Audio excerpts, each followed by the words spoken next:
Chapter 641. The heavenly axiom had descended. Rumble. A vast will surged out of the void. In the blink of an eye, it swept through all the heavenly palace. It was also at this moment. Everything about the heavenly palace, even the plans of Feng Zichen and the others, were all sensed by the heavenly axiom. However, the heavenly axiom did not care at all. It only knew that with the establishment of the 365 heavenly palace, the wilderness would become more and more stable. That was enough. As for Feng Zichen and the others, did they have any selfish motives? Was that important? In the eyes of the heavenly axiom, the stability of the wilderness was greater than anything else. Compared to that, everything else was just minor details that were not worth paying attention to at all. Therefore, as long as it was confirmed that the establishment of the heavenly palace would bring benefits to the wilderness, the heavenly axiom did not care at all whether Feng Zichen and the others could gain personal benefits from this matter. Just now, the heavenly axiom scanned the heavenly palace to determine whether its existence was good or bad for the wilderness.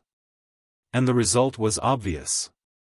Establishing the heavenly cycle divine palace would bring no harm to the great desolate world. Therefore, the heavenly axiom had allowed this matter.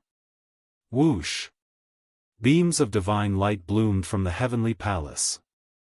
They were incomparably resplendent and pierced through the 9 layers of clouds, forming an inexplicable connection with the Zhouxing in the distant firmament. Rumble.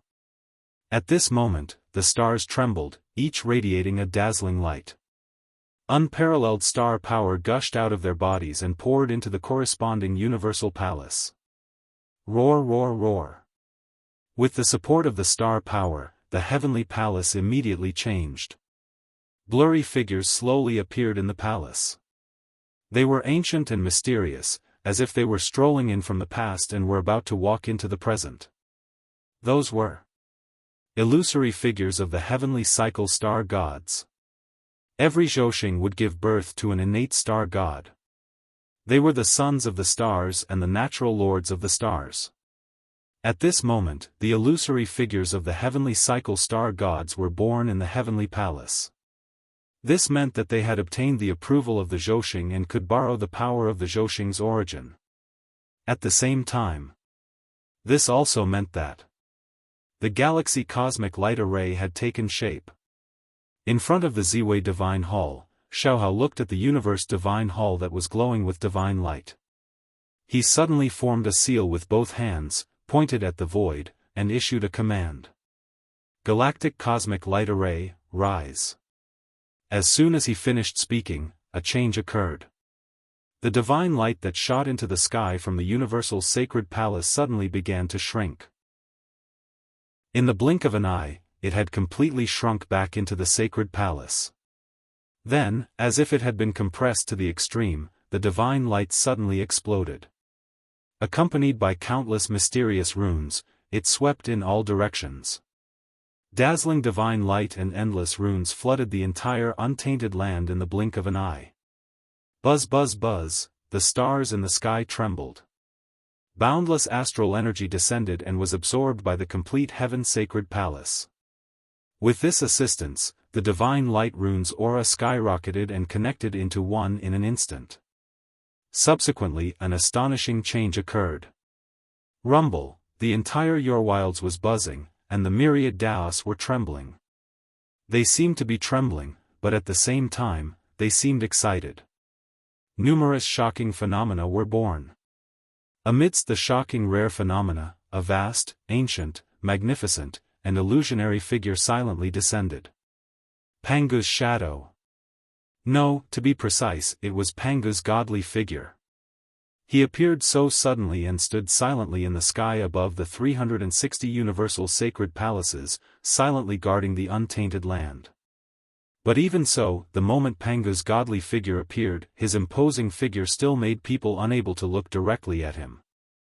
Yes, it was different from Feng Zichen rebuilding the boundless starry sky, Shenong sorting out the earth veins, and the shadow of Pangu's godly figure hiding.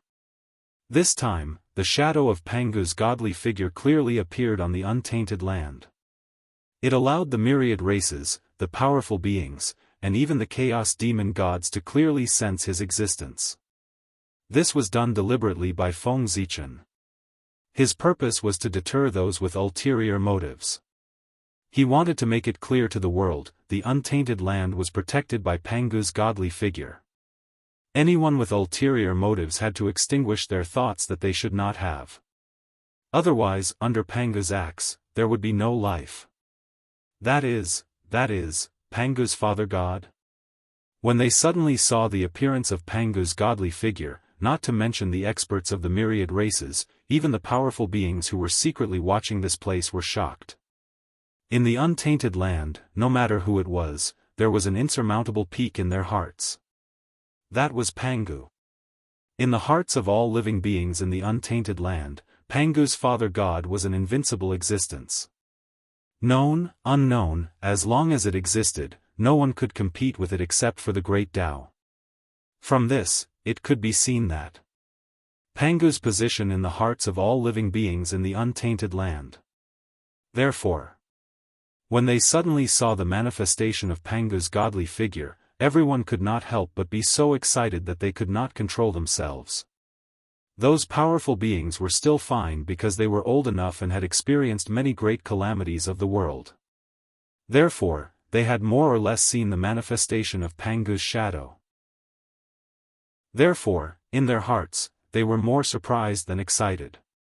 However, the living beings of the untainted land were different. As the world changed several times, those living beings who had seen Pangu's shadow had either already attained the Tao or died in the great calamity and turned into dust. Therefore, the living beings of the world were all living beings of the new generation. Most of their understanding of Pangu's great Taoist priests came from legends. They had never personally experienced him and his greatness. But now, with the manifestation of Pangu's godly figure, the legend had become a reality. One could imagine the excitement in everyone's hearts. Greetings, Pangu's father god. Unable to hold back the excitement in their hearts, everyone bowed to Pangu's godly figure to express their excitement. For a moment, the name of Pangu resounded throughout the untainted land. Pangu. Pangu. Pangu. Perhaps the expectations of all living beings had an effect. The will of Pangu in the unseen world actually responded. Boom!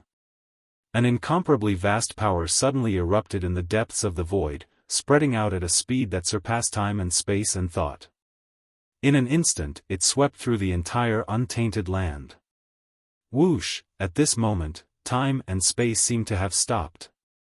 Everything fell into a stagnant state.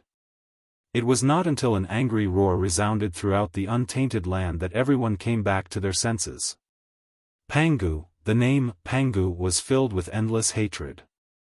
The unwillingness and hatred contained in his voice was enough to move anyone who heard it. It's the chaos demon god. After the voice fell, Feng Zichen immediately made a judgment. It was the voice of the chaos demon god. Obviously, this time, Pangu took the opportunity to respond to all living beings to give the chaos demon god a fierce blow. He just didn't know what exactly he had done to make the chaos demon god so unwilling. But there was no doubt that the chaos demon god would definitely not feel good after being hit by Pangu. Otherwise, their voices would not be so mournful. Perhaps, Pangu had taken the opportunity to ruin the chaos demon god's resurrection plan. No matter what, it was always a good thing that Pangu had made a move. He believed that after this matter, the chaos demon god would definitely have scruples and would not act as unscrupulously as before in the future. Search. There were thousands of thoughts in his mind, but Feng Zichen's movements were not slow. Almost at the moment when the voice disappeared, he made a move. Majestic divine thoughts gushed out from his body, covering the entire primitive world, trying to find the whereabouts of the chaos demon god who had spoken. This person would definitely not feel good after being hit by Pangu. And this was Feng Zichen's opportunity. As the saying goes, take his life while he's sick. At this time, it was a great opportunity to kill this chaos demon god. At this moment, Feng Zichen was not the only one who thought so. The other great mediums also had the same thoughts as him. They released their divine thoughts and searched the world, trying to find the whereabouts of that person to prevent future trouble. But unfortunately, they were all disappointed. No matter what methods they used, they could not find the whereabouts of the chaos demon god. Obviously, the other party was not a fool. He knew that his current state was not right, and it was very likely that he would attract everyone's attention, so he left early. The chaos demon god is indeed the son of chaos. He has quite a lot of methods. Feng Zichen was not too disappointed that he could not find the person. Because he and everyone else knew that the chaos demon god's current situation was definitely not good. The great Daoist priest Pangu would not attack for no reason. Since he had attacked the chaos demon god, it meant that the other party must have paid an unimaginable price. It was just that their level was too low to see what the price was. But it did not matter. As time passed, one day, the losses that the chaos demon god had suffered today would be exposed in front of everyone. Putting the matter of the chaos demon god aside, the changes in the primitive world continued. However, it was not Xiaohao who was driving the changes, but Feng Zichen who was on Ziwei Star. After Pangu's will made a move, he continued to fall into a deep slumber. Affected by this, the god Pangu gradually disappeared in front of everyone's eyes. Thus, the heavenly cycle palace regained its peace. Everything returned to normal. It was as if nothing had happened before. But everyone knew that with the establishment of the heavenly cycle palace, everything was different. At the very least, the acquired qi that flowed between heaven and earth had become smoother. No change could be achieved overnight, especially such a change that concerned the entire primordial world. It was even more impossible to complete it in a short period of time. It was as if heaven and earth had become easier. As time passed, it slowly changed. Therefore, after the galaxy cosmic light array was activated, the patriarchs of the myriad races bid farewell and returned to their respective races, waiting for the changes in heaven and earth. Of course, before everyone left, the heavenly Tao also gave them the reward they deserved. Not long after the heavenly cycle palace was established, auspicious clouds gathered in the sky, and golden light shone brightly, illuminating the endless mountains and rivers. That was the heaven and earth merit. The appearance of the heavenly cycle palace was beneficial to the stability of the primordial world and the development of heaven and earth. It could be said that it was meritorious to heaven and earth. And with meritorious service, there would be rewards. The heaven and earth merit, this was the best reward for them. Boundless merit fell. Half of it fell into the human race, and the other half was divided equally by the myriad races. At this point, Xiaohao and the myriad races had achieved perfection. However, while they had achieved perfection, Feng Zichen had not achieved perfection. With the establishment of the heavenly cycle palace, the heavens, the earth were all overseen by the god of Pangu. And the fulfillment of this condition could help Feng Zichen promote the progress of the primordial world. Then, on the Emperor Star, Feng Zichen stood up with a loud bang. He activated the boundless starry sky with all his might. At the same time, the power of the god of Pangu silently bloomed, enveloping the entire boundless starry sky and covering the fluctuations of the boundless starry sky, causing outsiders to be unable to detect it.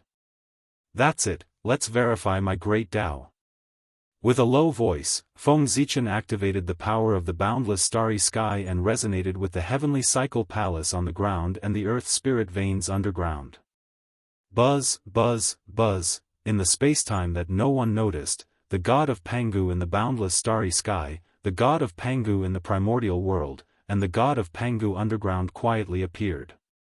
The heavens were the gods, the earth was the qi, and the man was the essence. These three Pangu gods were a trinity, symbolizing the essence, qi, and spirit. Once they met, endless creation was born. Shua, in a trance, the three Pangu gods suddenly merged into one, transforming into a clearer and more mysterious Panga god. At the same time, with the fusion of the three Panga gods, the entire primordial world seemed to have become more vivid. Primordial chaos as one. The fusion of the three Panga gods caused the primordial world to become more complete, more lively, and more mysterious. The Panga god opened its mouth and sucked in a stream of primordial chaos energy from the primordial chaos outside. When the primordial chaos energy entered its body, it first circled around the boundless starry sky, then flowed into the primordial world, passing through the 12 principal meridians before slowly entering the Dantian. Then, the Dantian produced a Dao fire, refining the Qi into a god, returning to the void, and finally fusing with the Dao. It was refined into the purest source of heaven and earth and slowly integrated into the Daoist sky. During this period, part of the primordial chaos energy was refined and integrated into the 12 principal meridians to strengthen the source of the earth and sublimate the earth spirit veins. The heavenly cycle palace, as the hub of the spiritual cave, also received some benefits from transforming the primordial chaos energy. A portion of the primordial chaos energy remained and became the foundation of the Zhoxing to support the Daoist Jingxian. During this process, the ones that received the most benefits were the boundless starry sky and the Daoist sky. While the primordial chaos energy was repairing the Zhoxing sky, it poured into the Daoist sky to maintain its supreme status. The more powerful the source of the Daoist sky was, the more experts it could accommodate. As the Sky Master, Feng Zichen would also receive more benefits. At the very least, if the Daoist sky became the source of all Daos, Feng Zichen would be able to peek into all Daos and become the master of all Daos. The primordial chaos energy entered the primordial world from the boundless starry sky and flowed to the earth, then returned and integrated into the Daoist sky. It was a great cycle. A great cycle of heaven and earth. At this time, if someone looked at the primordial world from the primordial chaos, they would see a huge figure appear on the primordial world, breathing in the primordial chaos energy from all directions. Chapter 642. That was Panga's god. No, it should be Panga's Dharma Laksana. The huge Dharma Laksana formed by combining the power of the whole untainted land was obviously not suitable to be called a god. Panga's Dharma Laksana stood above the untainted land and suppressed everything. It breathed in the chaotic Qi from all directions and refined the purest origin of heaven and earth to help the heaven and earth complete the great cycle and gradually strengthen the foundation of heaven and earth. This was the road to the promotion of the world. With the formation of Panga's Dharma Laksana, more and more chaotic Qi was absorbed and refined by the untainted land. With the help of this, heaven and earth would slowly grow. The boundless starry sky, the heaven realm, the earth realm, the netherworld realm, the earth. Everything would change. Everything was developing in a good direction. However, there was one thing that made people helpless. That was, after Panga's Dharma Laksana was formed, heaven and earth would undoubtedly become more prosperous. Under the influence of this, more congenital Qi would emerge between heaven and earth. However, because heaven and earth were easier, the untainted land seemed to have been cursed. Under the restriction of the way of heaven, the spirit veins and earth veins that were supposed to give birth to congenital Qi could not give birth to congenital Qi at all. Every time congenital Qi was born from the earth veins, an inexplicable force would appear between heaven and earth, distorting everything and forcibly transforming congenital Qi into acquired Qi.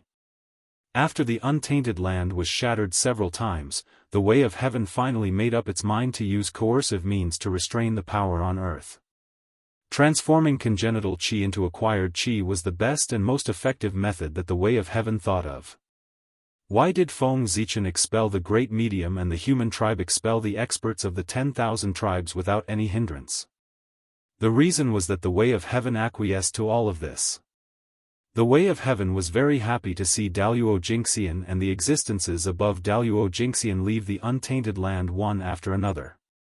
Therefore, not only would it not obstruct them, but it would also secretly help. This was also one of the reasons why the great medium did not have much resistance. In the untainted land, defying the way of heaven was not a small matter, but a fatal matter. If it wasn't for the heavenly Tao, how could the powerful beings leave so easily? Did they really think that the names of the sages, Feng Zichen and Zhen Yuanzi, were so useful? If their names were really so useful, the primordial world would have been peaceful long ago. Of course. The restrictions of the heavenly Tao. It was only aimed at the primordial world. The heaven realm and the other great worlds were not within this range.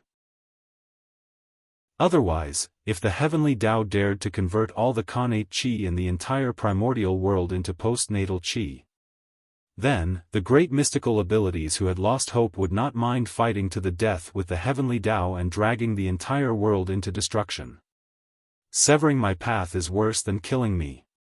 Even the heavenly Tao did not dare to transform the entire primordial world into the postnatal era. Therefore, the matter of heaven and earth being easier was restricted to the primitive world. This was undoubtedly a bad thing for the countless cultivators on the ground. However, it was a great thing for the untainted land. This was a form of protection for the primordial world by the heavenly Tao. The weaker the strength of the cultivators, the safer the primordial world would be. In the past, the situation of the earth being shattered would not happen again. In the eyes of the heavenly Tao, how could the path of hundreds of millions of cultivators be compared to the comfort of the primordial world? It was clear at a glance which was more important. The earth could not produce connate qi, and the extra connate qi would not disappear into thin air. Then, where could they go? Naturally, under the push of the heavenly Tao, they surged towards the heaven realm. The heaven realm. It was the center of the power of the primordial world. Now, with the decline of the earth, the connate qi swarmed over, causing its status to become higher and higher. It was faintly showing signs of becoming the center of the heavens. In terms of the content of the connate qi, the current heaven realm, with the support of the entire primordial world, had already surpassed the heaven realm of the ancient times. Moreover, due to the shift in the center of gravity of the primordial world, the heaven realm's proportion in the primordial world was increasing. Endless luck gathered, causing the heaven realm to undergo a second evolution and have the momentum to continue to advance. How could it be ordinary to combine the power of heaven and earth to nurture a realm? The current situation of the primordial world had already evolved. The heaven realm was the strongest realm, gathering a large number of experts in the primordial world. As for the earth, it had evolved from the paradise of the experts to the cradle of the experts. According to the heavenly Tao's thoughts, the earth had already become a tool to transport experts for the heaven realm. This was the future trend. It was also the best outcome. Of course, the heavenly Tao was incomplete. No matter what it did, it could not be perfect. It would always leave a trace of flaw, leaving a chance for all living beings. Therefore, although the heavenly Tao wanted to completely transform the primordial world into the postnatal world, it might not be able to complete this task. The heavenly cycle temple. It was where the vitality of all living beings lay. The heavenly cycle temple stood on the ground. Zhouxing was connected to the earth veins of the primordial world. It combined the power of heaven, earth, and man, giving birth to endless creation. Its ability was truly amazing. It had the ability to go against the connate heavens. It could forcefully distort the rules of heaven and earth under the general trend of changing the world, turning the impossible into the possible, refining postnatal qi into connate qi. In other words, within the heavenly cycle temple, there was no need to be affected by the change of heaven and earth. One could still enjoy the treatment of the primordial world. With the heavenly Tao's ability, how could it not discover its function when it inspected the heavenly cycle temple earlier? Even so, it did not remove the function of the heavenly cycle temple. Clearly, the heavenly Tao had tacitly allowed this to happen. This meant that the heavenly Tao had recognized the heavenly cycle temple's legal status. It was a chance of survival left by heaven and earth for all living beings. The Khanate races who obtained the Heavenly Cycle Temple were naturally very excited when they saw how useful it was. As for the Khanate races who did not obtain the Heavenly Cycle Temple, they were secretly vexed. Some of the Khanate races even had thoughts of leaving the primordial world. Now, they were waiting for Xiaohao to ascend to the heavens so that they could follow him to the heaven realm and build a foundation. However, the happiest people after the Heavenly Cycle Temple was established were none other than the human race. As for why they were happy, it was not because the human race had the most Heavenly Cycle Temples. Instead, as the 365 Heavenly Cycle Temples were established in the primordial world, the 365 Heavenly Cycle Temples in the human race's territory also underwent an inexplicable change.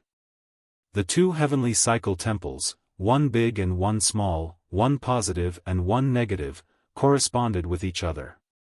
Just like the Taiji yin-yang diagram, they corresponded with each other and gave birth to endless creation. The establishment of the Heavenly Cycle Temple in the primordial world had undoubtedly greatly stimulated the human race's Heavenly Cycle Temple, causing its power to skyrocket.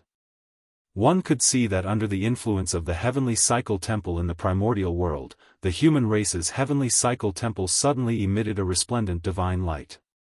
Countless mysterious runes soared up, forming great Dao formation patterns and seemingly undergoing a metamorphosis. Rumble. Amidst the violent vibrations, the great Dao runes on the Heavenly Cycle Temple spread out and transformed into a huge screen of light that enveloped the entire human race's territory. At this moment, under the cover of the screen of light, the human race's territory seemed to be isolated from the primordial world. Rumble. In the human race's territory, thunder rumbled, runes danced, and laws manifested. All sorts of astonishing phenomena appeared one after another. It was as if a supreme force was distorting everything and reshaping the world. After an unknown period of time, the Heavenly Cycle Temple gradually calmed down. The screen of light that enveloped the human race's territory also disappeared. Everything returned to normal. Upon closer inspection, the human race's territory did not seem to have changed at all compared to before the incident. It was as if everything that had just happened had not happened. However, if one were to walk into the human race's territory and carefully sense it, one would discover that the earlier incident had brought about an incomparable change to the human race's territory. Amidst the spirit qi that filled the entire void, in addition to acquired qi, there were also traces of Khanate qi in the human race's territory. That's right, it was Khanate qi. Although it was very little, but it did exist. In theory, this was impossible. Under the restrictions of the heavenly Tao, Khanate qi should not have appeared in the primordial world. Even Khanate spirit meridians could not produce Khanate qi. This was because the moment Khanate qi was produced, the power of laws would appear and distort the Khanate qi, transforming it into acquired qi. Based on this, it was truly inconceivable that Khanate qi could be produced in the human race's territory. This was all thanks to the complete heaven shrine. Tracing back to the source, one would discover that the Khanate qi in the human race's territory originated from the universal temple of the human race. It was emitted from their bodies and fused into the void. With the support of the universal temple of the primordial world, the human race's universal temple's power soared and produced even more Khanate qi. As a result, the temple could not contain it and had no choice but to disperse it. Moreover, as the temple's power soared, so did the power of God Pangu. As the power of God Pangu spread out, it distorted the laws of heaven and earth in the human race's territory and broke the restrictions of the heavenly Tao, causing a few loopholes to appear. It was these loopholes that made the impossible possible in the human race's territory. In the acquired era, Khanate qi was produced. It could also be said that the current human race had retained a trace of the primordial world's landscape. This was not to be underestimated. Although there was not much Khanate qi in the human race's territory, it was enough for the human race to leave the other races in the dust at the starting line. The Tao of gods and demons. The most important thing was to go against the Khanate heavens. In the acquired era, the depletion of Khanate Qi would undoubtedly increase the difficulty of going against the Khanate heavens to a hellish level. It could be said that with the arrival of the acquired era, the Tao of the God-Fiend had already shown signs of decline in the primordial world. But now, with the reappearance of Khanate Qi in the human race's territory, although it was not enough to completely revive the Tao of the God-Fiend, it could still preserve its inheritance and produce an endless number of experts. Just this point alone surpassed the myriad races by too much. It was extremely difficult to get started with the Tao of the God-Fiend. Those who were not exceptionally talented could not get started. But similarly, once one got started with the Tao of the God-Fiend, their achievements would far surpass other cultivation paths. At the very least. In terms of combat strength, the Tao of the God-Fiend could be ranked in the top 3. Khanate was the foundation of everything. The advantage of this, as time passed, was enough to let the human race leave the myriad races in the dust. This was the foundation of hegemony. The appearance of Pangu's Dharma idol undoubtedly had a huge impact on the primordial world. Therefore, as soon as he appeared, the great divines of the primordial world sensed something. They felt that the primordial world was slightly different from before, as if it was more lively. But then, no matter what methods they used, they could not find the origin of this change. It was as if it had happened out of thin air. They could not find the traces of the god of Pangu, let alone the Pangu's Dharma idol, which was even stronger than the Pangu. If these great divines could see the Pangu's Dharma idol, it would be a miracle.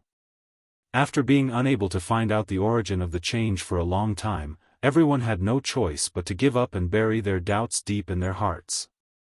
They would think about it when they had succeeded in their cultivation in the future. However, thinking about how not long ago, Pangu's will had briefly awakened and attacked the Chaos Fiend god. Everyone could not help but feel that the change in the primordial world was related to this matter. It was no wonder that they thought so. It was really too coincidental that these two things happened. Pangu's will had just awakened, and the change in the primordial world happened here. It was really hard for people not to think about it. Regarding this point, Feng Zichen did not expect it either. Because, in his plan, he did not think that Pangu's will would suddenly awaken. After all, who would have thought that Pangu would respond to the sacrifice of all living beings and attack the Chaos Fiend god? This was completely unexpected. However, it had to be said that this matter happened very coincidentally. It made the great divines connect the change in the primordial world with it, so as to avoid Feng Zichen's exposure. Compared to Feng Zichen's action to promote the progress of the primordial world, it was obviously more reasonable for Pangu to take action. Even the god of Pangu's strength is comparable to the ninth heaven of Hunyuan. How powerful is the Pangu's Dharma Laksana, which is even stronger? I wonder who is so lucky to be able to test the power of Pangu's Dharma Laksana. On Ziwei Star, Feng Zichen slowly withdrew his Dharma power and looked at Pangu's Dharma Laksana, which was in an unknown time and space, and muttered to himself. The formation of Pangu's Dharma Laksana undoubtedly gave Feng Zichen another powerful trump card. The power of Pangu's Dharma Laksana, which was formed by combining the power of the primordial world, was definitely beyond imagination. He just did not know how powerful it was. Was it above the Hunyuan realm or above the infinite realm? However, although Feng Zichen was very curious, he had no intention of trying. The reason was that the power of Pangu's Dharma Laksana was too strong. With Feng Zichen's current strength, who knew what would happen if he controlled such a powerful Pangu's Dharma Laksana? It was hard to say. He could be squeezed dry in an instant, or even absorb his origin. Therefore, Feng Zichen did not dare to try carelessly. This was a life-risking trump card. It could not be used unless it was a last resort. It could only be used when he was in a desperate situation and planned to risk everything. Chapter 643. In the ancestral land of the human race, where the ancestral temple was located, all the elders of the human race and the patriarchs of the myriad races were gathered here, ready to witness a major event that concerned the inheritance of the human race. That's right. The Xiaohao Emperor was about to ascend to the heavens. In order to establish the heavenly cycle temple, Xiaohao had spent hundreds of thousands of years. Therefore, not long after the heavenly cycle temple was established, the Xiaohao Emperor's million-year term came to an end. He had completed his merit and was about to ascend to the heavens. At this moment, everyone was gathered here to witness the grand occasion of the Xiaohao Emperor passing the throne to Xuanxu. Xuanxu. From now on, the primordial world will be handed over to you. I hope that the human race will prosper in your hands and far surpass the ancestors. In this way, you will not let me down and the ancestors of the past. In the ancestral temple, under the witness of the Virgin Nuwa, the sacred Emperor Zichen, the ancestral Emperor Swearing, and the statues of the past human ancestors, Xiaohao passed the human Dao Emperor seal, which represented the supreme power of the human race, to Xuanxu. Xuanxu. I will not let the ancestors down. Xuanxu took the human Dao Emperor seal with a solemn expression and swore. Ha! Xuanxu. From now on, the primordial world is yours. Amidst the laughter, the Xiaohao Emperor walked out of the ancestral temple.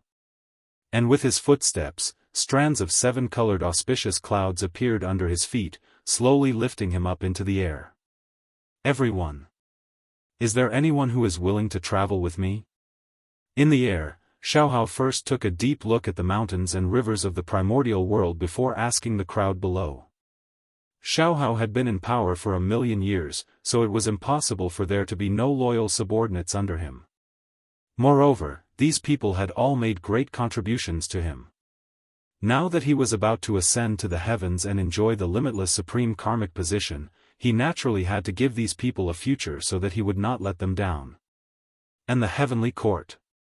It was where the future of these people lay. It was the center of the power of the primordial world, the place where countless providence gathered. If they could get an official position there, even if it only took 1,000,000 years, it would be enough for these people to obtain a lot of merit.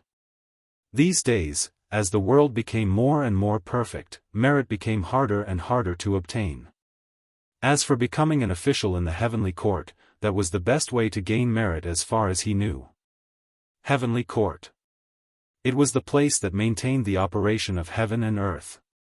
Therefore, the officials of the heavenly court did not manage the living beings of the world, but the operation of the world. Maintaining the operation of heaven and earth and forming a karmic connection with heaven and earth naturally gave him merit. Xiaohao asked everyone if they were willing to leave with him. His purpose was to ask everyone if they were willing to go to the heavenly court to seek a future. Of course. Xiaohao's goal was not limited to this. The old ministers under him had been in power for too long and had hindered the promotion of the younger generation. Even the human emperor could not rule for more than 1,000,000 years, let alone these ministers. If these ministers continued to occupy high positions, how could there be any hope for young people to rise? Therefore, when Xiaohao and the three emperors ascended to the heavens, they all wanted to bring a group of subordinates to the heaven realm. Their purpose was to make room for the young people. This was to maintain the vitality of the human race so that the human race would continue to prosper. Your Majesty, please wait a moment. This humble subject wishes to follow your Majesty to the heavens. The heaven realm is the center of the myriad worlds. This humble subject has long yearned for it. Now, following your Majesty to the heavens can fulfill this humble subject's wish. As soon as Xiaohao finished speaking, many elders of the human race soared into the sky and caught up with him, wanting to leave with him. Making room for the young people was the foundation of the human race. All the elders of the human race understood this point. Therefore, regardless of whether they were willing or not, they had to make a choice after Xiaohao finished speaking. Should they follow Xiaohao to the heaven realm to enjoy glory and wealth, or should they continue to stay in the primordial world and become the foundation of the human race, hiding in the heavenly cycle temple? In short, they could not be in power anymore. They were not greedy for power. A human elder who was not greedy for power was a good human elder. The human emperor could not be in power forever. How could the ministers stay in high positions forever? If they were greedy for power, they would definitely pay the price. Your Majesty, please wait for us. After everyone followed, Emperor Xiaohao was about to leave with them on a cloud. However, at this moment, a voice suddenly came from the void. Xiaohao looked in the direction of the voice. What he saw was an extremely shocking scene. Dozens of Khanate clans were led by their clan leaders. Judging from their posture, it was obvious that they were about to leave the primordial world. Fellow cultivator, you are, although Xiaohao had already guessed it, he was still not sure, so he asked with some doubt. I heard that your Majesty is going to the heavenly court to take the position of heavenly emperor and rule the entire primordial world. We are not talented, so we specially came to seek refuge with your Majesty for a future. I think your Majesty won't despise us, right? Among the crowd, the leader chuckled a few times and stepped forward to speak to Xiaohao. Fellow cultivator, you must be joking. Xiaohao can't be more than happy that you all came to seek refuge. Why would he despise you? However, are you really willing to part with the huge family business in the primordial world? Xiaohao looked deeply at everyone and said in an inexplicable tone. Are you willing? Sigh. Things have come to this. So what if you can't bear to? That person looked at the ancestral land sadly and sighed at Xiaohao in an extremely melancholic and helpless tone. Hearing this, Xiaohao choked for a moment and did not know how to reply. Wasn't the reason why they left their hometown because they were forced by the human race to the point that they had no choice? If the human race gave them a little hope, they would not be forced to move to the heaven realm. If they continued to stay in the primordial world, they would definitely decline in the future. However, if they left the primordial world and went to the heaven realm, there would be a chance of survival in the future. They were not stupid, so they naturally knew how to choose such a simple multiple-choice question. Since all of you have so much faith in me, I won't disappoint you. When we reach the heaven realm, I will definitely find a suitable place for you all to settle down. As an emperor, he had to be thick-skinned. Therefore, after the initial awkwardness, Xiaohao laughed and forcefully changed the topic, assuring everyone. In that case, we will thank your Majesty on behalf of our clansmen. After receiving Xiaohao's assurance, everyone secretly heaved a sigh of relief. At the same time, they bowed respectfully to Xiaohao. This bow was really from the bottom of their hearts. To the heaven realm, they, the innate races from the primordial world, were undoubtedly outsiders. If they went there rashly, they would definitely be suppressed by the natives of the heaven realm. However, with Xiaohao's assurance, the situation they would face would undoubtedly be much better. No matter what, Xiaohao was also the future celestial emperor, the supreme ruler of the primordial world in name. With his assurance, even if the natives of the heaven realm were dissatisfied with them, they would not dare to go too far for Xiaohao's sake. Otherwise, what awaited them would be the anger of the celestial emperor. Who was the celestial emperor? In the primordial world, other than the great magicians, no one could withstand his anger. Even the disciples of the saints were no exception. Did you not see, the cause of the God-confirmant tribulation, was because the disciples of the three sects were disrespectful to Haotian. Xiaohao's assurance could make it easier for these innate races to open up the situation in the heaven realm. Who knew how much trouble it would save them? Therefore, this bow was really sincere.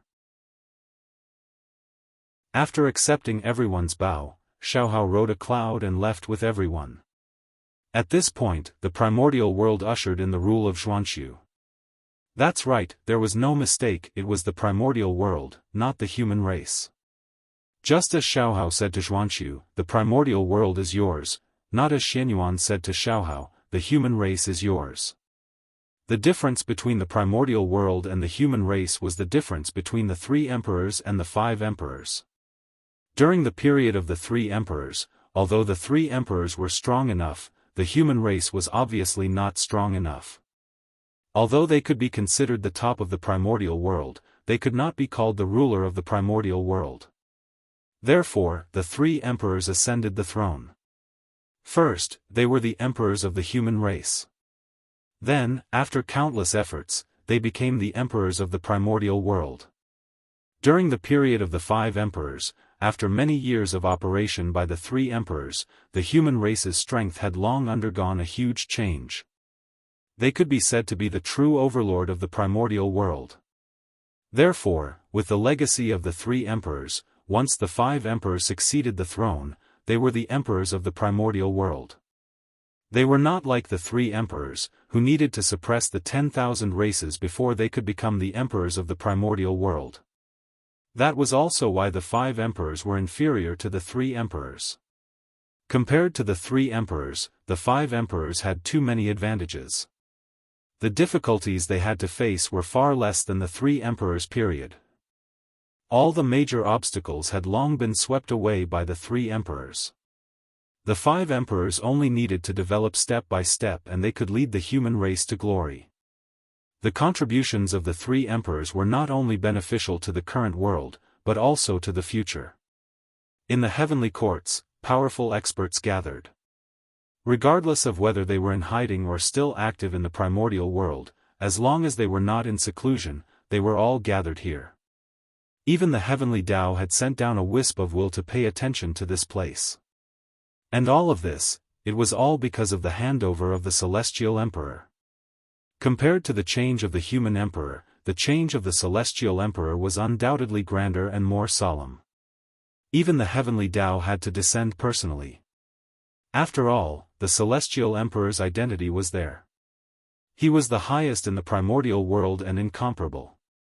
His every move was a major event that affected the primordial world, let alone a major event like the change of the celestial emperor. The powerful experts were coming, and the heavenly Tao was about to descend. That was to say, the saints were not in the primordial world. If not, they would have come personally to witness this scene. Just like that, under the witness of a group of powerful experts and the heavenly Tao, the central yellow emperor Xianyuan abdicated and passed the position of celestial emperor to Xiaohao. It was this celestial emperor, known as the Western Gold Emperor, who was taken in as a guardian by the ancestral Magus. As such, the 5-element celestial emperor had already reached the 4th position. The first 3 celestial emperors had reached perfection. Under this influence, an invisible force of heaven and earth appeared and descended on Feng Zichen's body. Not only did it baptize his physical body, but it also faintly opened the primordial chaos gate for him. At this moment, under the support of this force of heaven and earth, Feng Zichen truly saw the scenery after the primordial chaos Tao realm. He was really close to that door. If one had to describe it, it could only be said that it was within reach.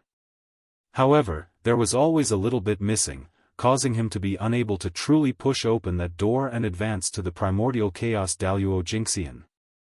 Feng Zichen knew that it was because the 5-element celestial emperor had not reached perfection, causing him to be unable to take that crucial half a step. The 5-element celestial emperor. That was the key to his Tao.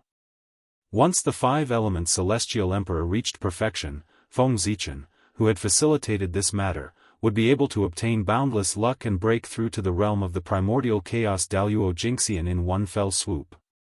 Moreover, he would be able to ascend several levels of heaven and become an expert of the primordial chaos domain. It was precisely because of this that Feng Zichen would painstakingly suppress his realm and not let himself advance so early. In fact, as early as more than 1,000,000 years ago, when Xianyuan had just ascended the throne and Feng Zichen had recovered from all his injuries, if he had gone all out, he could have advanced to the primordial chaos Daoist Jingxian. He was the great Taoist priests. Advancing to the primordial chaos Daoist Jingxian. To others, this was an extremely difficult task. But for Feng Zichen, although it was not easy, it only needed a period of time to settle down. After fighting with the chaos demon gods of the primordial chaos several times, Feng Zichen had long had the capital to advance to the primordial chaos Daoist Jingxian. Especially after the battle with the demon ancestor Rahu, he broke and stood up, and his realm had been greatly sublimated. It could be said that at that time, he had a realm comparable to the primordial chaos Daoist Jingxian. It was only because his injuries were too serious that he did not advance to the primordial chaos Daoist Jingxian. With Xuanyuan's ascension, Feng Zichen's injuries had completely recovered. He had already grasped the essence of the primordial chaos realm. In other words, he did not need to wait until the five-element celestial emperor reached perfection to reach the primordial chaos realm. As long as he wanted, he could borrow the power of the great Daoist priests in his body or the power of the boundless starry sky to break through at any time. However, Feng Zichen held back. He was unwilling to break through just like that. His ambition was great. One or two proofs could no longer satisfy him. He wanted to maximize his benefits in order to pursue greater results. Feng Zichen wanted to achieve the primordial chaos realm 3 times so that he could jump over the early stage of the primordial chaos realm in one fell swoop. The more methods he prepared before attaining the Tao, the stronger he would be after attaining the Tao. The reason why it was said that the more profound one's foundation was before the breakthrough, the better was because the breakthrough of the realm could transform all the foundations into strength. The more profound one's foundation was, the greater the benefits of the breakthrough. This was the only chance to advance by leaps and bounds. Good preparation was the key to success. If he wanted to increase his strength explosively after the breakthrough, it would be somewhat impossible. He had to slowly accumulate it step by step. Attaining the Tao 3 times was enough for Feng Zichen to enter the 4th level of the primordial chaos realm or even higher. If he used the power of the great Daoist priests in his body and the power of the boundless starry sky to directly enter the primordial chaos realm, then his achievements would only be the 3rd level of the primordial chaos realm. In this way, how could Feng Zichen be satisfied? One had to know that. His target had always been a saint. As for the saint, even the weakest one, Kundi, had the 4th level of the primordial chaos realm. The 3rd level of the primordial chaos realm was not even comparable to Kundi. It would be strange if Feng Zichen was satisfied. Therefore, he wanted to pursue a higher realm. He did not want to surpass the saint, but he wanted to catch up with the saint. Chapter 644. The 5-element celestial emperor. This was Feng Zichen's plan.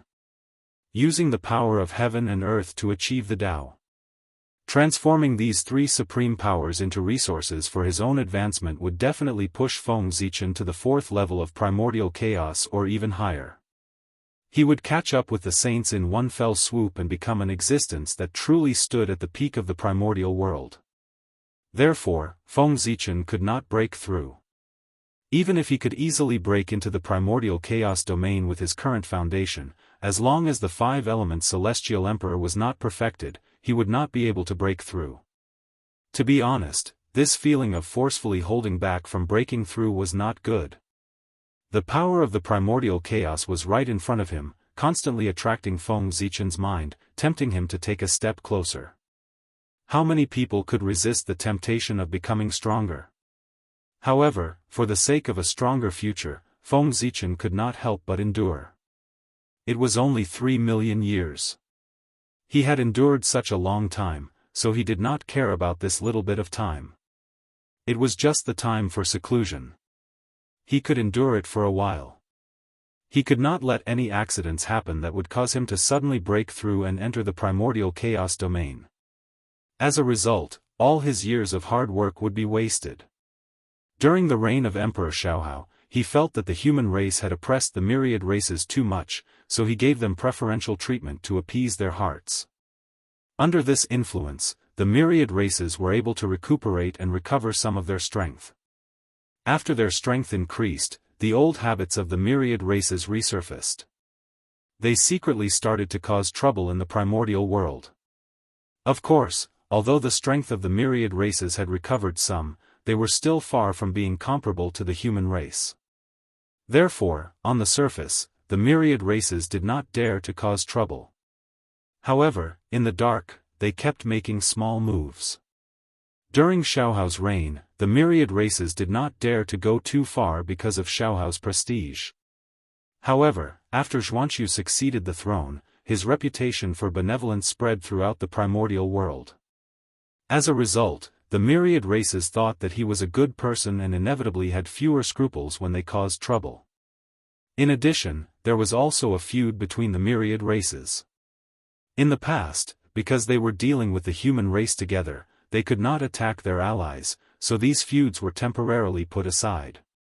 But now, as the human race descended into the primordial world and unified the myriad races, the so-called Khanate alliance naturally existed in name only. The alliance was gone. Naturally, they couldn't be considered allies. As a result, the various races no longer had any misgivings and began to enter the moment of revenge. Everyone would take revenge if they had a grudge, and take revenge if they had a grudge. The primordial world, which had finally regained its peace, became chaotic as a result. Logically speaking, Zhuanqiu should have stopped the chaos in the primordial world. At the very least, he should have reprimanded the 10,000 races and ordered them to act calmly. However, in reality, Zhuanqiu didn't say a single word from start to finish.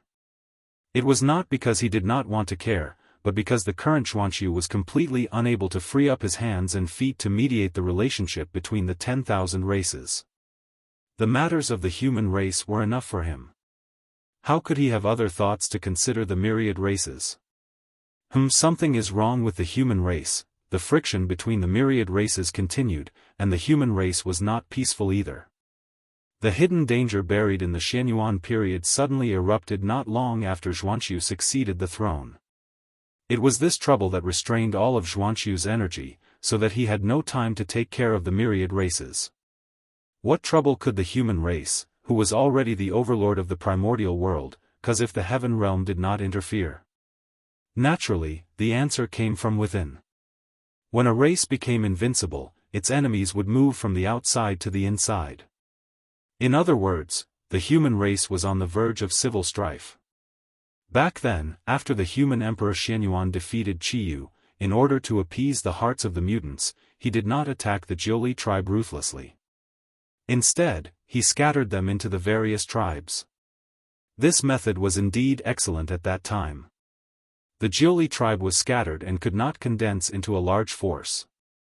Naturally, it was impossible for them to stir up any waves. In this way, the human race was doomed. However, it was obvious that Xianyuan had underestimated the methods of the mutants. At that time, the leader of the mutants saw that Qiyu was defeated and the huge Jiuli tribe was scattered. His clansmen were scattered all over the primordial world. He knew that the situation was over. Next, perhaps he was unwilling to be a coward, or perhaps he was worried that Xianyuan would settle the mutants. The leader of the mutants did something big.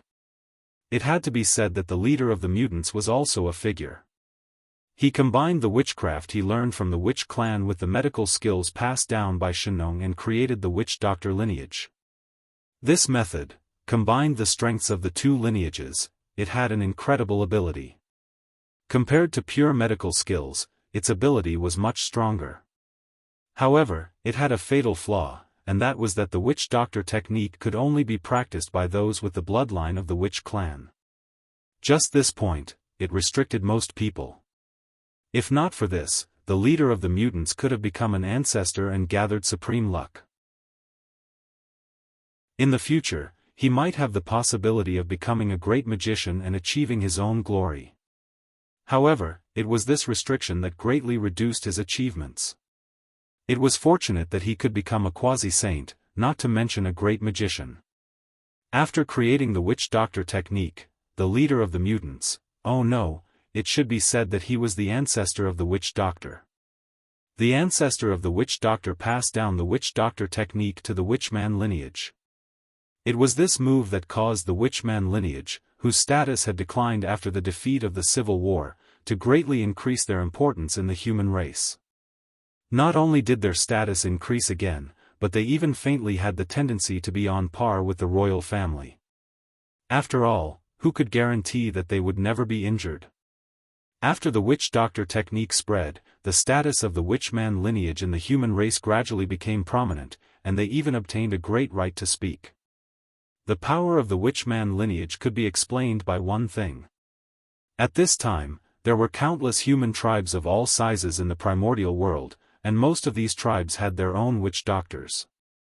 The only difference was the number. The small ones had one or two, while the large ones could have hundreds or thousands. And these witch doctors had great power in the tribe. It could be said that they were second only to the tribe leader. It was to the extent that in some small tribes, some witch doctors had more power than the tribe leaders. Of course, witch doctors who had such power could no longer be called witch doctors. Instead, they were called witches and had the power to sacrifice. The important matter of the country was to sacrifice and fight. From this, it could be seen how much power the witchman lineage, who had the power to sacrifice, had in the human race. If that was the case, although the witch doctors controlled most of the power of the human race, they had no reason to divide the human race and continue to stir up internal strife. But this matter, the bad thing was, the customs of the witchman lineage. As the descendants of the witchman and the human race, the witchman inherited some of the witchman's customs while inheriting the power of the witchman. For example, advocating nature. Pangu transformed into heaven and earth and created the primordial world. Based on this, the witchman believed that everything had a spirit. The mountain, the river, the sea, were all formed from the flesh and blood of Pangu's father, and they should be worshipped. Therefore, the witchman liked to sacrifice. Heaven, earth, wind, rain, thunder, lightning, such natural phenomena, or famous mountains and rivers, could all become the objects of their sacrifice. Yes, the witchman lineage inherited this characteristic of the witchman. They liked to sacrifice and wanted to sacrifice everything they saw. However, as the descendants of Pangu, the witchman was born with a law and could communicate with heaven and earth. Therefore, no matter what they sacrificed, they could get a response. However, the witchman lineage, because their bloodline was not pure, they did not have this ability. With this ability, what was the difference between them and the witchman? Naturally, they were taken to the witchman. In other words, the witchman could indeed get a response when he sacrificed everything. As for the witchman, he was just going through the motions when he sacrificed everything. Not only was it useless, it was also easy for some people with ulterior motives to take advantage of it. For example, when some small tribes were sacrificing, if a special living being passed by and coveted the offerings of the human race, they could use the time when everyone was sacrificing to give a response. This way, the special living being would transform, it would become the sacrificial spirit of this tribe and enjoy its offerings. Actually, this was nothing. As the saying goes, you have to pay for what you get. Since these special living beings enjoyed the offerings of the human tribe, they naturally had to protect this place to repay the karma. The special living beings received benefits, and the safety of the human tribe was also guaranteed.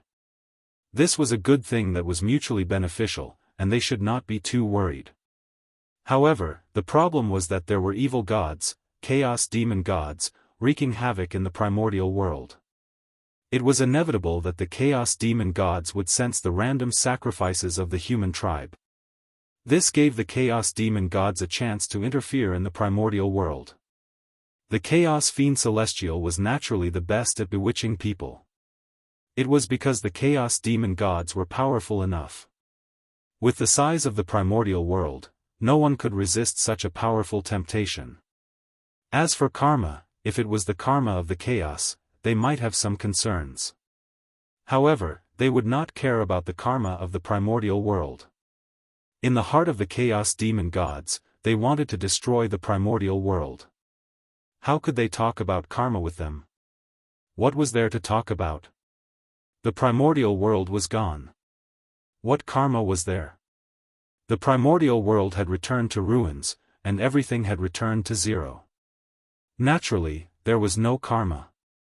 Therefore, the Chaos Demon gods were very unscrupulous when they did things.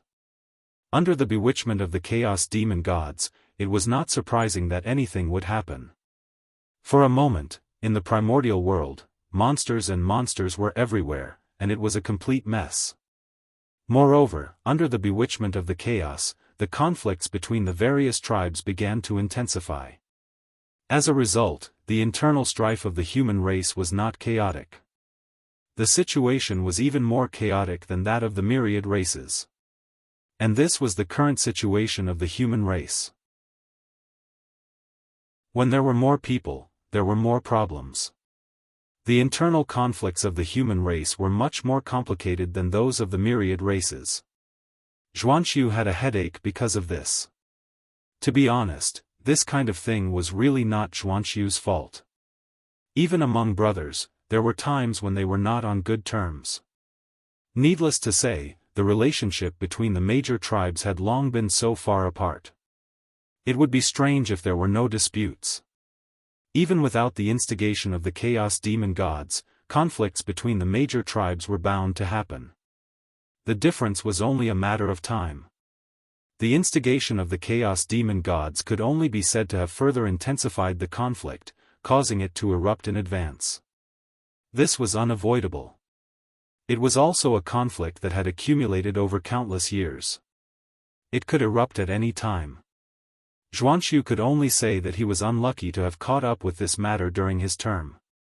However, since he had caught up, then there was no reason to escape. He needed to think of a way to solve it. And this, perhaps, was the test of heaven and earth for Xianxia. In fact, to quell this internal strife, it was not difficult for Xianxia. This was not because of his invincible strength in the primordial world, but because of the unique system of the human race. In order to ensure that the human race's experts would continue to exist, the human race's experts often went out to search for geniuses and brought them back to the human race's ancestral land to nurture them. After countless years of accumulation, most of the human race's experts were gathered in the human race's ancestral land. They were absolutely loyal to the human race. They were the mainstay of the human race and the most powerful warriors of the human race. They were the foundation of the human race. There were no traces of great divine abilities or even saints on them. No matter how one looked at it, it was a good thing for the human race's disciples to become disciples of great divine abilities or even saints. They could borrow power for the human race. However, all of this was based on the fact that the human race and the great divine abilities lived in harmony. If one day, the human race and the great divine abilities fell out and went against each other, then what would the human race who had become disciples of the great divine abilities do? Would they help the human race, help the sect, or not help either side? Regarding this, Feng Zichen did not know. Nor did he want to know. He only knew the human heart could not withstand the test. Therefore, he had to prepare for the worst. In case, it was just in case. If those clansmen were not useful at the critical moment, or even betrayed the human race at the last minute, then the human race would be in big trouble. Just in case, this was why there was a group of experts in the ancestral land. These experts that the human race nurtured themselves were the most solid fortress of the human race. Although Feng Zichen could not guarantee their absolute loyalty, compared to those clansmen who lived outside all year round, these clansmen who were personally nurtured were undoubtedly more trustworthy. No system could be absolutely perfect. Although the ancestral land was trying its best to find geniuses, there would still be some fish that escaped the net. However, these buried geniuses were extremely few in number and did not affect the overall situation. It was because of this system that the ancestral land of the human race gathered about 70% of the human race's strength. Excluding those clansmen who belonged to the great divine abilities, the experts in the countless tribes added together did not exceed 10% of the human race's experts. In this way, if Xianxia was determined to calm the riot, it would not take much effort at all. The difference in strength between them was too great. But even so, Xuanxiu did not make a move. Although the riot in the tribe was easy to calm, if the source was not solved, his actions would be meaningless. The riot could be repeated at any time. So, if he wanted to solve this matter completely, he could only eliminate the source. And what was the source of the riot in the tribe? Xuanxiu indicated that no matter what it was in the past, it would be the instigation of the chaos demon god now. This would be an internal conflict to the outside world. He just did not know. These evil gods that suddenly appeared, were they easy to deal with? Chapter 645. In order to solve these problems of the human race, Xuanxiu decided to reform the religion. He personally prayed sincerely to the ancestors of heaven and earth, setting an example for the people to sweep away all obscene and evil sacrifices. After that, Xuanxiu appointed Nan Zhengli to be in charge of sacrificing to the heavens to reconcile with the gods. He appointed Bei Zhengli to be in charge of civil affairs to comfort the people, persuade the people to follow the laws of nature to engage in agricultural production, and encourage people to cultivate fields. He strictly prohibited the activities of the people to communicate with the gods through divination, so that the society could return to normal order. Once these measures were implemented, they immediately solved the problems of the human race and calmed the disputes between the major tribes. But there was no doubt that this move fiercely offended the evil gods hidden behind the major tribes of the human race. As chaos demon gods, they didn't know what fear was.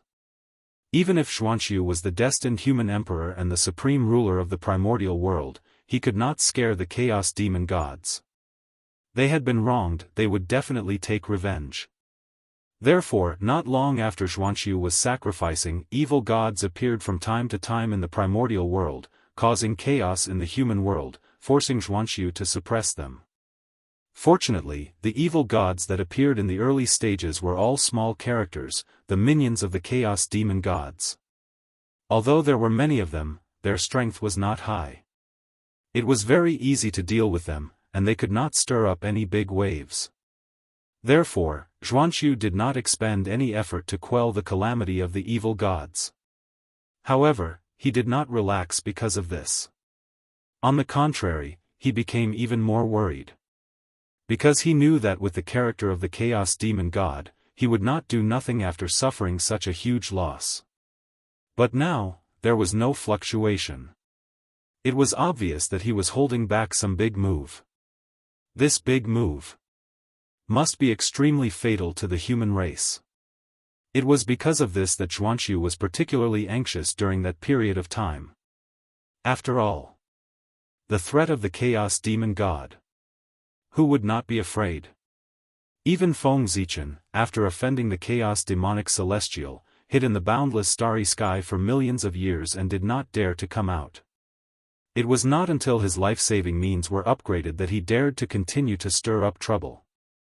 Xuanxiu's worry lasted for thousands of years. Every day, he lived in fear, afraid that the chaos demon god would suddenly attack and catch the human race off guard.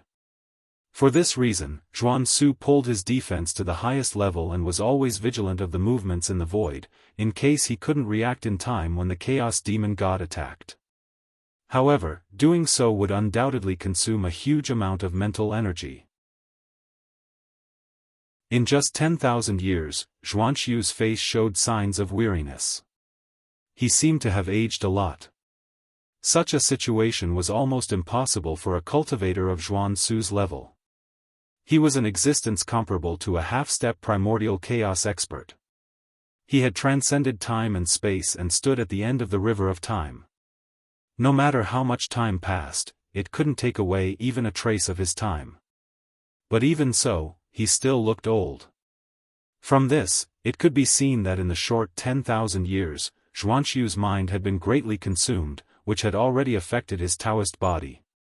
10,000 years of high-intensity concentration might not have reached Xuanxiu's limit, but it could not be said that it had no effect on him.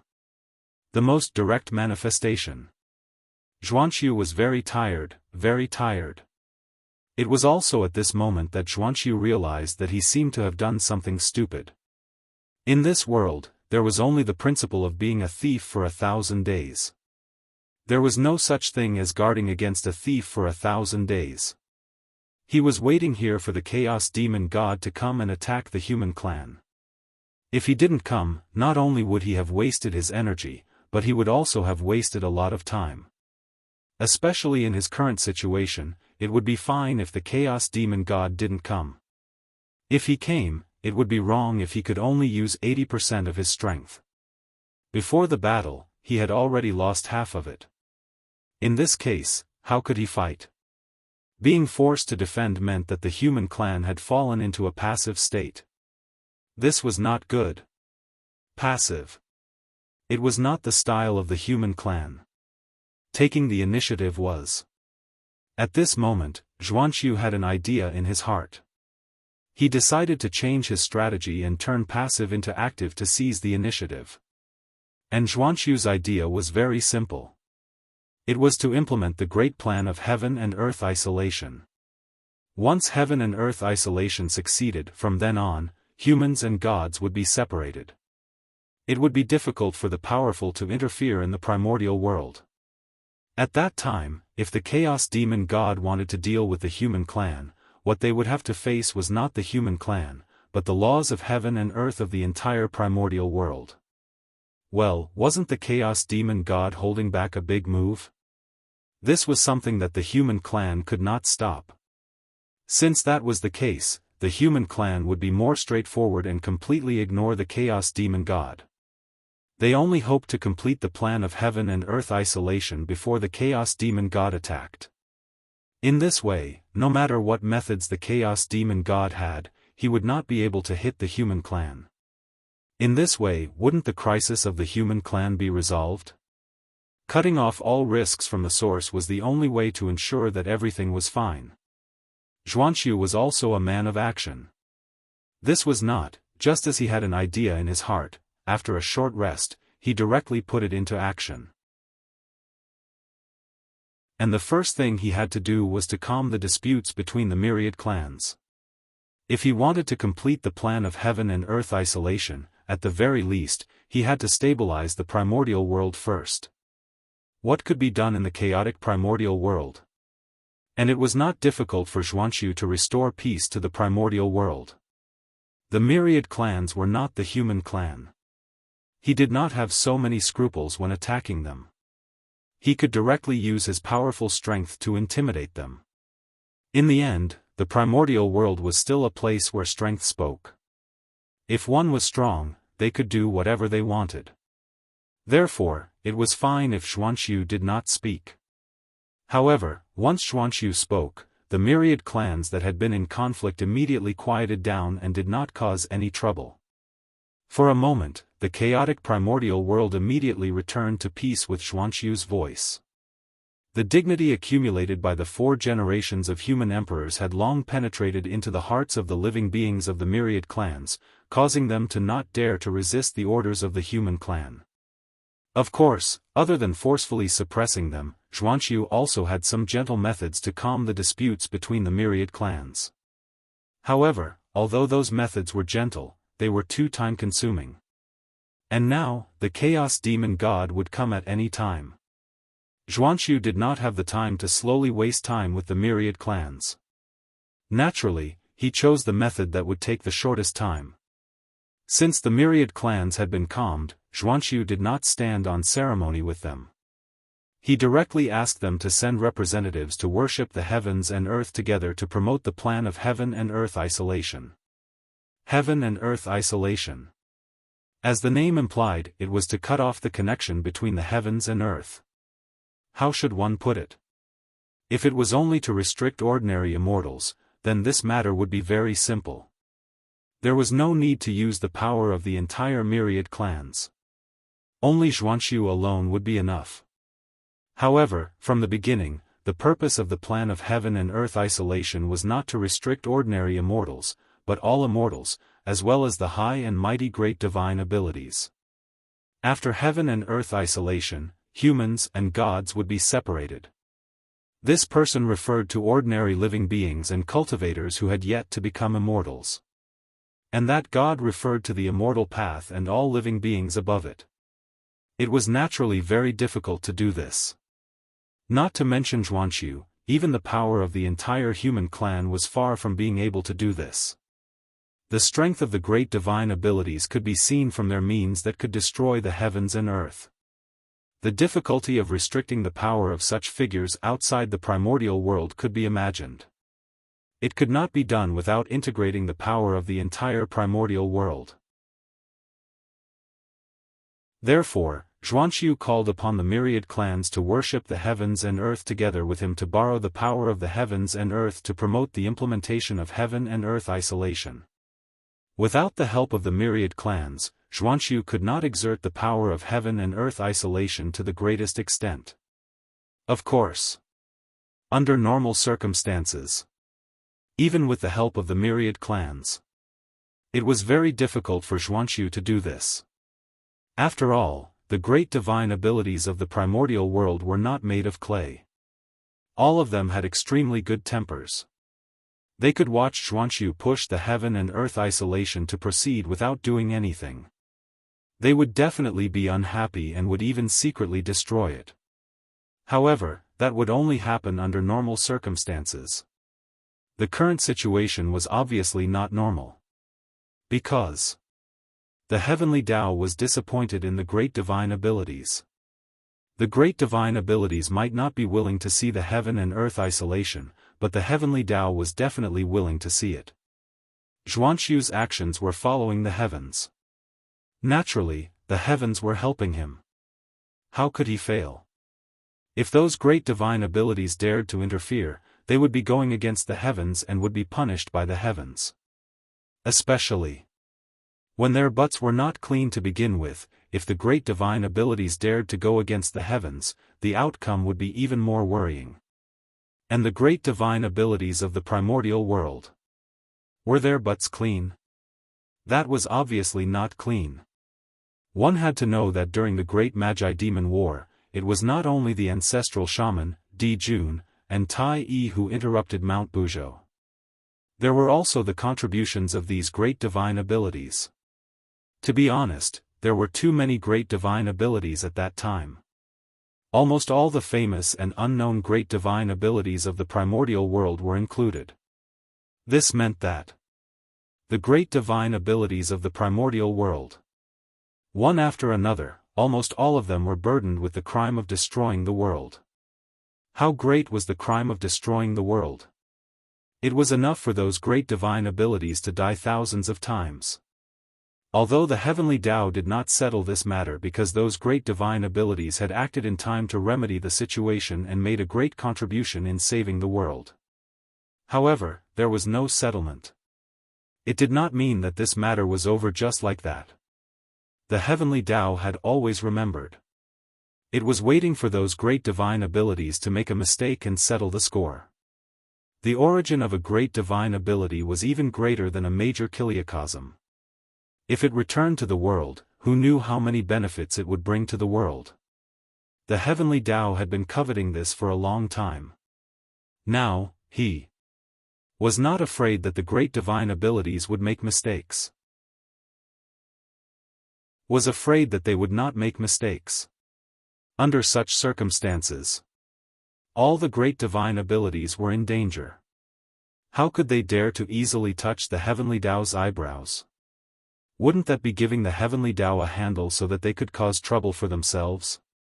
Therefore, Feng Zichen concluded Zhuanqiu's plan to cut off heaven and earth. It could be carried out very smoothly. No one dared to stop it. In the center of the primordial world, the original ruins of Mount Buzhou, where the world tree was now, human Emperor Zhuanqiu, together with the elders of the human race and the patriarchs of the 10,000 races, was here to sacrifice to heaven and earth. This was the place where Pangu had fallen and transformed into all living things of heaven and earth. It was also the center of the primordial world and the place closest to the origin of heaven and earth. Therefore, this place had become the best place to sacrifice to heaven and earth. Back then, the Magi had sacrificed to Pangu here. In the primordial world, Pangu was greater than heaven and earth. Then, even Pangu could be sacrificed here. It was naturally more than enough to sacrifice to heaven and earth. That was the truth. Not only did the Magi sacrifice to Pangu here, but Di Jun also sacrificed to heaven and earth here when he established the demon race. It could be said that whenever there was something important to report to heaven and earth, this place was the best choice. Today, Xuanqiu wanted to borrow the power of heaven and earth to cut off heaven and earth. Of course, he had to sacrifice to heaven and earth here to get the best response. Around the world tree, in front of the nothingness realm, Xuanqiu gathered the power of 10,000 races, gathered the earth of the primordial world, and fused the blood of all living beings to create a 9-colored altar to sacrifice to heaven and earth. The heavenly Tao is above. Today, Xuanqiu of the human race has sensed that on the primordial world, humans and gods live together and invade each other, causing the earth to lose its order and the world to lose its order. Therefore, Xuanqiu specially led the 10,000 races to plead with the heavenly Tao and use supreme methods to cut off heaven and earth, causing humans and gods to be separated and not invade each other. May the heavenly Tao be the judge. In front of the 9-colored altar, Xuanqiu said respectfully, "What? Cut off heaven and earth?" It was also at this time that the patriarchs of the 10,000 races knew the purpose of Xuanqiu coming here to sacrifice to heaven and earth. All of a sudden, their expressions all changed.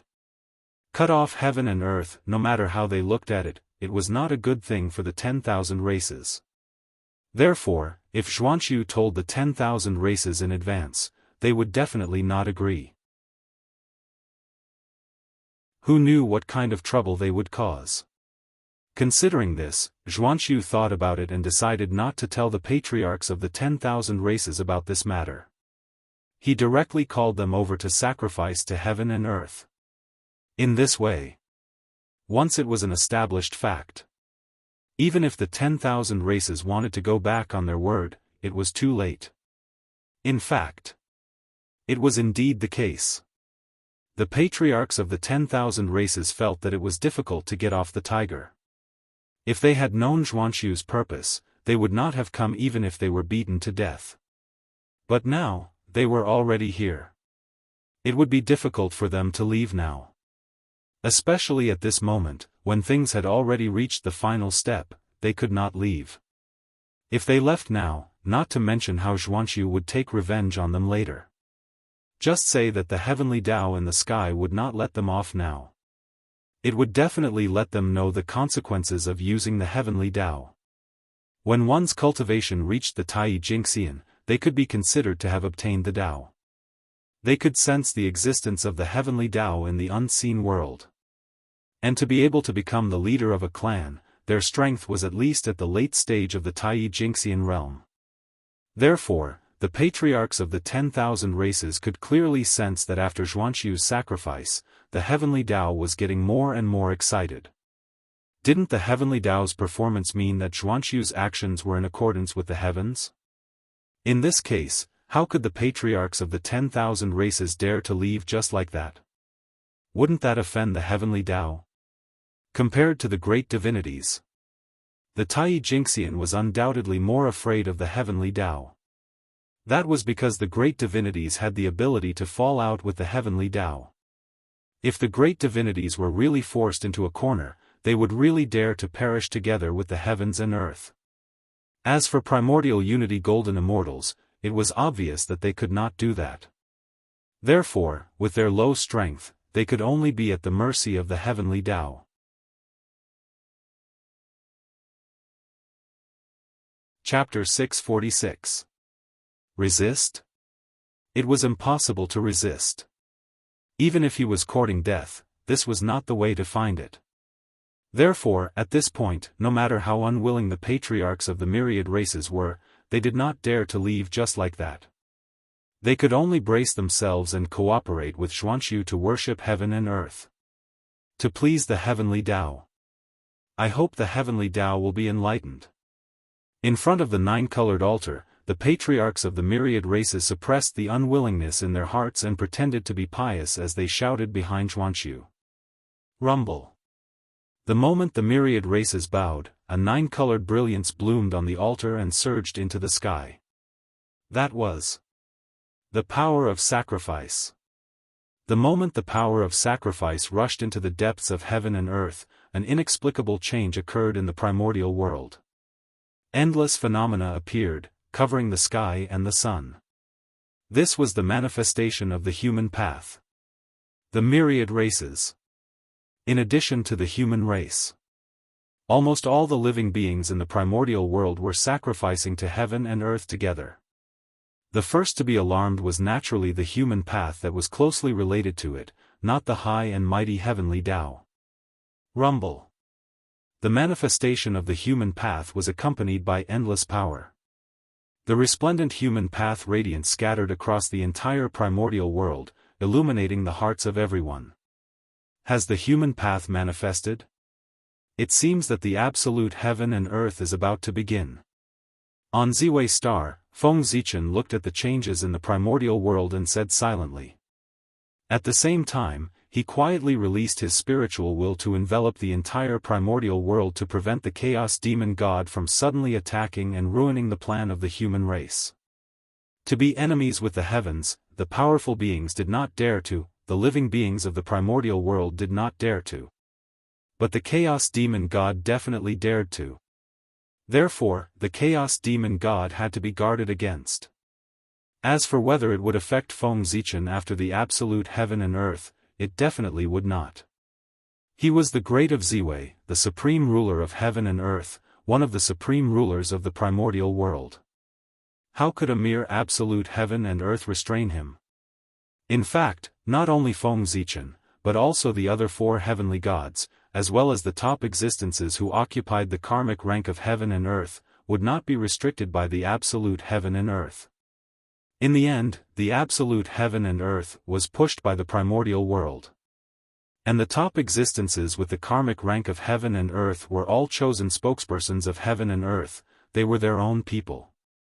Since that was the case, why would the restrictions of heaven and earth target their own people? Of course, it was ineffective. Rumble. Human Tao appeared. An endless amount of mighty power descended upon them. Driven by the power of sacrifice, they gathered at the intersection of heaven and earth, forming a vast ocean of human Tao. That place was filled with the radiance of humanity. It was like a natural chasm that forcefully cut off the connection between heaven and earth. You can see that. As the ocean of human Tao appeared, the connection between heaven and earth was completely severed. Under the obstruction of the ocean of human Tao, no living being could cross this boundary. Heaven and earth, it was really separated. Damn it! Below the nine-colored altar, when the myriad tribe leaders saw this scene, they were filled with hatred in their hearts. However, they had no choice but to pretend to be happy on the surface. It was truly unbearable. Originally, the ancestor was forced to go to the heaven realm. This was enough to make the myriad race patriarchs vexed. But with Xuanqiu doing this, they immediately gave up. Before the connection between heaven and earth was cut off, although the ancestor was in the heaven realm, if something happened in the clan, the ancestor could rush back at any time. However, with the success of the heaven and earth separation, everything was different. If the ancestor wanted to return to the clan, it would not be so simple. The price he had to pay would definitely be extremely shocking. In this way, it was equivalent to the myriad race losing their greatest trump card. In this way, how could the myriad race patriarchs not hate? Just as the myriad race patriarchs were feeling resentful. In the primordial world, an unforeseen event happened again. Rumble. After that human Tao, the heavenly Tao appeared with a loud bang.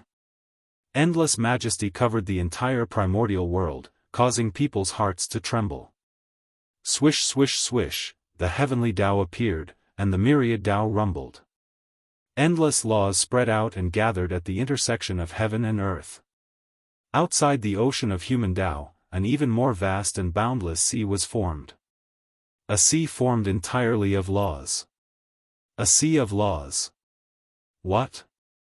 Seeing this scene, not to mention the living beings of the primordial world, even the powerful beings were alarmed and could not help but exclaim. Such power, it was enough to threaten them. Previously, although the appearance of the ocean of human Tao was spectacular, what kind of powerful beings were they? They had already asked the existence of Tao seeking. The level of life had long undergone a transformation and sublimated to the level of Tao, breaking free from the restrictions of human Tao. Therefore, although the ocean of human Tao was strong, it did not have a great impact on them. However, the sea of laws was different. Unless they could ignore the laws, they would be affected by him. In other words, with the appearance of the sea of laws, even the powerful beings would find it difficult to manifest in the primordial world. This point made it difficult for the powerful beings to tolerate. The primordial world was their birthplace. It was already humiliating enough that they were forced to leave. Now, their path of return was cut off. They had really gone too far. Did they really think that the powerful beings had no temper? Thinking of this, the powerful beings were really furious. They did not care about defying the heavens or not and were about to directly interrupt the formation of the Sea of Laws. As for the punishment of the heavenly Tao after the incident, they really did not care. Because there were really too many powerful beings born in the primordial world. They occupied almost 90% of the powerful beings in the primordial world. This power, even the heavenly Tao could not underestimate it.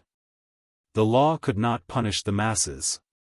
As long as there were enough powerful beings, it could make the heavenly Tao have misgivings and not dare to pursue this matter. Dealing with a powerful being. It was not difficult for the heavenly Tao. But 10 or 100 of them were enough to give the heavenly Tao a headache. Therefore, the powerful beings with such thoughts were not worried about the heavenly Tao's punishment at all. When they attacked, they had no scruples. Rumble. In the sky. All kinds of great Tao manifestations. They bloomed with shocking phenomena. A boundless pressure spread out. That was the fluctuation when the powerful beings attacked. Their strength was too strong. With a thought, they could create and destroy countless worlds. Once they attacked, they moved with the power of heaven and earth. F***ck.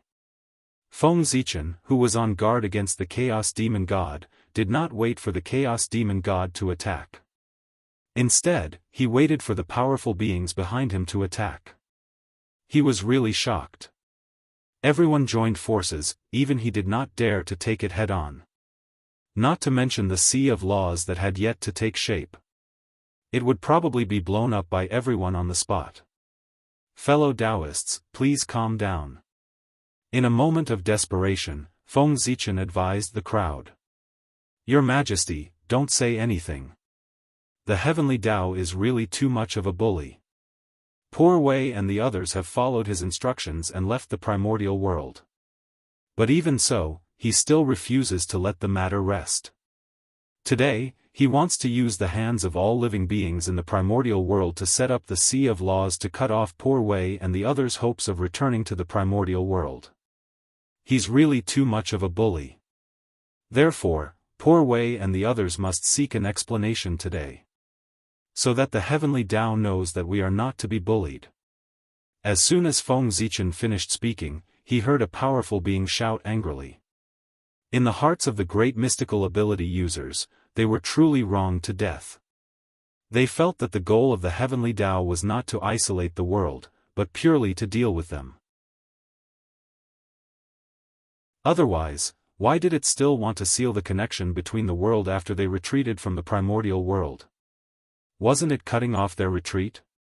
It was their retreat that gave the heavenly Tao the feeling that they were easy to bully. Therefore, this time, they wanted to teach the heavenly Tao a lesson so that it knew that the powerful beings were not easy to bully. As for the fact that the human race was behind this matter, why didn't they blame the human race? That was very simple. How could they not know what the human race was capable of? Without the tacit consent of the heavenly Tao, even 10 more humans would not be able to change the primordial world. Hearing this, Feng Zichen was speechless. He did not expect that the powerful beings were angry because of this reason. However, after knowing the reason, the matter was easy to resolve. Fellow Daoists, please calm down. You are all virtuous people who have contributed to the primordial world. How can the heavenly Tao force you like this? How can it make you unable to return to the ancestral land? Let's continue to watch. The heavenly Tao will definitely not disappoint you. Shaking his head and smiling, Feng Zichen said to everyone. Fellow Daoist, are you serious? Zhen Yuanzi, who had a good relationship with Feng Zichen, could not help but ask. If it was not for the fact that he had no choice, he did not want to be enemies with the heavenly Tao. Fellow Daoists, what kind of status do I have? How can I deceive you? Hearing this, Feng Zichen smiled faintly and directly raised the Ziwei star. Immediately, the Ziwei star shone brightly, making it difficult for everyone to open their eyes for a moment. It was also at this moment that everyone remembered the identity of the person in front of them. Ziwei the Great was the most noble person from the primordial world. He was from the same sect as the heavenly Tao and was the Lord of heaven and earth. He was the direct descendant of Pangu. His guarantee was indeed very important. Besides, even if I deceived you, it's not too late for you to make a move. It's just a matter of time. Why don't you wait for a while and see the results before making a decision? Seeing that everyone was hesitating, Feng Zichen struck while the iron was hot and continued. All right. In that case, Poor Wei and the others will listen to your majesty and wait for a while to see what the heavenly Tao's purpose is. When everyone heard this, they nodded and gave their orders. Waiting for a while would not delay much time. They could just see the final result. If they were dissatisfied, with everyone joining forces, even the primordial world could be destroyed, let alone a mere heaven and earth isolation. Strong strength, that was how confident he was. Seeing that everyone had retracted their supernatural powers, Feng Zichen breathed a sigh of relief and accompanied everyone to observe the evolution of the heaven and earth isolation. Rumble. Without the interference of the great divinities. Soon, the Sea of Law was completely formed. It joined forces with the Sea of Human Tao and completely separated the connection between heaven and earth. At this moment, under the combined isolation of the power of the heavenly Tao and the power of the human Tao, the heaven realm and the primordial world could be said to be two different worlds. The people of the heaven realm could not go to the earth. The people on the earth could not go to the heaven realm either. It was as if they were two unrelated worlds. Heaven and earth isolation. It was thorough enough. It directly separated the heaven realm and the earth into two different worlds. Your Majesty. Is this the ultimate goal of the heavenly Tao? In that case, do you have anything else to say? Outside the world, a great divinity suppressed his anger and questioned Feng Zichen. Regarding this result, they were very dissatisfied. Fellow Daoist, don't be anxious. Look. With a smile, Feng Zichen stretched out his palm and grabbed at the boundless starry sky. Immediately, endless starlight bloomed and turned into strands of sparkling ribbons that directly inserted into the Sea of Law. At the same time, the heavenly Tao trembled inexplicably. Strands of purple aura spread out from his body and gradually merged with the sparkling ribbons formed by the starlight. For a moment, in the Sea of Law, starlight was resplendent, and the Tao light was sparkling. They were entangled with each other, releasing endless mysteries. At this moment, seeing this scene, the great divinities seemed to have vaguely understood something. Changes were still continuing. After an unknown amount of time, the starlight and the Tao light gradually merged into one, forming special Tao lights that looked like ribbons. Buzz buzz buzz. Inexplicable Tao runes were emitted from the Tao light, resonating with heaven and earth. Mysterious runes were derived and imprinted in heaven and earth. The Tao light was resplendent and mysterious. With its appearance, the power of the Sea of Law actually began to slowly weaken. Soon, under the influence of this Tao light, a passageway appeared between heaven and earth again. However, this passageway, it only existed near the Tao light. This power? It's so familiar, it seems. A great divinity looked at the Tao light rippling in the Sea of Law, frowned, and said with some doubt. He seemed to have seen this Tao light there. Guiding divine light. Suddenly, a voice sounded in his ear, reminding him of the origin of this light. This was Feng Zichen's voice. Yes, it's the guiding divine light. Poor Wei once felt a similar aura on fellow Daoist Jiayin. After being awakened by someone, that person said excitedly. Guiding divine light, the light of all living beings. The only ability of this light, as the name implied, was to guide. Once the guiding divine light was released, it could guide everything. Of course, that was the highest level of guiding divine light. The guiding divine light here was obviously not at this level. Its ability was relatively simple, and it could only guide immortals. This light is called the guiding divine light. It is formed by combining the power of the stars and the power of the heavenly Tao. It is different from the guiding divine light on the saint. It is not used to illuminate all living beings, but to guide immortals. Under the suppression of the Sea of Law, the laws on the primordial land have been compressed to the extreme. They no longer tolerate existences above the golden immortal. In other words, once someone displays the power above the golden immortal, they will be sensed by the Sea of Law and be guided to the heaven realm by the guiding divine light inside. They are not allowed to stay on the ground. Feng Zichen casually grabbed a wisp of guiding divine light and explained to everyone. It was a very simple principle. Under the influence of the guiding divine light, the Sea of Law did not target anyone. It only targeted the power above the golden immortal.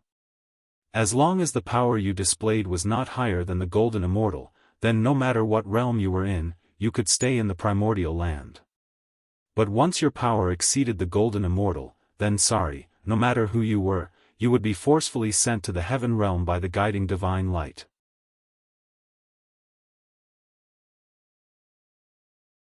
Chapter 647. The heavenly Tao has really put in a lot of effort.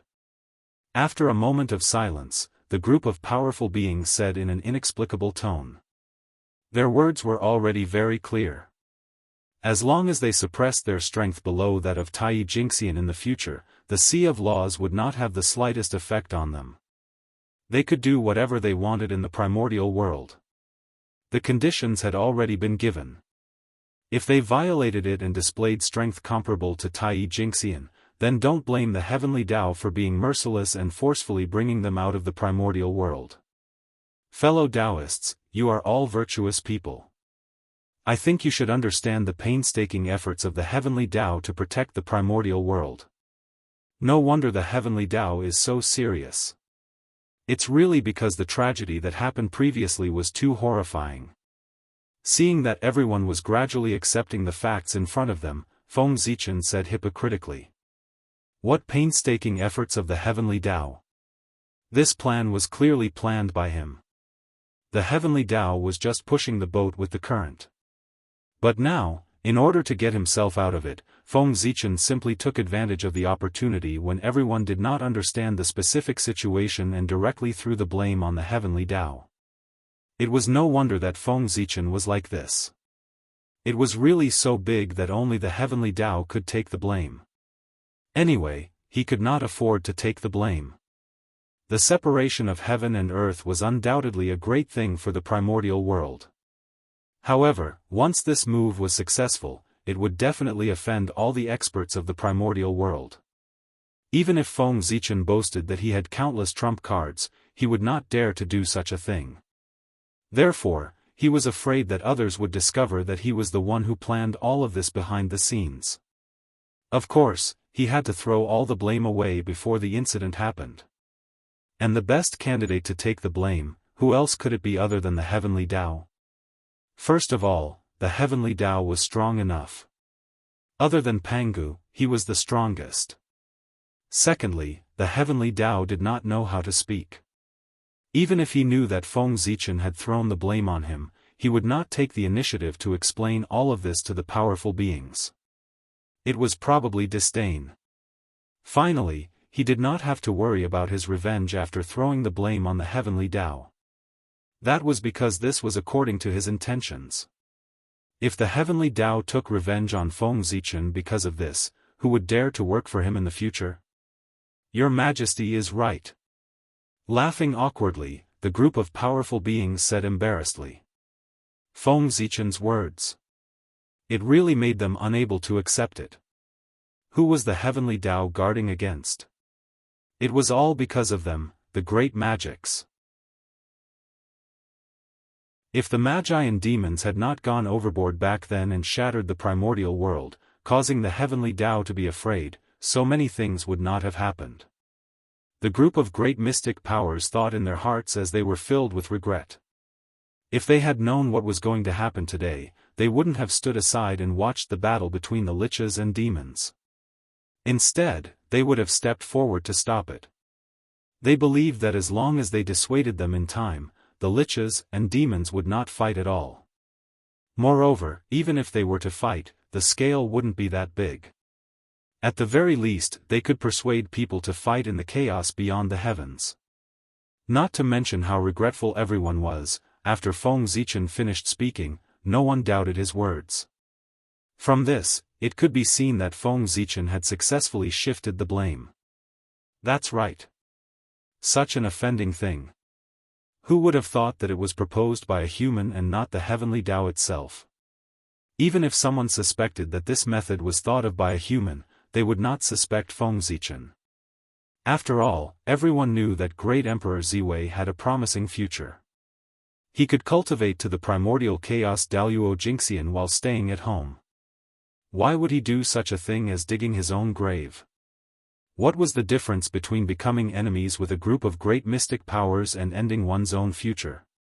No one believed that Feng Zichen would be so unwise. Fellow Daoists. After the separation of heaven and earth, there will definitely be a great change in the primordial world. In my opinion, we should return to our respective dojos and observe the changes in heaven and earth. Seeing everyone's expressions, Feng Zichen knew that his plan to shift the blame to the heavenly Tao had completely succeeded. He could not help but be overjoyed. However, his expression did not change. He still advised everyone unhurriedly. Yes, yes. Poor Wei and the others will leave now. Go back and experience the changes in heaven and earth with your heart to deal with the future changes in the primordial world. After Feng Zichen finished speaking, everyone seemed to have found a way out and left one after another. If they continued to stay here, it would be too awkward. They felt as if they were being targeted by the heavenly Tao. It was better to leave quickly. As for the matter of blocking the separation of heaven and earth, no one mentioned it at all. The sincerity of the heavenly Tao. It was already very obvious. If they raised an objection at this time, wouldn't it be obvious that they had a guilty conscience? Otherwise, why would they object? What were they trying to do by displaying the combat strength of a great mystic powers in the primordial world? At this moment, regardless of whether they had a guilty conscience or not, once they raised it, it would be like yellow mud falling into their pants. It would be shit even if it wasn't shit. They would definitely be remembered by the heavenly Tao. Therefore, no one dared to object. They all left in a hurry. Sigh. This matter, it's considered over, right? After everyone left, Feng Zichen let out a long sigh of relief and completely relaxed. Back then, when he formulated the plan to separate heaven and earth, he was only thinking about the benefits to the primordial world and even the human race. He had forgotten that this was a job that would offend people. At that time, he didn't think much of it. Now that he thought about it, he was really scared. Those were all the great mystic powers in the primordial world. If he was not careful, if he was hated by all the great mystic powers, he might suddenly disappear. Although Feng Zichen was powerful, almost no one in the primordial world could do anything to him. However, how many of the great mystic powers who could live until today were easy to deal with? Even the remnant spirit of the chaos demon god was killed by them.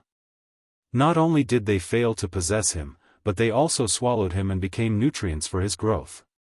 From this, one could see how extraordinary the methods of the great mystic powers were.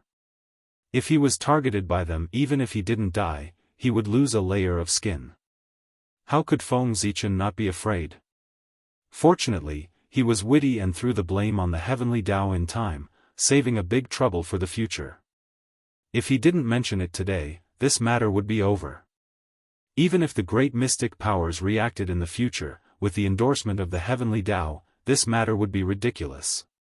Heaven and earth have been separated. The situation of the primordial world is about to change. After taking a deep look at the void of the primordial world, Feng Zichen turned around and returned to the Ziwei star. Not long after he returned to the Ziwei star, the endless rules in the primordial world slowly changed. Rumble. Endless Tao runes scattered out and scattered into the primordial world, causing inexplicable changes. The first to bear the brunt was naturally the world tree that stood between heaven and earth. Crash. The void cracked open silently, and the origin of heaven and earth flowed out of the huge crack. Like a waterfall, it poured onto the world tree. And the origin of heaven and earth, for the world tree, it was the best nourishment for growth. Phew, after absorbing the origin of heaven and earth, the world tree grew at a speed visible to the naked eye. Soon, it grew taller. Rumble. Rumble. A huge rumble resounded throughout the entire primordial world. It was the sound of the heaven realm. It was constantly rising, and the distance between it and the primordial world was getting farther and farther. It was pushed up by the world tree. The world tree stood tall, and its crown held up the entire heaven realm.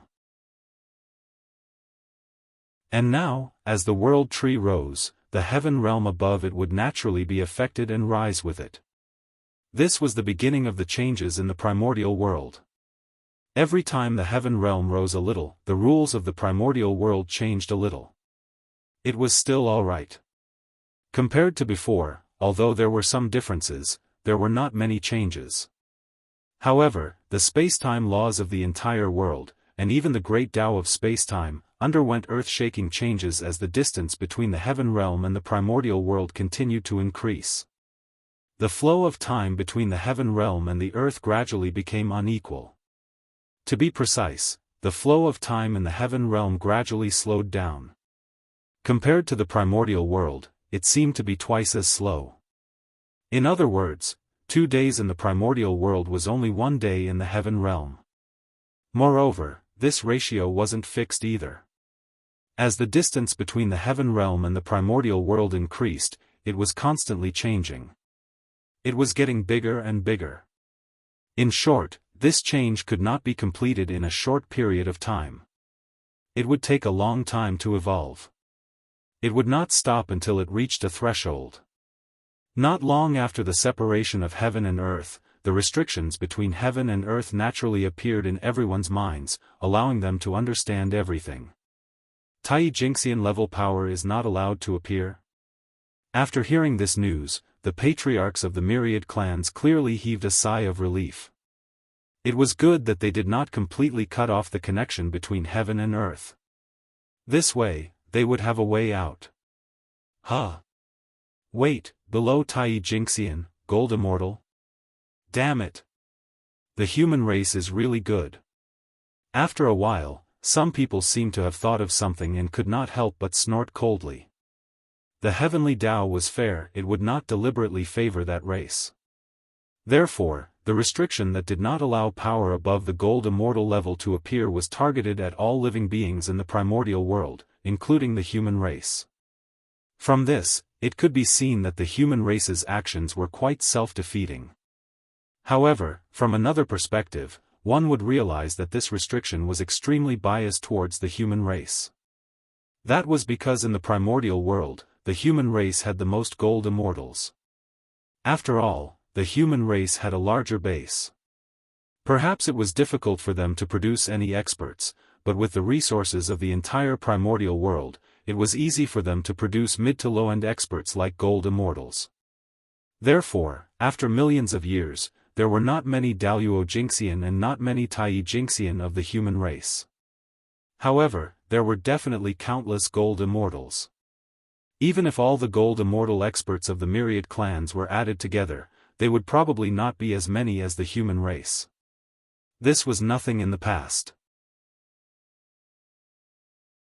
However, after the separation of heaven and earth, the existence of the gold immortal level leaped to the top of the primordial world. The benefits that the human race, which had the most gold immortals in the primordial world, received could be imagined. They could sweep through the myriad clans. Thinking of this, how could the patriarchs of the myriad clans' faces not be ugly? This was simply the heavens and earth helping the human race. However, they did not have the chance to reason it out. Saying that the heavenly Tao was unfair? Were they blind? Didn't they see that the heavenly Tao treated everyone equally and restricted them as it wished? Not to mention the human race, even the powerful beings were restricted by it. In this way, who could say that the heavenly Tao was unfair? The myriad clans were inferior to the human race. They could only say that they were useless and could not compete with others. They could not blame others. Your Majesty, we still have important matters to attend to, so we'll take our leave first. The more they thought about it, the more aggrieved they felt. The experts of the myriad clans really did not want to stay here any longer. Looking at the happy and smug faces of the humans, they immediately bid farewell to Xianxia. At this moment, they did not intend to, nor did they dare to, fuss over the matter of Xianxia tricking them to come here to worship the heavens and earth. Since you have something to do and have left, I won't hold you back. Xianxia was indeed in the wrong for what happened today. In the future, I will definitely give you a big gift to apologize to you. Xianxia could naturally think of what the patriarchs of the myriad clans could think of, and he thought even further. Therefore, he was extremely happy in his heart. He did not care about the attitude of the patriarchs of the myriad clans and directly said. At the same time, he also apologized to everyone. I wouldn't dare, I wouldn't dare. Even if your Majesty didn't say it, we would have taken the initiative to rush over when we found out about such a major event that has contributed to the primordial world. How could we blame your Majesty for this matter? Seeing Xianxia's smug expression, everyone was extremely annoyed. However, they did not dare to show it on their faces. They all said with a righteous expression. At this time, the matter had already been done. It was useless to be upset and regretful. Instead, it would make others look down on them. It was better to act righteous in exchange for a good reputation. It's good that you understand, fellow Daoists. Xianxia smiled and did not expose everyone's thoughts. He echoed from the side. He had already taken all the advantage. Why couldn't he let others have a taste of their mouths? It was fine to be smug, but they could not forget themselves. In this way, after a few pleasantries, the patriarchs of the myriad clans left one after another. You guys are still too naive. Since the human race dares to push the plan of separating heaven and earth, how can they not have any backup plans? You guys. You think too simply of the human race. After the figures of the patriarchs of the myriad clans completely disappeared, Xianxia's face could not help but reveal a strange smile. There was one thing, he did not tell the patriarchs of the myriad clans. That was, the restrictions of the heavenly Tao did not affect him. He could still exert the strength of a half-step primordial chaos. He did not have to worry about being taken away by the guiding divine light. Moreover, it was not just him, even the other elders and ministers of the human race, were not affected in the slightest. To be precise, any existence that was protected by the luck of the human race, their strength would not be affected by the heavenly Tao. Thinking about it, it made sense. As the protagonist of heaven and earth, how could the human race not have privileges? Otherwise, what was the purpose of the title of the protagonist of the myriad clans fighting for the world? Wasn't it all for the unique treatment? And not being restricted by the heavenly Tao was one of the privileges of the human race. What was the protagonist of heaven and earth? That was the symbol of the orthodoxy of heaven and earth. Since it was the orthodoxy of heaven and earth, then the position conferred by the human race was equivalent to obtaining the approval of heaven and earth. It was a kind of karmic position, so naturally, it would not be restricted by the heavenly Tao.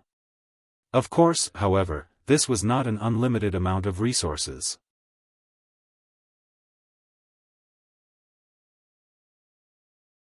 Chapter 648. The so-called conferment of the human emperor mainly relied on the destiny of the human race. However, the destiny of the human race was not unchanged. It would change with the change of the human emperor. In other words, the conferment of the human emperor had a time limit. A generation of emperors and ministers. After the change of the human emperor, unless the new emperor still conferred the positions of those ministers, they would no longer be protected by the destiny of the human race and lose the ability to break the restrictions of the heavenly Tao. Golden Immortal was their limit. Thinking about it, this was normal. The human emperor was only the human emperor after all, not the celestial emperor. If his power was not limited, where would the celestial emperor be? In the end, the most supreme ruler of the primordial world was still the celestial emperor. His power was permanent. The human emperor was just a weakened version of the celestial emperor. His status was only comparable to the 4 heavenly emperors. After today, the rise of the human race is inevitable. There will be no opponents in the primordial world. The myriad races will be completely crippled. The day when the human race redefines humanity is not far away. Secretly clenching his fists, Xianxia thought excitedly. The dream that countless martyrs of the human race had been looking forward to day and night would be realized in his hands. What an exciting scene. Everyone, it's time to leave. After a long while, Xianxia finally calmed down and spoke to the crowd with a calm expression on his face. Yes, Your Majesty. The elders of the human race responded in unison and left with Emperor Xianxia, returning to the human race. At this point, the primordial world regained its peace. Time flew by. In the blink of an eye, more than 300,000 years had passed. During these 300,000 years, Feng Zichen was not idle. He was still vigilant and carefully observed the movements of the primordial world to prevent the chaos demon god from suddenly attacking. Although the sea of laws was strong, it could not stop the existence of the primordial chaos level. Even the powerful ones could not stop it. The reason why he could make the powerful ones afraid was not because he was strong, but because of the deterrence of the heavenly Tao. His existence indicated the attitude of the heavenly Tao. The powerful ones did not dare to defy the heavens, so they were naturally afraid of him. And the deterrence of the heavenly Tao to the chaos demon gods, that was simply, **t. Since when did the chaos demonic gods need to worry about the heavenly Tao? Shouldn't they do whatever they want? Therefore, the sea of laws couldn't stop the chaos demon god. Of course, this did not mean that the sea of law was completely useless. At the very least, he could obstruct the chaos fiend god when he attacked. The sea of law covered the boundary between heaven and earth. If the chaos demonic god attacked the untainted land from the outside, he would not be able to avoid this place. He was the first to bear the brunt. With the chaos fiend god's power, which far exceeded that of ordinary primordial chaos Tao masters, the sea of laws would definitely not be able to withstand it and would be blasted into pieces. However, no matter what, the sea of laws was established by the heavenly Tao to isolate the primordial world. No matter how useless it was, it still had some prestige. Although it couldn't block the attack of the chaos demon god, it could still serve as a buffer. Even if this buffer time was only 1/10,000th of an instant. However, This 1/10,000th of an instant was enough for the heavenly Tao and many great divine abilities to react and intercept in time. What was the most terrifying thing about the Chaos Demon God? It was not their terrifying strength. Although their strength was indeed terrifying, this was the most terrifying thing. The most frightening thing about him was his elusive figure. The Chaos Demon God was very strong, but the heavenly Tao was not weak either. If they really fought, the Chaos Demon God would definitely not be a match for the heavenly Tao. However, the Chaos Demon God was not a fool. Why would they fight head-on with the heavenly Tao? Hiding in the dark, jumping out to cause trouble from time to time, that was the best choice. Yes, in fact, that was what the Chaos Demon God did. Every time there was a major change in the untainted land, they would jump out to cause trouble, which was extremely annoying.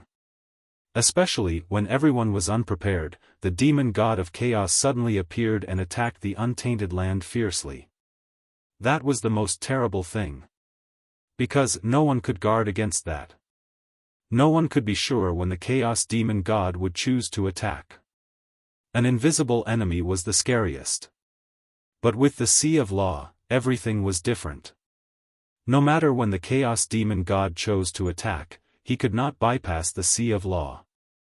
Once he attacked, he would definitely be sensed by it. And this gave everyone time to react. The Chaos Demon God, who was no longer elusive, was much easier to deal with. Making the Chaos Demon God turn from light to darkness was another great effect of the Sea of Law in addition to isolating heaven and earth. Maintaining vigilance for a long time was a huge burden for Xuanxu, but for Feng Zichen, who had a perfect mind, there was no burden at all. To be precise, from the moment his mind was perfect, he had been in a state of vigilance. This was one of the symbols of the primordial chaos realm, merging with heaven and earth, merging with the great Tao, observing all things with one's heart. Strange? Why hasn't the Chaos Demon God made a move yet? This is not like the Chaos Demon God in my memory. When did they become so tolerant?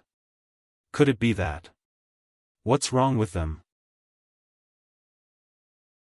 After waiting for a long time for the Chaos Demon God to make a move, Feng Zichen could not help but mutter in his heart.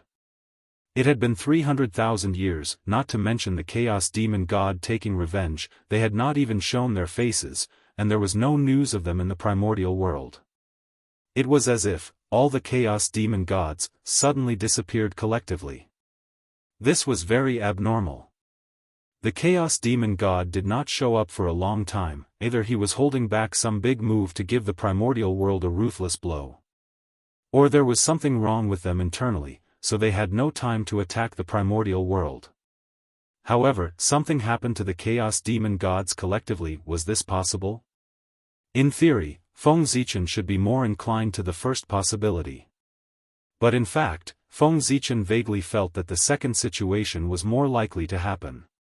If it were in the past, he would definitely think that the second situation was nonsense. The Chaos Demon Gods, how could something happen to them collectively? Wasn't this nonsense? Who could have such great ability to cause something to happen to them together? However, connecting it to the recent attack of Pangu, Feng Zichen could not help but wonder if Pangu had seriously injured all the Chaos Demon Gods when he had manifested last time, which was why they could not continue to stir up trouble in the primordial world. Otherwise, why didn't they attack? They didn't even show their faces.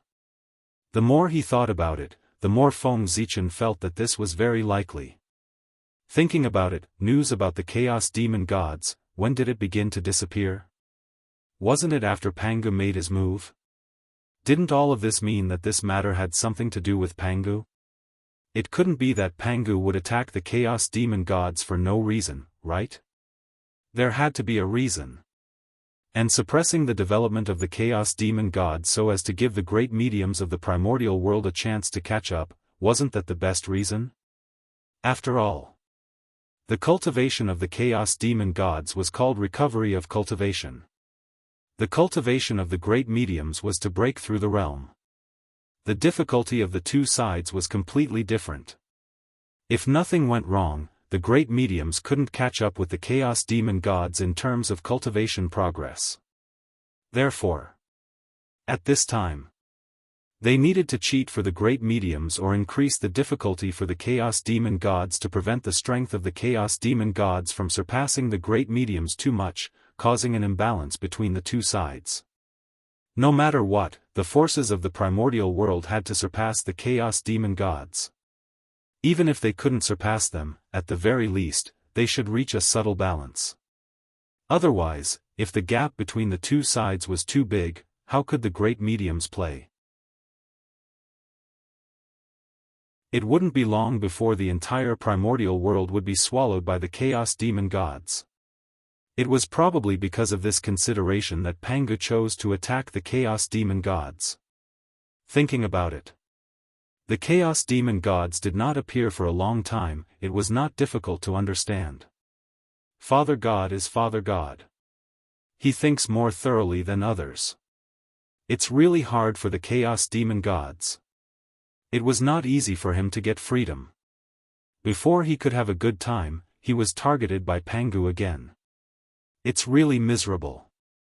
Feng Zichen, who imagined all this, couldn't help but feel sympathy for the chaos demon gods. No one would be happy to encounter such a terrible thing. As for whether his guess was accurate or not, Feng Zichen felt that it should be close to the mark. Even if there was a mistake, it wouldn't be too big. That was because the strength of the chaos demon gods should be suppressed.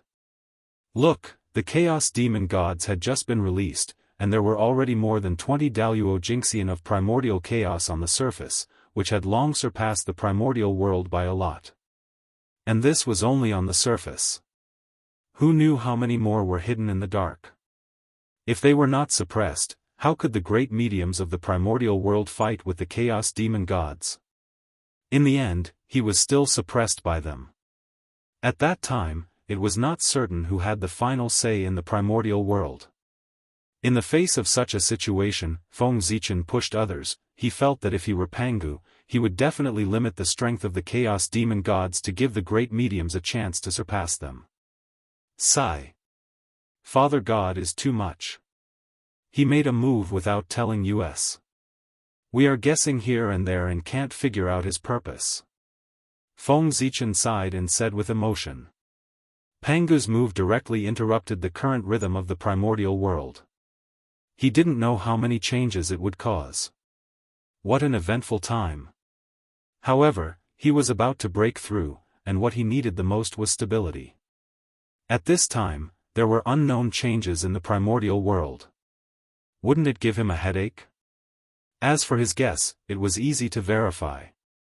As long as the next time the chaos demon gods made a move, he would be able to tell whether it was true or not. If the strength of the chaos demon gods did not increase much compared to before, then there was no doubt that they must have been affected by Pangu. On the contrary, if their strength had undergone an earth-shattering change, it meant that Feng Zichen's guess was wrong, and Pangu's attack should be somewhere else. That was the real trouble. Because, oftentimes, the unknown was the most frightening. 300,000 years was enough for too many things to happen. Especially for the current human race, there were changes every year, let alone 300,000 years. It was not an exaggeration to say that it was earth-shattering. After cutting off heaven and earth. Except for some clansmen who did not want to stay in the human world and chose to ascend to the heaven realm, most of the experts of the human race chose to enter the heavenly palace and stay in the human world to protect the human race. Of course, one had to admit that in a sense, the future of going to the heaven realm was indeed more promising than staying in the human race. After all, the heaven realm had become the center of the primordial world. It gathered the luck of the entire primordial world, and even the endless big, small, and medium worlds. It also gathered countless experts. Compared to the heaven realm, the heavenly palace of the human race could not compare to the heaven realm except for the fact that it was on par with him in terms of spiritual energy. Building a cart behind closed doors. How could it be compared to brainstorming? How could one know the vastness of the world if one did not see the vastness of the world? To be honest, if the human expert stayed in the human race and did not go to the heaven realm, it would not be a good thing. As time passed, they would gradually be abandoned by the times and fall behind others. However, from another point of view, it was precisely because of these experts that the human race's position as the overlord of the primordial world was established. It was hard to say whether the choice was good or bad. Of course, it was impossible for Feng Zichen to not see such an obvious drawback. In his heart, he already had a solution. One had to know that the goal of the human race was to surpass the shamans and demons. In order to achieve this goal, Feng Zichen had paid a huge price. Now, seeing that the human race had just shown signs of rising and had the possibility of catching up with the shamans and demons, how could he allow such a thing to drag the human race down? Therefore, he planned to cheat the human race to solve this drawback. According to his plan, he planned to use the connection between the heavenly palace and Zhousing to forcefully open a passage between heaven and earth so that the human experts could freely travel to and from the heaven realm. At this point, when the human experts had nothing to do, they could use this passage to visit friends in the heaven realm and ask for new information so that they would not be abandoned by the times. If this method was successful, it could immediately solve the drawback of the human expert staying in the human world. And this was not Feng Zichen's entire plan. Opening a passage between heaven and earth for the human race might guarantee that the human race's strength would always far surpass the 10,000 races, but it could not guarantee that the human race's strength would be able to catch up with the shamans and demons. Therefore, this required a second plan. As for the second plan, Feng Zichen turned his attention to the countless large, medium, and small worlds outside the primordial world. Every world contained unimaginable good fortune. Even if they only obtained a trace of it, it was enough for cultivators below Daoist Jingxian to benefit endlessly. Feng Zichen's goal was to find a way to contact the upper-class world so that the human race could benefit from it. This was naturally extremely difficult for others, but it was different for Feng Zichen. There was no other reason. He had the World Tree. With the ability of the World Tree, it could completely help him communicate with the various worlds.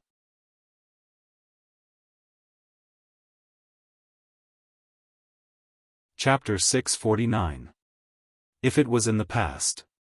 Even with the help of the World Tree, Feng Zichen might not be able to do this. But now, with the help of the origin of heaven and earth, the World Tree had just completed an upgrade, and its ability had been greatly improved. It was just enough to meet Feng Zichen's goal of connecting the 10,000 worlds. However, this matter was not urgent. Connecting the 10,000 worlds was one thing, and sending people into the 10,000 worlds was another. The difficulty of the two was completely different, and he still needed to plan carefully. The most important thing at the moment was to open up the passage of heaven and earth in the heavenly palace so that it would be convenient for the human experts to return to the heaven realm.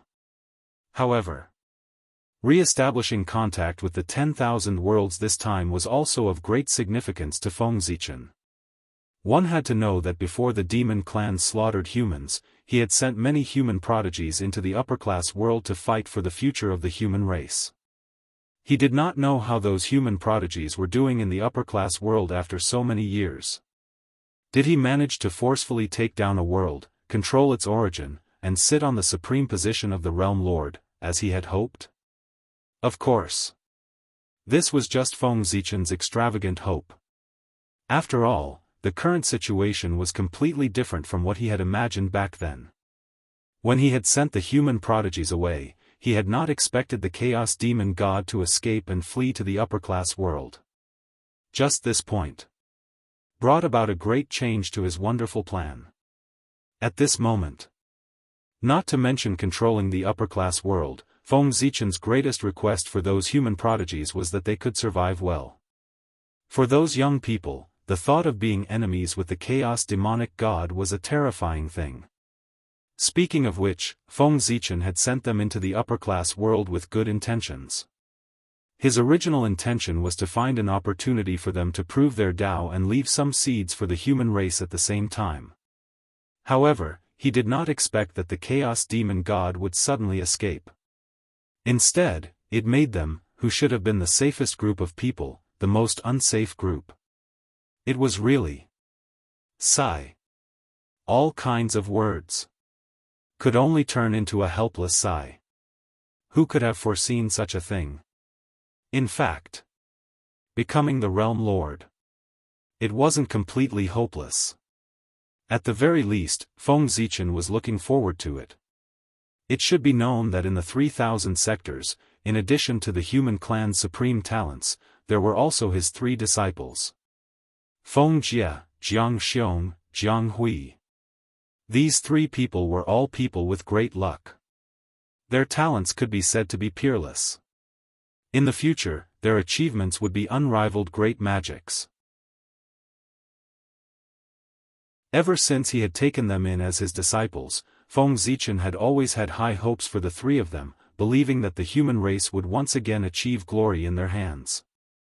For this reason, Feng Zichen kept the 3 of them by his side and personally taught them for a period of time. In the past, before the human race encountered a great calamity, the 3 of them had disappeared without a trace. Feng Zichen had been worried for a long time. It was only when he divined that the 3 of them had other opportunities and were swept into the great 1,000 realms that he was temporarily relieved. Until today. It had been nearly 10 million years since Feng Jie and the other 2 left the untainted land and were lost in the great 1,000 world. What a long period of time. It was almost equivalent to half of the history of the human race. Thinking about it, it had been 10 million years. With Feng Jie and the other 2's talent, they should have long cultivated Daoist Jingxian or even gone further. With such strength. In addition, with the 3 of them working together, even if they were not as good as the Chaos Fiend God, it was enough to protect themselves. Perhaps, surpassing the Chaos Fiend God and taking over a world was still unknown. Cultivation. It was a miracle. Therefore, the matter of cultivators. Then, anything could happen. Feng Jie and the other 2. They might be able to create miracles. This was Feng Zichen's greatest expectation for them. Perhaps. After I attain the Tao, I should go to the great 1,000 realms to take a look. Those children have been away from home for too long. It's time to look for them and see how they are doing. On the Emperor Star, Feng Zichen looked at the huge world tree that stood between heaven and earth. He seemed to see countless worlds, and he couldn't help but have a lot of thoughts in his mind. Rumble. In the void that no one could see. Streaks of resplendent starlight descended from the boundless starry sky and landed in the territory of the human race, in the heavenly cycle palace that belonged to the human race. This was Feng Zichen using a supreme method to distort spacetime and forcefully open 365 passageways to the heaven realm for the human race. Because these passageways had to bypass the Sea of Laws, Feng Zichen had no choice but to rely on Zhouxing's power. Otherwise, even someone as powerful as him would not be able to bypass the perception of the Sea of Laws and open the connection between heaven and earth. The Sea of Laws isolated everything. It was not a joke. It was only because Zhouxing had a special status that he could provide an endless supply of star power to the earth that his power would not be restricted by the Sea of Laws. Otherwise, the living beings of the primordial world would not be able to absorb star power. Who knew how much trouble it would cause? Back then, the demons had only intercepted a portion of the star power of the heavenly cycle, and they had already formed a huge karma with the common people. If the Sea of Laws dared to completely cut off the star power and prevent it from descending into the primordial world, it would not be long before it was crushed by the boundless karma. Such karma. The heavenly Tao did not dare to accept it. Therefore, the power of the stars. It would not be isolated by the Sea of Laws. And Feng Zichen was using this loophole in the Sea of Laws to create void passageways in the resplendent starlight for the human experts to travel between heaven and earth. This kind of thing was actually not difficult. If Feng Zichen went all out, it would only take a few hundred years for him to succeed. But if he really did that, it would cause too much of a commotion. It would not be an exaggeration to say that the entire primordial world would be alarmed. However, this was somewhat inappropriate. After all, Feng Zichen's actions were too unethical. He had just cut off heaven and earth, and now he was opening a back door for the human race. Could it be that the so-called heaven and earth isolation was specially used by the human race to deal with the myriad races? Yes. Although this was the truth, it was obvious that he could not say it out loud. Otherwise, once word got out, what would happen to the human race? Would they be able to stand? The human race could not bear this reputation. As such, it was fine to build passageways for the human race in secret. As long as they didn't do it openly, even if they were discovered, they would just turn a blind eye to it. However, if Feng Zichen dared to expose this matter openly in front of others, it would definitely cause an uproar in the primordial world. At that time, under the uproar of the public, even if the human race was the protagonist of the world, it would be difficult to explain. Of course, the condemnation of others would not hurt the human race in the slightest. However, at the very least, after this matter, the reputation of the human race in the primordial world would be completely ruined. Even Feng Zichen's reputation would be ruined. Feng Zichen still cared about his reputation.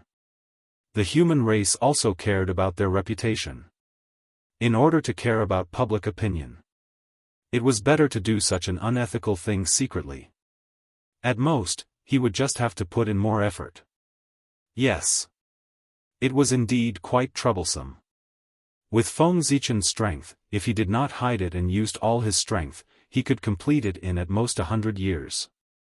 However, in order not to be discovered by outsiders, he had to divert a portion of his energy to conceal the secrets of heaven. This would undoubtedly greatly delay the progress of the project. It would take at least 100 times more effort. Tens of thousands of years. It was indeed a headache. Time flew by. In the blink of an eye, 30,000 years had passed. Feng Zichen's establishment of the heaven and earth passageway in the heavenly temple was finally completed. Only after this period of limelight passed and all living beings stopped talking about the heaven and earth passageway could these passageways be officially put into use. It was also at this time Emperor Xuanqiu also ushered in the end of his reign. Yes, after many changes, it was already 900,000 years of Xuanqiu's reign. Unknowingly, Xuanqiu had already ruled the primordial world for 900,000 years. It was less than 100,000 years away from the end of his million-year term. At this moment, it was time for him to choose his successor. Thus, Xuanqiu finally shifted his gaze from the primordial world back to the human race and began to search for the prodigies of his race. After Emperor Xuanqiu retracted his gaze, the patriarchs of the myriad races could not help but heave a long sigh of relief. In their hearts, this great emperor of the human race was too terrifying. It was fine if he did not make a move, but once he made a move, he cut off the passageway between heaven and earth. It was too terrifying. Even a peerless villain was only a so-so. Xuanqiu searched the human race several times and finally found a suitable successor. Ji Jun. That was his nephew, the grandson of Emperor Xiaohao, and the great-grandson of human Emperor Xianyuan. He was born with the imperial purple aura, and his life was indescribably noble. He was the best candidate to succeed the human emperor. Yes. That's right. Ji Jun was Di Ku, the reincarnation of one of the 5 innate experts who died in battle for the human race. After confirming the candidate, Emperor Xuanqiu did not directly entrust him with an important task. Instead, he first gave Di Ku a test. After he passed all the tests, Emperor Xuanqiu called him to his side to personally teach him. After that, the primordial world fell into silence again. Nothing major happened. Soon, 100,000 years passed slowly. The human race once again welcomed the change of supreme power. Xianxia had lived for 1,000,000 years. Human Emperor Xianxia passed down the throne to Ku under the witness of the myriad races. Then, he ascended to the sky and left. When he left, many elders of the human race soared into the sky and left with him. At this point, the older generation had completely given up their power and was completely taken over by the younger generation. The change of power in the human race was completed without any ripples. There was no turmoil. However, according to Feng Zichen's estimation, this should be the last time such an uneventful transfer of power would happen. Not everyone could be free from power. People were greedy. After tasting the pleasure of having power, how could they give it up so easily? The reason why they could give up the power in their hands so easily was that they knew that there were greater benefits waiting for them above the heaven realm. Xianxia did not abdicate to live in seclusion. Instead, he went to the heavenly court to be the ruler of heaven and earth. These old officials who assisted Xianxia followed their majesty to the heavenly court. How could Emperor Xianxia treat them unfairly?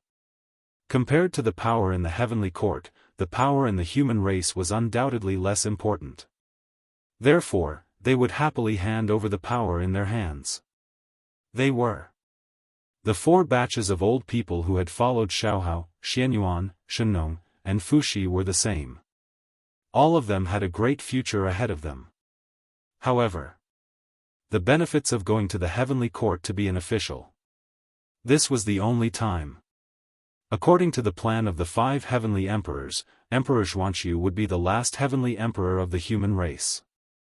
After this, even if Haotian had not returned, the next human emperor of the human race would not be able to become a heavenly emperor. Because even if Feng Zichen agreed, the other great magicians of the primordial world would not agree. 5 heavenly emperors were enough. With a few more, it would probably become a routine for the human emperor to become a heavenly emperor after he abdicated. At that time, what would Haotian do after he returned? He could not give the position of heavenly emperor to the human race, right? This was obviously impossible. Ever since Haotian became the heavenly emperor, it was not an exaggeration to say that he had been cautious and conscientious. Not only did he not make a big mistake, he had made a great contribution. Especially when he was forced to enter the cycle of reincarnation because he wanted to save the primordial world. He had fallen to save all living beings in the world. It was fine if all living beings did not appreciate his kindness, but they took advantage of his reincarnation to seize his foundation. TSK. Anyone who had some sense of shame would not be able to do such a thing. Moreover, the heavenly Tao would not allow such a thing to happen. The heavenly Tao was fair. It would not let a hero bleed and then cry. Moreover, the power of the human race. It had already attracted the attention of many great magicians. In order to prevent forces like the shaman and demon race from appearing again, perhaps a group of great magicians would join forces to suppress the human race to curb its development. This was very likely to happen. Because no one was willing to have another powerful force like the Lich to surpass them. Once they discovered that any force had such a sign, they would definitely join forces to suppress it. And the human race. Obviously, there were such signs. But at this moment, the human race was protected by the heavenly Tao. Its rise was also carried out according to the will of heaven. Therefore, although the great magicians did not want to see the rise of the human race, they did not dare to interfere too much due to the might of the heavenly Tao. However, the heavenly Tao took care of the human race. There was also a limit. Once this limit was exceeded, the human race would no longer be protected by the heavenly Tao. And obviously, the matter of the 5 heavenly emperors. It was not under the protection of the heavenly Tao. Once the human race had 9 heavenly emperors. Then, the destiny of the human race would completely merge with the destiny of the heavenly court. At that time, in the primordial world, No one could keep the human race in check. However, how could the great divines tolerate such a thing happening right under their noses? They would definitely stop it. The 5 heavenly emperors. It was not the limit of the great magicians. It was the limit of the heavenly Tao. According to the thoughts of the great magicians, one was enough. It was good for you and good for me. However, when Fuxi first ascended the throne, he proposed the plan of the 5 heavenly emperors. Originally, the great magicians did not want to agree. But this move, following the will of heaven, it could help the human race prosper. Therefore, the heavenly Tao agreed.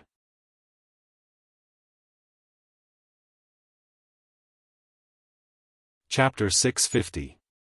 Even the heavenly Tao agreed. Whether the great divinities agreed or not, it did not seem so important. Thus, the plan of the 5 heavenly emperors was successfully implemented. However, since they had agreed on 5 heavenly emperors, there could only be 5. Not one more. And Zhuanxu was the 5th heavenly emperor and the last heavenly emperor of the human race. After him, the human emperor. Whether it was the heavenly Tao or the great divinities, they would not let him become the heavenly emperor. It could also be said that the fortune of the human race was over. A new heavenly emperor could no longer be born. In short, in order to prevent the destiny of the human race from completely merging with the destiny of the heavenly court, the heavenly emperor after Zhuanxu could not be from the human race no matter what. This was the bottom line of the great divinities and the bottom line of the heavenly Tao. And if the human emperor after him could not become the heavenly emperor, then his ministers would not have the benefits of going to the heavenly court to be officials like their predecessors. In this way, would these people still be willing to hand over the power in their hands? Perhaps most people would. But there would always be some people who were greedy for power and could not give up the power in their hands. The human heart could not withstand the test. Therefore, in the future, the change of power in the human race might not be as peaceful as today. Chaos was gradually born. In Feng Zichen's eyes, the bloody storm of the change of power in the human race from the future was already reflected. However, although he had expected this scene, he did not make any preparations to prevent this scene from happening. Because Feng Zichen knew that this was inevitable in history. When every race reached this stage, the same situation would happen. It could not be stopped at all. What he could do? He could only watch quietly. As for how to calm these disputes, that was what the human emperor had to face. What did it have to do with him? These troubles. Just treat it as a test for the human emperor. It was not an easy task to become a qualified emperor. Suppressing those who were greedy for power and unwilling to give up power was also a kind of training for the human emperor. Otherwise, if he could not even suppress the old man of the human race, how could he suppress the myriad races? A race could not completely control it. How could he have the face to rule the primordial world? In the center of the primordial world. In the 33 heavens. Where the heavenly court was. The great divines of the untainted land gathered here once again to witness the birth of a new celestial emperor.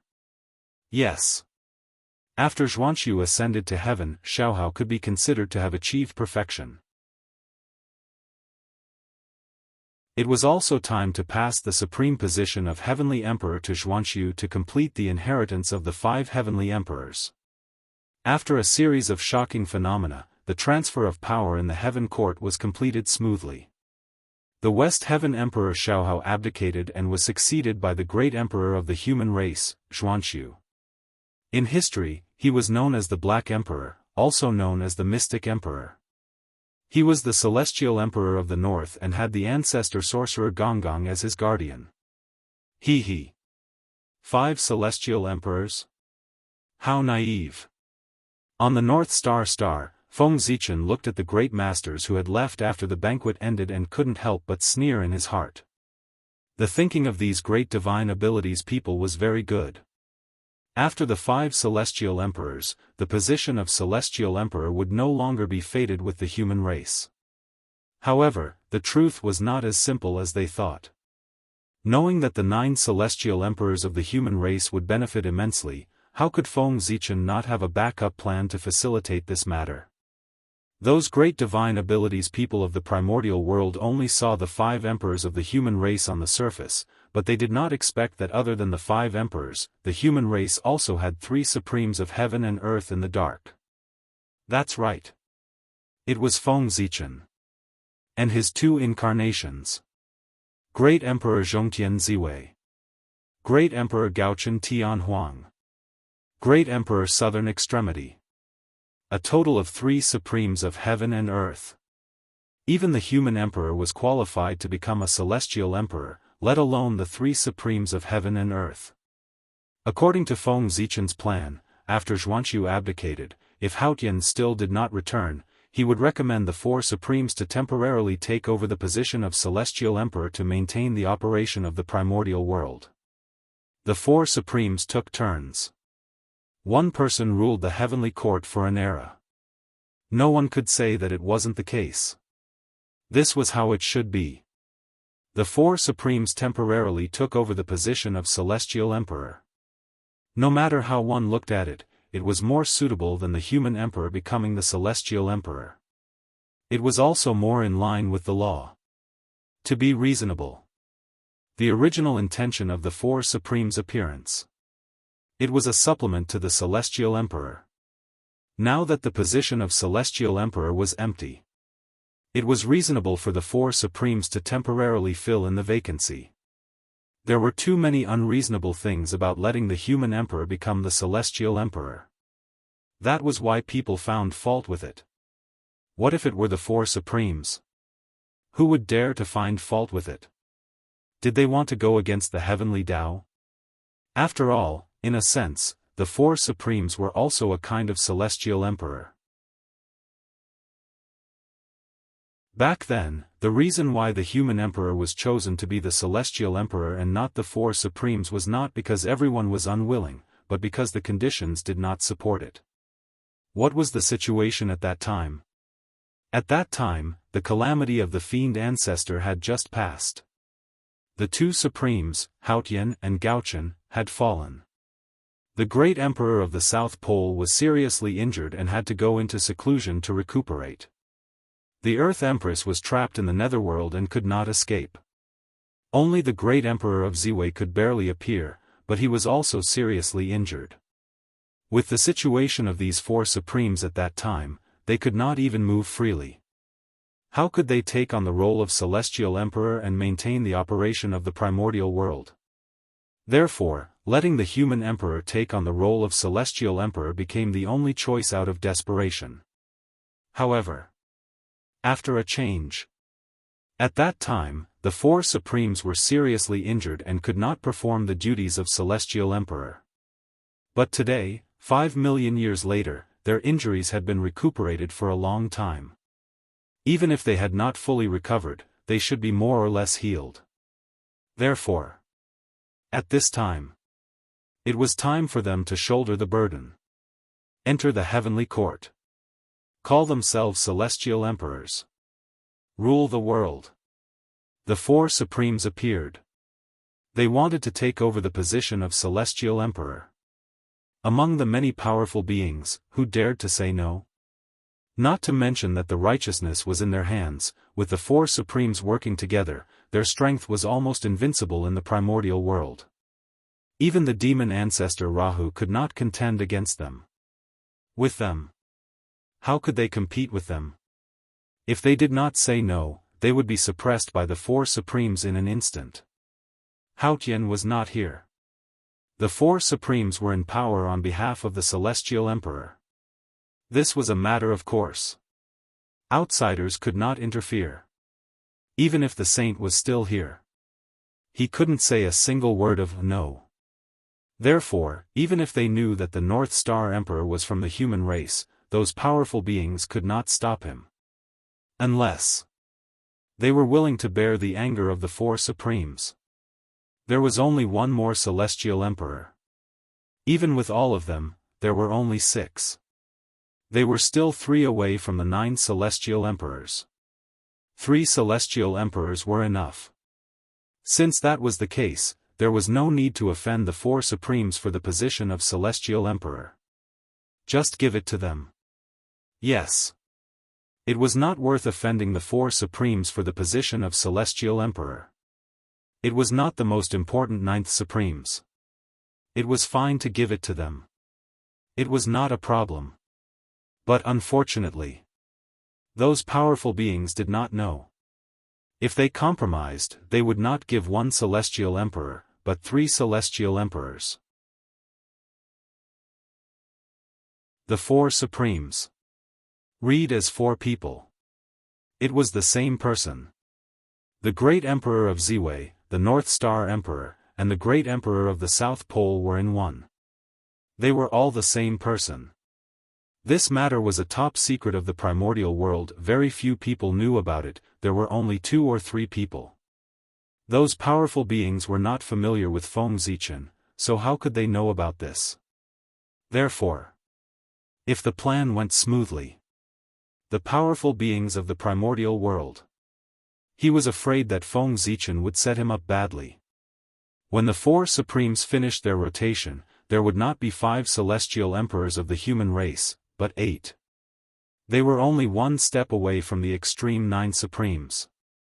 However, according to Feng Zichen's estimation, it would be very difficult for the human race to give birth to a 9th celestial emperor.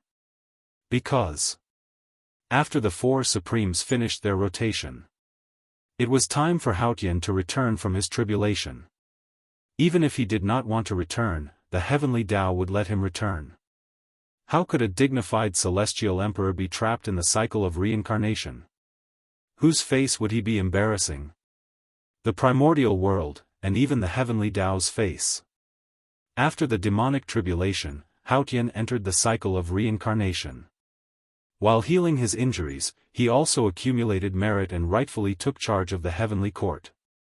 From this, it could be seen that after his merit was complete, he could return from the tribulation. Then when would Haotian's merit be complete? According to the heavenly Tao, he needed to go through 1,750 great tribulations before he could escape. 1,750 tribulations. Oh my God! This was incredible. Haotian's tribulation was naturally different from others.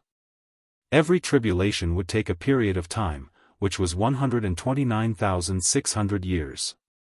Feng Zichen had once calculated for Haotian 1,750 tribulations, and each tribulation was 129,600 years, which added up to 226. 8 million years. Hiss. 220 million years. It was really a long time. One had to know that the history of the entire human race was not that long. In that case, it might not be obvious. Then from another perspective. From the fall of Haotian until now, it had only been more than 4 million years. TSK, more than 4 million years. Compared to the time that Haotian had to go through, it was not even a fraction of its time. From this, it could be seen. 220 million years was a very long time. At first, when Feng Zichen learned about Haotian's situation from the heavenly Tao, he thought that he would not be able to return. 200 million years had passed. Even if he came back, what could he do? The daylily would be cold. However, on second thought, he felt that something was wrong. How could the heavenly Tao let Haotian experience the tribulation for more than 220 million years? Wasn't this destroying his future in disguise? Among them, there must be an unknown plan that could help Haotian return from the tribulation in advance. After a long period of thinking, Feng Zichen still could not figure out the crux of the matter. It was not until hundreds of thousands of years ago, after the separation of heaven and earth, that the space-time of the primordial world changed. Only then did Feng Zichen figure out the arrangement of the heavenly Tao for Haotian. The world of Haotian's reincarnation was not the primordial world at all, but the endless small world floating in the void. In the void. Almost all the time. There were worlds that were either formed or destroyed. These worlds were too weak. Not to mention powerful beings, even ordinary immortals could easily destroy them. Therefore, no one would pay attention to them. In the primordial world, these worlds might only exist for a day before they were destroyed. However, a day in the primordial world was the process of their birth and death for those worlds. It was enough to evolve a complete civilization. The flow of time between worlds was completely different. Some were fast. Some were slow. If Haotian wanted to return, he would need to spend more than 220 million years. During this period of time, it was naturally extremely long in the primordial world. However, if it was placed in those small worlds that were constantly being destroyed, it might not be the case. A day in the primordial world was equivalent to a few years, 100 years, 1,000 years, or even 10,000 years, or 100,000 years in a small world. In short, as long as the heavenly Tao wanted, the so-called 220 million years of time was not a problem at all. It could let Haotian return at any time. As for why until now, the heavenly Tao had not let Haotian return. That was unknown. However, this did not prevent Feng Zichen from using Haotian's absence to perfect his plan and seek earth-shattering benefits for the human race. In Feng Zichen's heart, he very much hoped that Haotian would return as late as possible. He even vaguely hoped that Haotian would never return. That would be best. However, this was obviously impossible. No matter what. After the four royals finished their shifts, Haotian had to return. Because this was the final deadline, if Haotian still had not returned after this time, the position of Heavenly Emperor would be rotated, and there would be no position for Haotian in the primordial world. He had made a great contribution. Not only did he not gain any benefits, he even lost his foundation. This could not be justified no matter what. The heavenly Tao would never allow this to happen. Those who contributed would be rewarded, those who committed crimes would be punished. It was the foundation of the heavenly Tao, it would never change. The positions of the 8 heavenly emperors was already the limit of Feng Zichen's plan. Of course, he was also very satisfied with this. The bigger the matter, the more difficulties he would encounter. How could such a major event of transforming the supreme power of the primordial world from the public world, the primordial world, to the family world, the human race, be smooth? It should be full of difficulties. If it could be done easily, Feng Zichen would be suspicious. He would feel that there were risks that he did not know about, or that he had fallen into someone's trap. There must be a cause and effect. In this world, there was no such thing as a pie falling from the sky. If there was, there must be an unknown plan inside. In the future, he would definitely pay an unimaginable price for it. So, something that was too easy to succeed. On the contrary, it made people feel uneasy. Feng Zichen still had no idea how to obtain the position of the 9th heavenly emperor. However, it did not matter. There was still a long time in the future. There would always be an opportunity. After all, in the eyes of the great magicians of the primordial world, even if Gaochen ascended to the position of heavenly emperor, the human race would only have 6 heavenly emperors, not 8. The difference between the 2 heavenly emperors, it was enough to make them relax a lot. It could be said that as long as Feng Zichen's disguise was not exposed, the great magicians would not be at their highest vigilance against the human race. Perhaps they could accept the 7th heavenly emperor of the human race. After all, in their understanding, the human race had only given birth to 7 heavenly emperors, not 9. There was still a gap from the upper limit in their hearts, so it was naturally much easier to accept.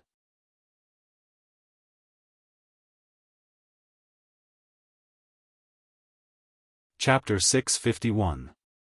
On the contrary, If Feng Zichen's disguise was exposed, the impact of that would undoubtedly be huge.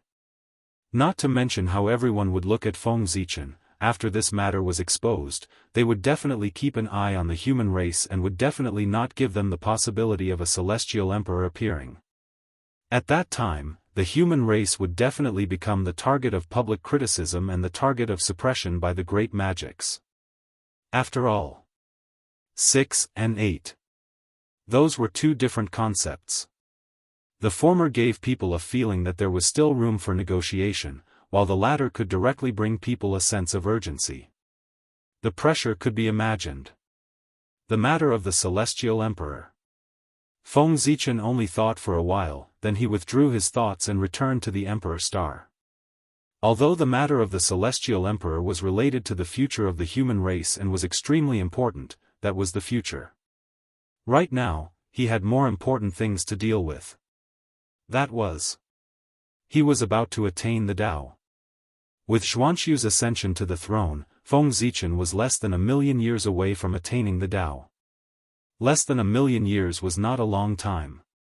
It was just a period of seclusion. Attaining the Tao was imminent. Feng Zichen was not in the mood to worry about other things. At this moment, there was nothing more important than attaining the Tao. The future of the human race depended on strength. As long as the human race was strong enough, they could do anything they wanted without any scheming. Therefore, having powerful strength was especially important. In these 1,000,000 years, he should abandon everything and focus on cultivation, so that he could improve his state to the most perfect level to welcome the arrival of the general trend of the world, in the blink of an eye. The sea turned into mulberry fields. Just as Feng Zichen was silent in cultivation, 1,000,000 years had passed. The era of the Northern Heavenly Emperor, Xuanxiu, had quietly come to an end. This also marked the time for Feng Zichen to attain the Tao had finally arrived. In the 1,000,000th year of the Mystic Emperor's calendar, the Northern Black Emperor Xuanxiu's imperial luck ended. He stepped down from the position of Heavenly Emperor and entered the Fire Cloud Cave to cultivate. The moment he stepped down, there was an inexplicable throbbing in the world. An invisible aura suddenly appeared and swept across the place in the blink of an eye. Then, in front of the shocked gazes of all the great divines, the power of heaven and earth poured down towards the Emperor Star. Feng Zichen, who was in seclusion on the North Star, suddenly felt that something was wrong with the atmosphere. Just as he was about to get up and investigate, he saw a supreme momentum descend upon him. Rumble. The vast momentum of heaven and earth was like a huge funnel, hanging down from the Ziwei star and pouring into Feng Zichen's body through the top of his head. In an instant, as the power of heaven and earth entered his body, Feng Zichen only felt that his heart was empty. His true spirit, origin energy, dermic powers, and flesh began to sublimate. Breakthrough. It had begun. At this moment, with the help of the power of heaven and earth, Feng Zichen's mind began to soar. In a trance, Feng Zichen seemed to have left the primitive world and arrived at a mysterious place. Over there was a vast river. The river of time and space. The most mysterious place in the primordial world. This place was the key to breaking through to the primordial chaos Daoist Jingxian. It was different from when he had to jump out of the river of fate to become a Daoist. If he wanted to achieve the Tao and reach the realm of the primordial chaos Daoist Jingxian, the most important step was to gather his own timeline and jump out of the river of time and space. Only by jumping out of the river of time could he transcend heaven and earth and wander outside of time and space. He could observe the primordial world from a bystander's perspective. Why did they say that after becoming a primordial chaos Daoist Jingxian, one would be able to obtain great freedom and freedom? That was the reason. There was no trace of you in the river of fate, no trace of you in the river of time and space, and no trace of you could be found in heaven and earth. Everything about you. They were all gathered on his body. Unless you wanted to. Otherwise, under the rules of the heavenly Tao, there would be no such person as you. In this way, he would naturally not be restrained by the heavenly Tao. Of course, he could be said to be free and unfettered. Primordial chaos meant perfection. Primordial chaos Daoist Jingxian had a perfected great Tao. He formed a large world of his own. He was unrestrained and unrestrained. He could walk in the chaos and transcend heaven and earth. Such an existence was no different from the Tao. Therefore, becoming a primordial chaos Daoist Jingxian was known as achieving the Tao. It meant achieving the Tao. Splash! The river of time and space was vast and mighty.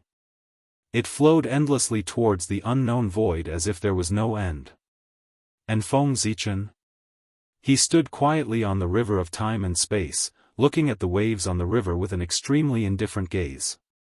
The waves were his past. They were all the traces left behind since he was born until he became a quasi-sage.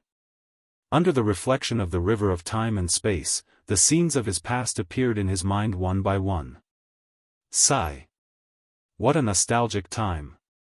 Looking at his high-spirited childhood self, Feng Zichen sighed softly and reached out his hand to grab it. The next moment, the river of time and space went berserk. Rumble. Feng Zichen grabbed down with his big hand, and an unparalleled force erupted, setting off a huge storm and endless waves in the river of time and space. Rise! Grabbing the river of time and space, Feng Zichen shouted and suddenly exerted his strength, grabbing a tributary from it. That was the time that belonged to him. Splash! Accompanied by endless waves, a colorful river rose from the river of time and space and was swallowed by Feng Zichen in one gulp.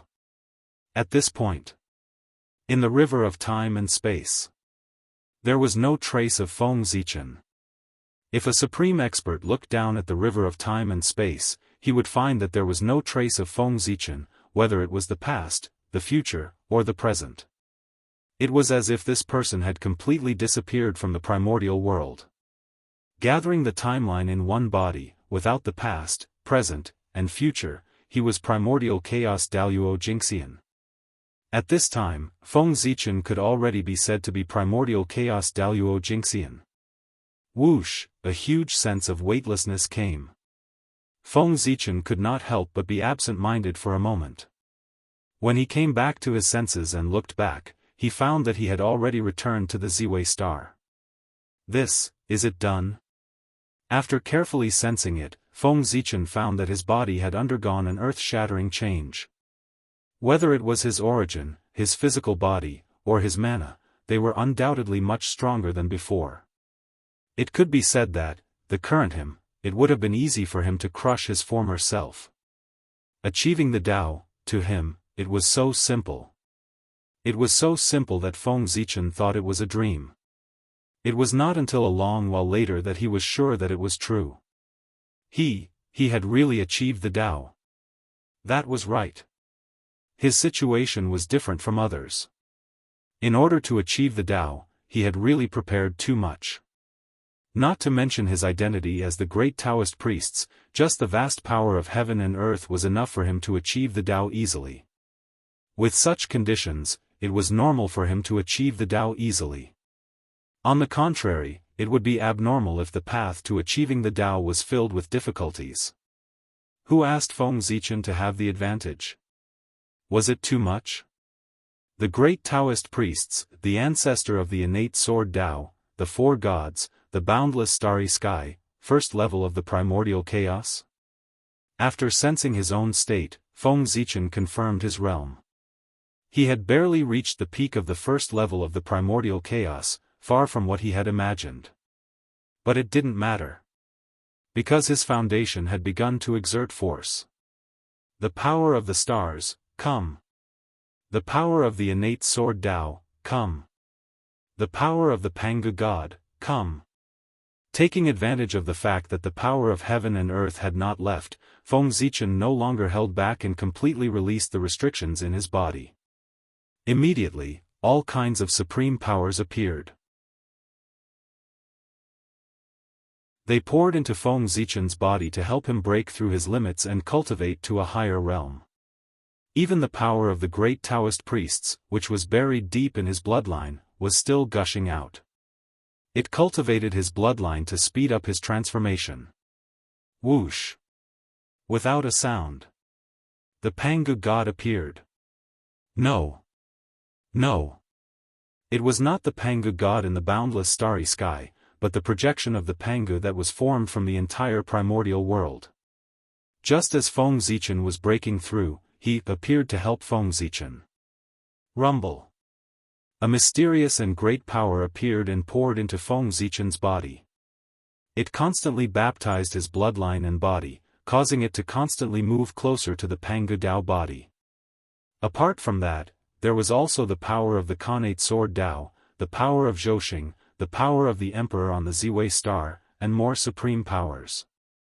They surged from all over the primordial world to help Feng Zichen transform. Each of these powers was no less than the power of the primordial chaos level.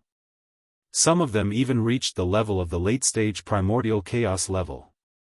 Think about it. With so many different attributes but abnormally powerful powers gathered together, once a conflict broke out, what good would happen to Feng Zichen, who was at the center of these powers? He would probably be torn into pieces on the spot. Even if he had already cultivated to the realm of the primordial chaos Daoist Jingxian, he was no exception. Therefore, facing these powers that swarmed over, Feng Zichen was really afraid. The purpose of summoning these powers was to help him break through, not to let them repel each other and erupt with unparalleled power to tear him into pieces. In that case, although he would not die, however, he had completely lost his face. It would really become the biggest joke in the primordial world. It was not easy for the primordial chaos Daoist Jingxian to cultivate to the primordial chaos level, but because he could not control his own power, it caused his power to be unbalanced and he was seriously injured by the backlash. Hiss, listen, what kind of words was this? If word got out. No matter how thick-skinned Feng Zichen was, he would be ashamed to see others. Therefore, this kind of situation absolutely could not happen. Seeing that these powers were gathering around him and were about to come into contact with each other, Feng Zichen did not hesitate to activate the Hongmeng Daozhong. Hongmeng Daozhong, suppress. As soon as he finished speaking, there was a dang sound. The Hongmeng Daozhong staggered out. A mighty force that could suppress everything suddenly appeared and froze the supreme power that was surging over in place. The Hongmeng Daozhong. Perhaps it was not the strongest magic treasure in the primordial world. But it was definitely the most mysterious magic treasure in the primordial world. His power seemed to be endless, and he could easily do things that other magic treasures could not. Even the level of magic treasures was nothing in front of him. He had the power to break the rules. Especially after the Hongmeng Daozhong was promoted to a Khanate cardinal treasure, this phenomenon was even more obvious.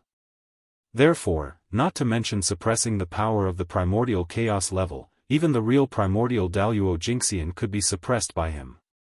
Whoosh whoosh. Under the suppression of the Hongmeng Daozhong, the power completely calmed down. Like a docile sheep, it was easily absorbed and refined by Feng Zichen. Outside the world.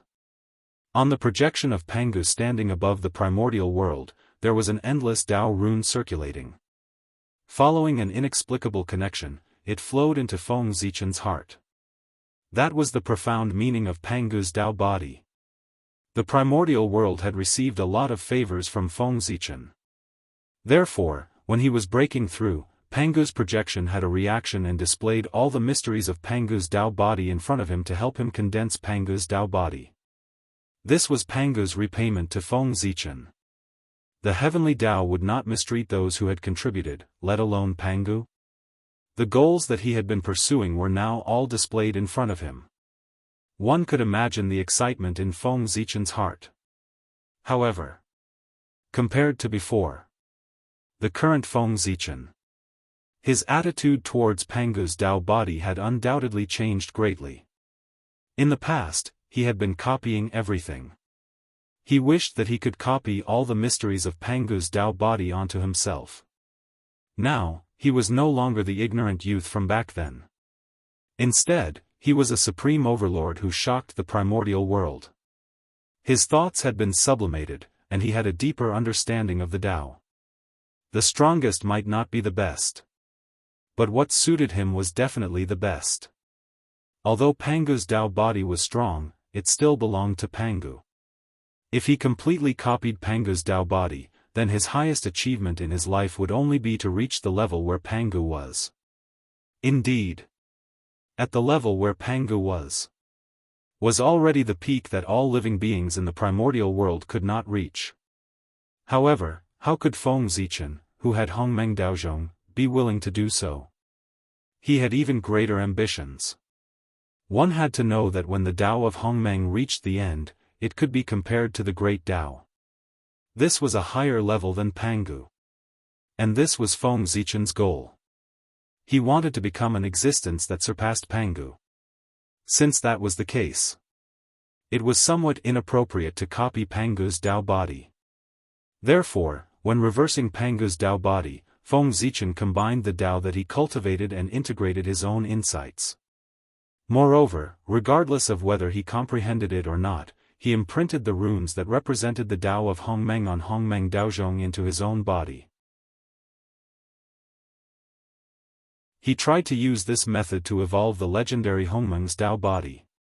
Just like that, Feng Zichen's physique had undergone an inexplicable change. Although it was still called Pangu's Tao body. However, it became somewhat specious. He began to gradually walk out of Pangu's influence and create his own path of enlightenment.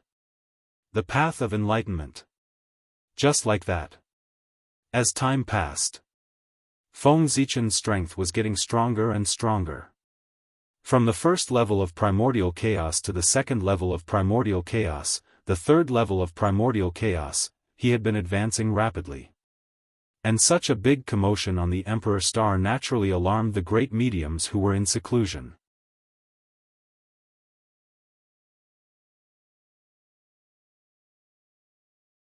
Chapter 652. What happened? Is someone about to attain the Tao? In the various grotto heavens and blessed lands of the primordial world, the great divinities who were in seclusion woke up from their enlightenment and looked at the Emperor Star with bewildered gazes. There was the source of this anomaly. But unfortunately, the result disappointed them. They did not see anything. As far as their eyes could see, it was filled with endless starlight. It was bright and dazzling, covering the entire boundless starry sky and blocking everyone's line of sight, making it impossible to see what was happening inside. The boundless starry sky was Feng Zichen's greatest protection. In it, he could do anything without worrying about being discovered.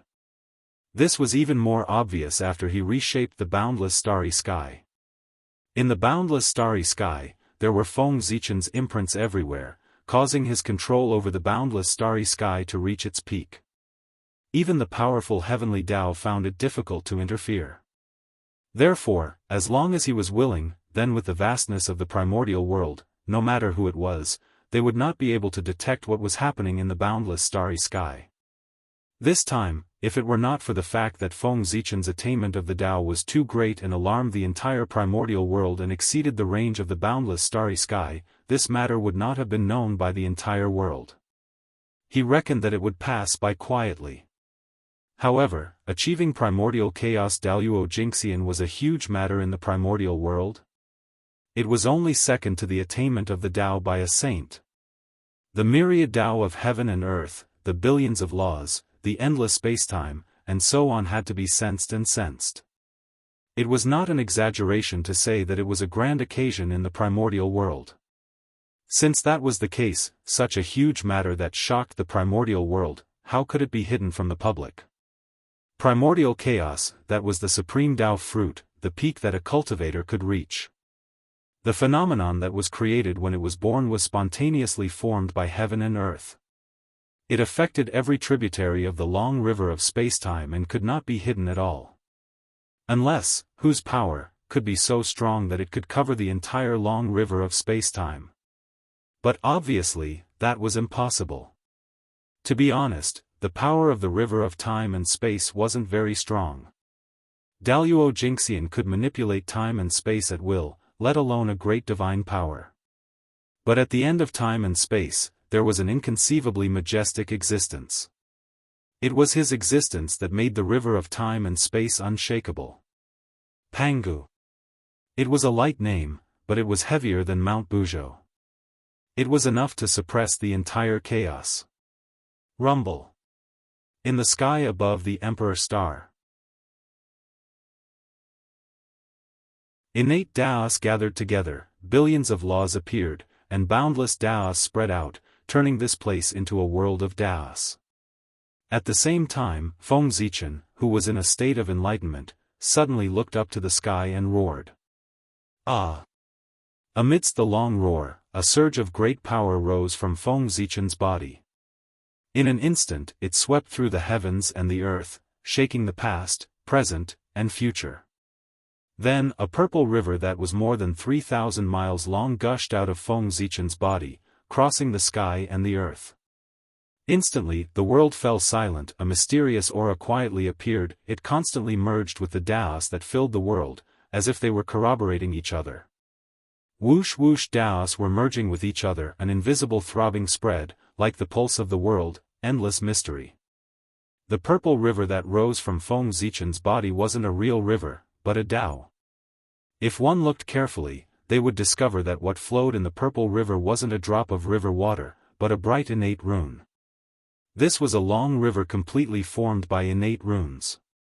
The purple light was the light that bloomed from the innate runes. The purple river was vast and mighty. It was only about 3,000 miles long, but it gave off an incomparably huge feeling, as if it had pierced through the entire world. He wasn't a river. He was a Dao. It was Feng Zichen's Dao. It was the Dao that he had been painstakingly cultivating ever since he stepped onto the path of cultivation. Today, when Feng Zichen attained the Dao of primordial chaos Daoist Jingxian, the Dao that he had painstakingly cultivated for nearly 10 million years had finally completed its transformation. It turned from illusory to real, and it appeared in the world for the first time in the form of a purple river. 1,000 miles of the Dao was the first heaven of primordial chaos. 3,000 miles of the Dao was the third heaven of primordial chaos. The purple river was vast and mighty, spanning more than 3,000 miles. It meant that Feng Zichen was already at the third heaven of primordial chaos. The length of the purple river was still growing at a speed visible to the naked eye. It could be seen that Feng Zichen's strength had not reached its peak, and there was still room for improvement. The long river flowed quietly, constantly corroborating with the innate Dao and the billions of laws. It was like a crop that had been in a drought for a long time and suddenly encountered a good rain. It crazily absorbed the profound meaning of heaven and earth to become its own nourishment. Gradually, the aura emitted by the long river became more mysterious and ancient. It gave people the feeling that it had existed since ancient times. Walala, in the process of corroborating with heaven and earth, the purple innate runes that formed the long river of the great Dao were also changing. It became even more resplendent. It trembled and jumped in the long river. Sometimes it was arranged together, sometimes it was connected into a large area, as if it was developing a supreme technique. One could see. Traces of supreme divine powers could be seen. They appeared in the long purple river, releasing astonishing fluctuations. As Feng Zichen advanced to the primordial chaos Daoist Jingxian, his divine abilities also underwent a transformation. They were being reinterpreted, expounding the great Dao from the perspective of the primordial chaos, becoming more perfect and powerful. And all of this together formed Feng Zichen's Dao. It included the innate sword Dao, the Dao of spacetime, the Dao of stars, the Dao of reincarnation, and a series of innate Dao supreme great Daos. Huh? What? Great Emperor Ziwei has attained the Dao just like that? Isn't this too fast?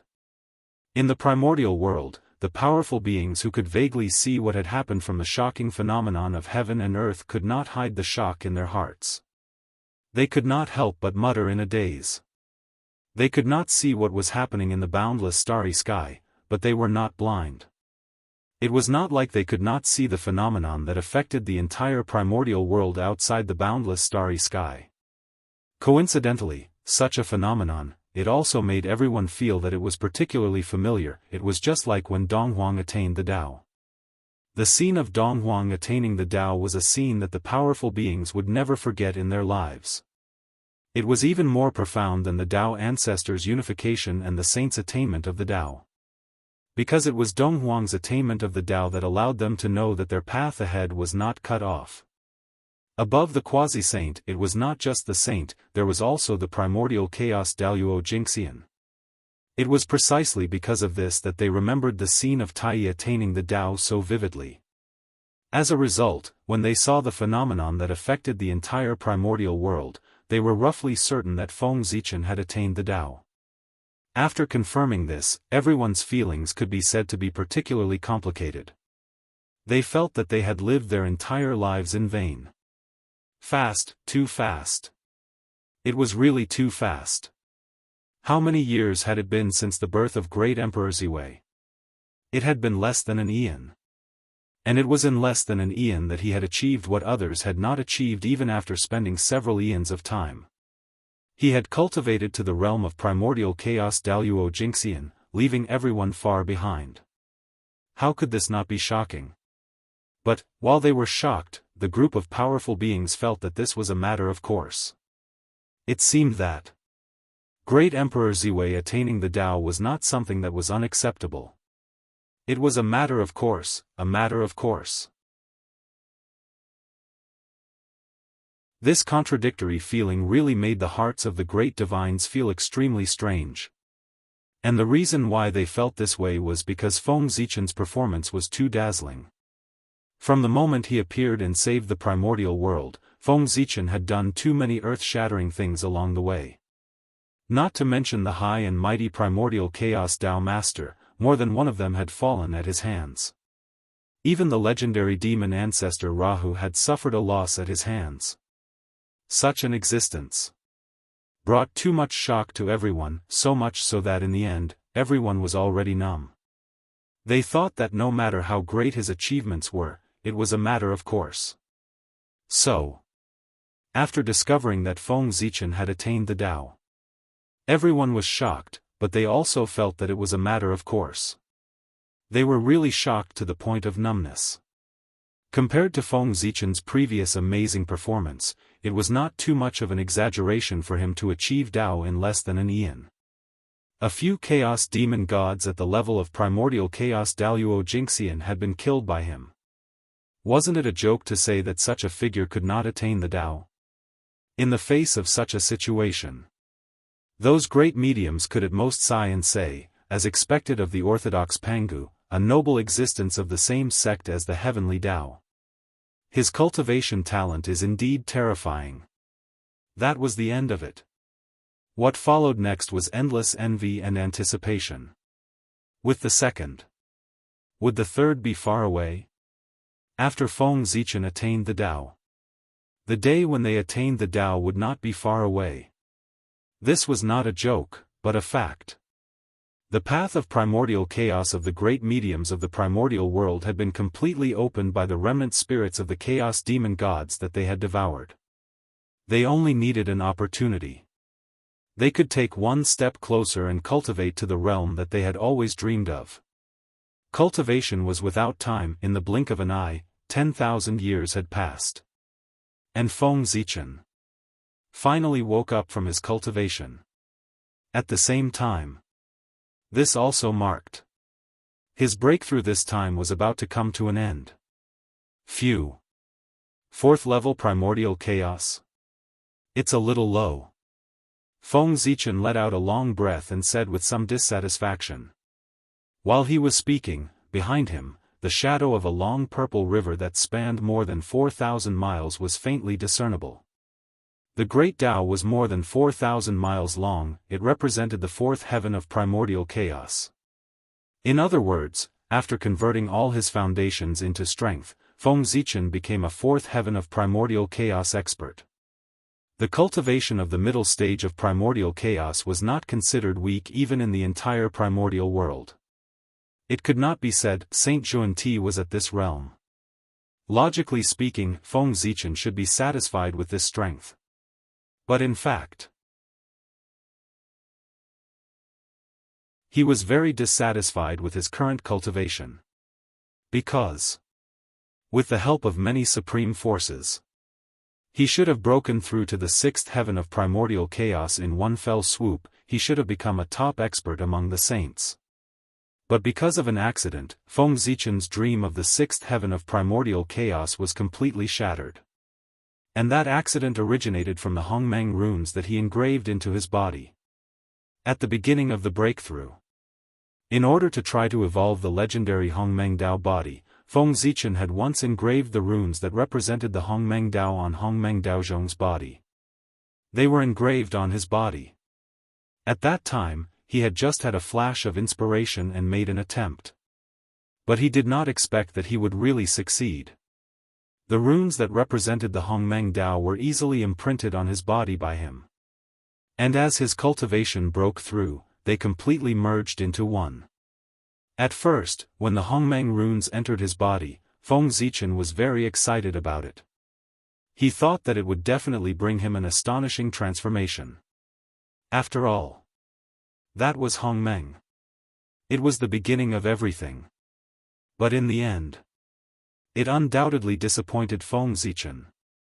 After the Hongmeng runes completely merged with him, they did not display any power. Instead, they fell into silence and did not move at all. If he could not clearly sense their existence, Feng Zichen would have thought that they had disappeared. After the Hongmeng runes fell silent, although Feng Zichen was a little disappointed, it did not affect anything overall. It was just a casual move. If it succeeded, he would be happy. If it failed, there was nothing to be sad about. Therefore, after putting this matter down, he focused on breaking through. But unexpectedly, just as he reached the peak of the fourth heaven of primordial chaos and was about to advance to the fifth heaven of primordial chaos, an accident happened. The Hongmeng runes that had fallen into silence suddenly began to move restlessly. They emitted a powerful suction force and crazily devoured Feng Zichen's origin. This sudden turn of events really gave Feng Zichen a fright. Almost without hesitation, he mobilized the power in his body and tried to suppress the rioting Hongmeng runes. However, no matter what method he used, even if he used the Hongmeng Daozhong, he could not suppress the Hongmeng runes. Seeing that his origin was being absorbed by the Hongmeng runes at a speed visible to the naked eye, Feng Zichen really wanted to completely cut it out of his body. However, the Hongmeng runes had completely merged with him. If he cut it out, it would definitely shake his Dao foundation. For a moment, Feng Zichen hesitated. The loss of the origin could be slowly made up. It would just take a little more time. However, if the Dao foundation was shaken, it would hurt the foundation and affect the future path of Dao. As the saying goes, the lesser of two evils.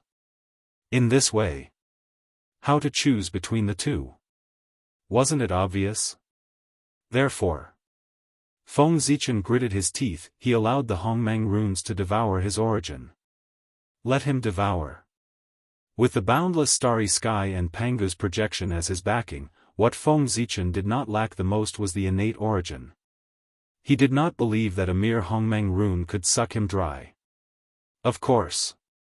Just for this reason, it was not worth Feng Zichen to make up his mind. What really made him make up his mind was that he saw the possibility of approaching the Hongmeng Dao from the changes in the Hongmeng runes. Speaking of which, ever since Feng Zichen had mastered the Hongmeng Daozhong, he had tried all means, but he had never been able to comprehend the mystery of the Hongmeng Dao. It was as if he had no fate with the Hongmeng Dao.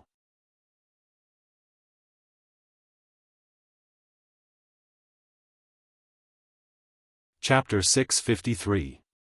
Gradually, This matter was about to become Feng Zichen's sore point. If he could not comprehend the way of Hongmeng, he would not be able to completely refine Hongmeng Daozhong. This meant that Hongmeng Daozhong could leave him at any time.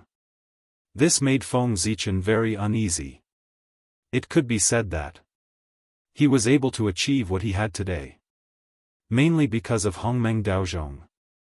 Although it was partly due to his hard work, it was far from being comparable to the role played by Hongmeng Daozhong.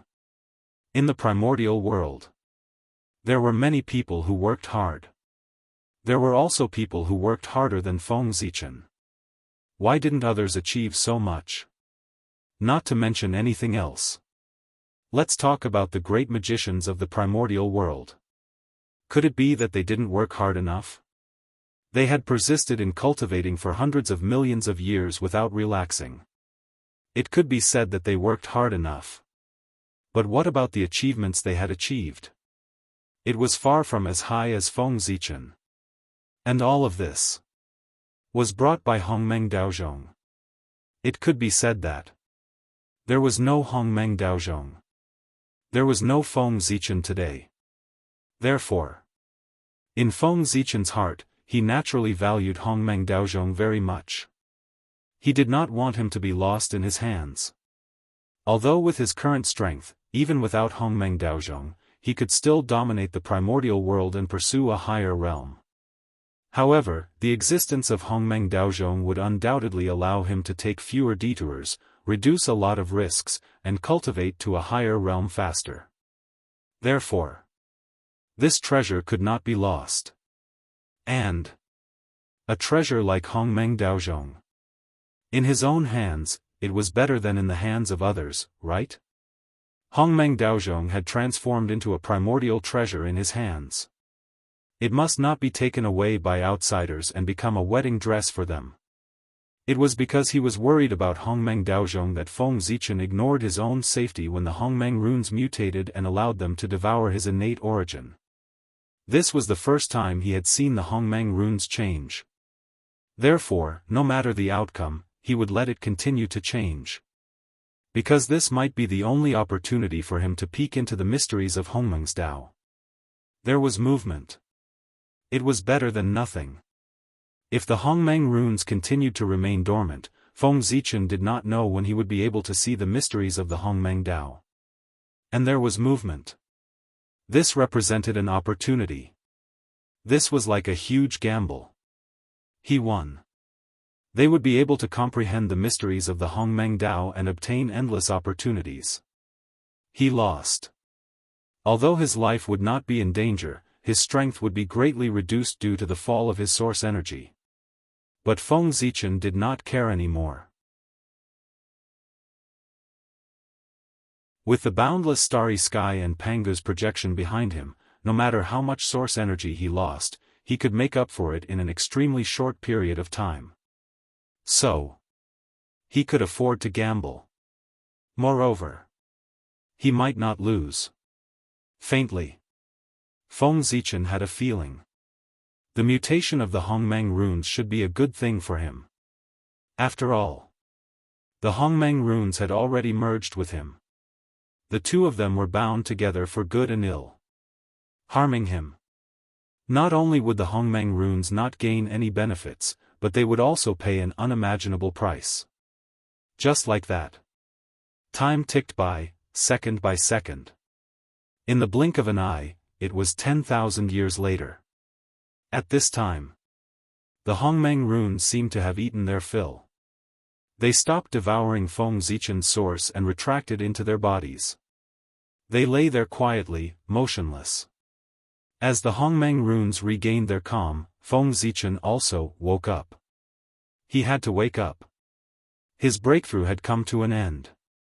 He could no longer support his breakthrough. Fourth heaven of primordial chaos. This was Feng Zichen's current realm. Originally, he should have reached the sixth heaven of primordial chaos. Unfortunately, thanks to the help of the Hongmeng runes, they devoured the source that he used to break through, leaving him at the fourth heaven of primordial chaos.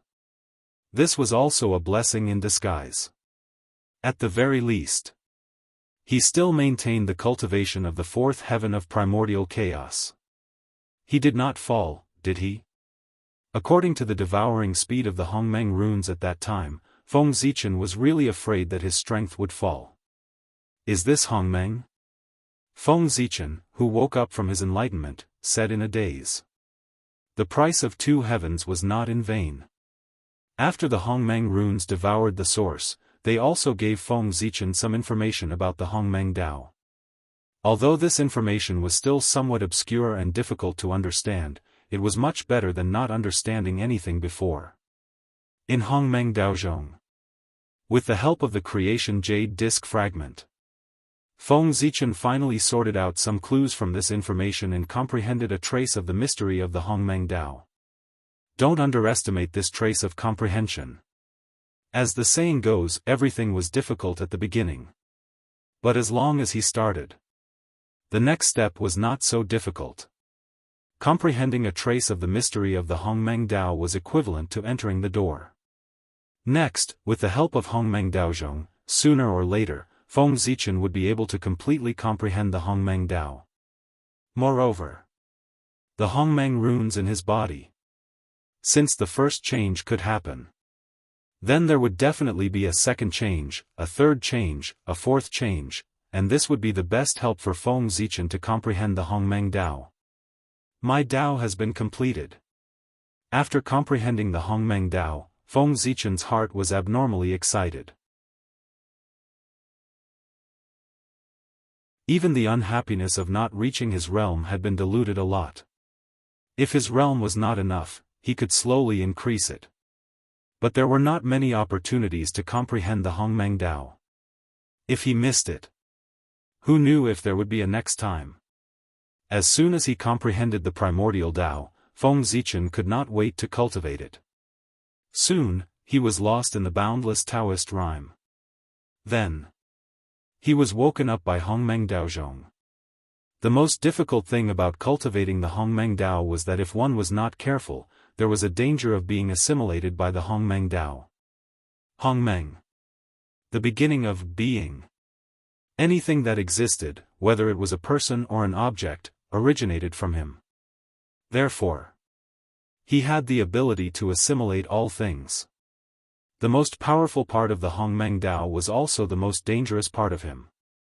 Therefore, one needed to be extremely careful when cultivating this Dao. But Feng Zichen was not an exception. Because he had Hongmeng Daozhong. With the help of Hongmeng Daozhong, he could pull Feng Zichen back from the crisis of Hongmeng's assimilation at any time. This was the reason why Feng Zichen was confident that he could cultivate the Hongmeng Dao. Fourth level of primordial chaos. It's still a little low, looks like I still have to give it a try. After the initial excitement, the unwillingness of not reaching his realm as expected once again surfaced in Feng Zichen's heart. For this, he planned to give it a try. He would continue to improve his realm. And in the primordial world, he had already used up all the power that he could use to improve his realm. There was no other power that could help him. So, Feng Zichen turned his gaze. He placed it in the chaos outside the realm. He remembered. In addition to being the great Emperor Ziwei of the primordial world, he also had another identity in the chaos outside the realm. A creature of chaos, the Pangu Zichen clan. This was back then. When he attained the Dao of Daluo Jingxian in the chaos outside the realm, the great Dao personally gave him an identity. For this, he also received a reward from the great Dao, a supreme-grade innate spirit treasure, the first origin Dao talisman, as a protective spirit treasure. And Feng Zichen was able to gather his timeline so smoothly in the river of time and space partly because of his Dao attainment in the chaos outside the realm. There was no concept of time and space in the chaos outside the realm. Therefore, when Feng Zichen successfully attained his Dao in the chaos outside the realm, there was no future for him in the primordial world. The past was constant and could be easily cut off. However, the future was fleeting and unpredictable. It was constantly changing, causing one to be unable to see through it or grasp it. Therefore, The future was the most difficult to cut off. However, Feng Zichen had no future. This saved him the most difficult step. He easily gathered his timeline, jumped out of the river of time and space, and wandered outside the world. Imagine attaining the Tao in the chaos outside the realm. There were such great benefits. If he attained the Tao in the chaos outside the realm, wouldn't the benefits be even greater? Thinking about it, Feng Zichen was excited. He felt that he could give it a try. As for failure, he had never considered it. His Tao, it had already exceeded the scope of the Tao of stars. It was all-encompassing and all-encompassing. It was gradually approaching the Tao of Hongmeng. Its power was no weaker than the great Tao cultivated by the Chaos Fiend God. Since that was the case, how could it fail? After making up his mind, Feng Zichen immediately took action. He first looked at the outside world and found that the phenomenon of his Tao attainment had yet to dissipate. At that moment, he secretly activated the power of Pangu's projection and secretly interfered with the phenomenon of heaven and earth to prolong its existence so as to hide the fact that he was not in the primordial world. After doing all this, Feng Zichen immediately released his spiritual will and crossed endless time and space to establish contact with the chaos bead hidden in the human Tao Emperor's seal. Then, his figure flashed. He disappeared on the spot. He came to the chaos bead. And no one noticed all of this. Not to mention the fact that the boundless starry sky blocked everything. Feng Zichen's current cultivation base was at the 4th level of primordial chaos. He could already make it so that no one could discover his tracks. Let's go. Inside the chaos bead, Feng Zichen waved his hand and opened the spacetime door. With a step, he left the primordial world and arrived in the chaos outside the realm. Rumble. After many years, Feng Zichen had already undergone earth-shaking changes, but the chaos outside the realm was the same as before. Loneliness, emptiness, chaos, and the endless tyrannical chaos aura were always the theme of the chaos. Hiss, no wonder the chaos fiend god is so powerful. In such a harsh situation, if one is not strong enough, they will not be able to survive at all. Every time Feng Zichen came to the chaos outside the realm, he could not help but sigh at the environment here. It was really too harsh. The Daoist Jingxian of the primordial world was here. It would not be long before it was completely destroyed. The worse the environment, the more powerful the existence born. After sighing, Feng Zichen removed the protection and stepped into the realm of the chaos outside the realm. When he first stepped into the realm of chaos, not only did he not feel uncomfortable as he expected, but it gave Feng Zichen a comfortable feeling like a fish in water, as if he had returned to his mother's embrace. This surprised him. Rumble. Just as Feng Zichen was surprised, he seemed to sense a strange aura. The surrounding chaos aura suddenly became restless and swarmed toward him, wanting to devour him.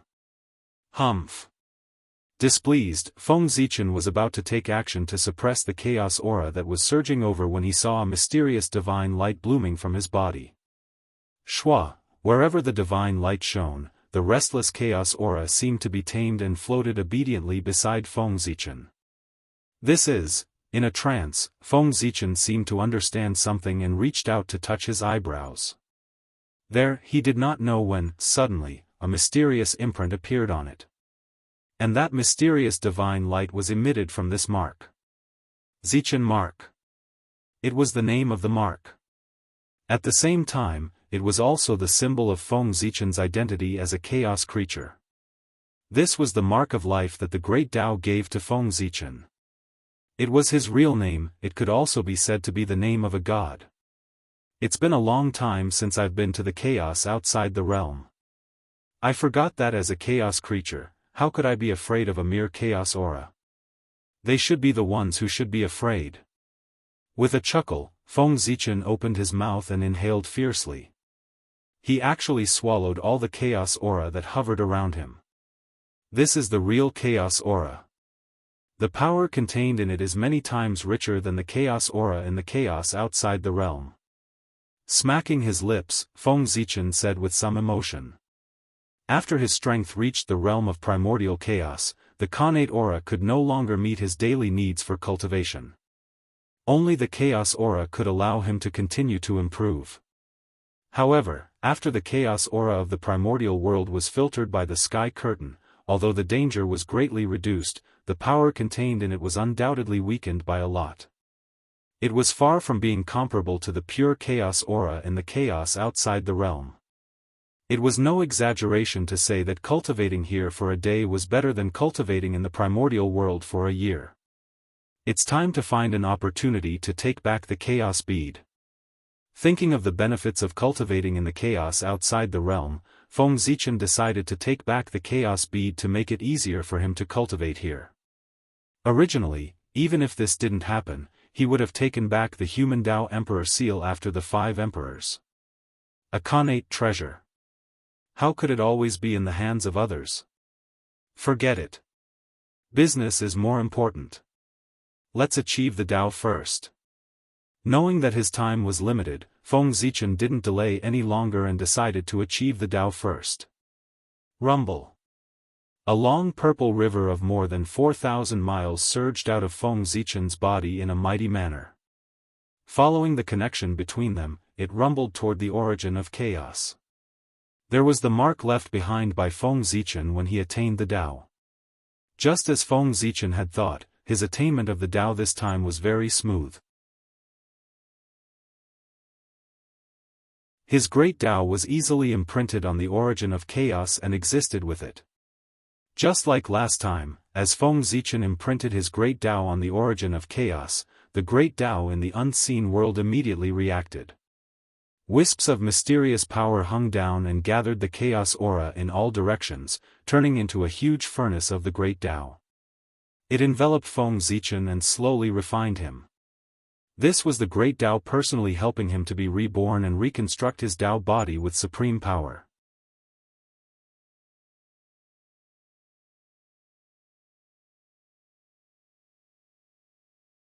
Chapter 654. Just like when Feng Zichen broke through to Daoyuo Jingxian, the great Dao personally cleansed his origin and helped him transform into a chaos creature. This time, when Feng Zichen broke through to primordial chaos Daoyuo Jingxian, he received the same experience in the great Dao. Perhaps, with this opportunity, he could transform into a chaos demon god in one fell swoop. Of course, this was just a thought. How could a chaos demon god be so easy to become? Who knew how many years had passed since the birth of chaos, and this vast chaos had only given birth to 3,000 chaos demon gods. If Feng Zichen only relied on one baptism of the great Dao to transform into the high and mighty chaos demon god, wouldn't that make the chaos demon god look bad? That's all I, the great chaos demon god, am. That's all? If the chaos demon god really had no face, how could he be called the greatest life in the world? Therefore, the birth of every chaos demon god consumed the luck and creation of the chaos. It was not so easy to achieve. 1 or 2 baptisms of the great Dao could not make Feng Zichen transform into a chaos demon god. At most, it could only make him closer to such an existence. After all, the chaos demon god was different from the innate god fiends. They were the true seeds of the great Dao, and each of them had the possibility of achieving eternity. Boundless pain assaulted him, causing Feng Zichen to gasp uncontrollably. This was the price of baptizing his body. The pain went straight to the depths of his soul, and it was impossible to avoid. However, Feng Zichen's realm was high, and his endurance had greatly increased. After the initial discomfort, he began to get used to this pain. Then, he could not feel the pain. It seemed that it was just that. After not feeling the pain, Feng Zichen relaxed a lot. Then, he began to do business. Great Dao furnace, out. Feng Zichen's mind moved, and a huge furnace flew out of his body and hung in the air, echoing with the great Tao furnace in the outside world. This was a supreme great magical power that he had created by imitating the Great Path Furnace, pseudo. Since he had nothing to do, he might as well take this opportunity to transform his divine ability. Originally, the power of the Great Tao Furnace was very strong. It was enough to rank at the top of the countless great divine powers in the untainted land. Then, after confirming with the Great Path once again, its power would definitely be further enhanced. Who knows, he might be able to enter the top 3 and become one of the strongest supreme mystical skills of the great desolate Aeon. In the chaos, time passed unknowingly. Under the baptism of the furnace of the Great Path, Feng Zichen did not know how much time had passed. It felt like an instant, yet it also felt like thousands of years.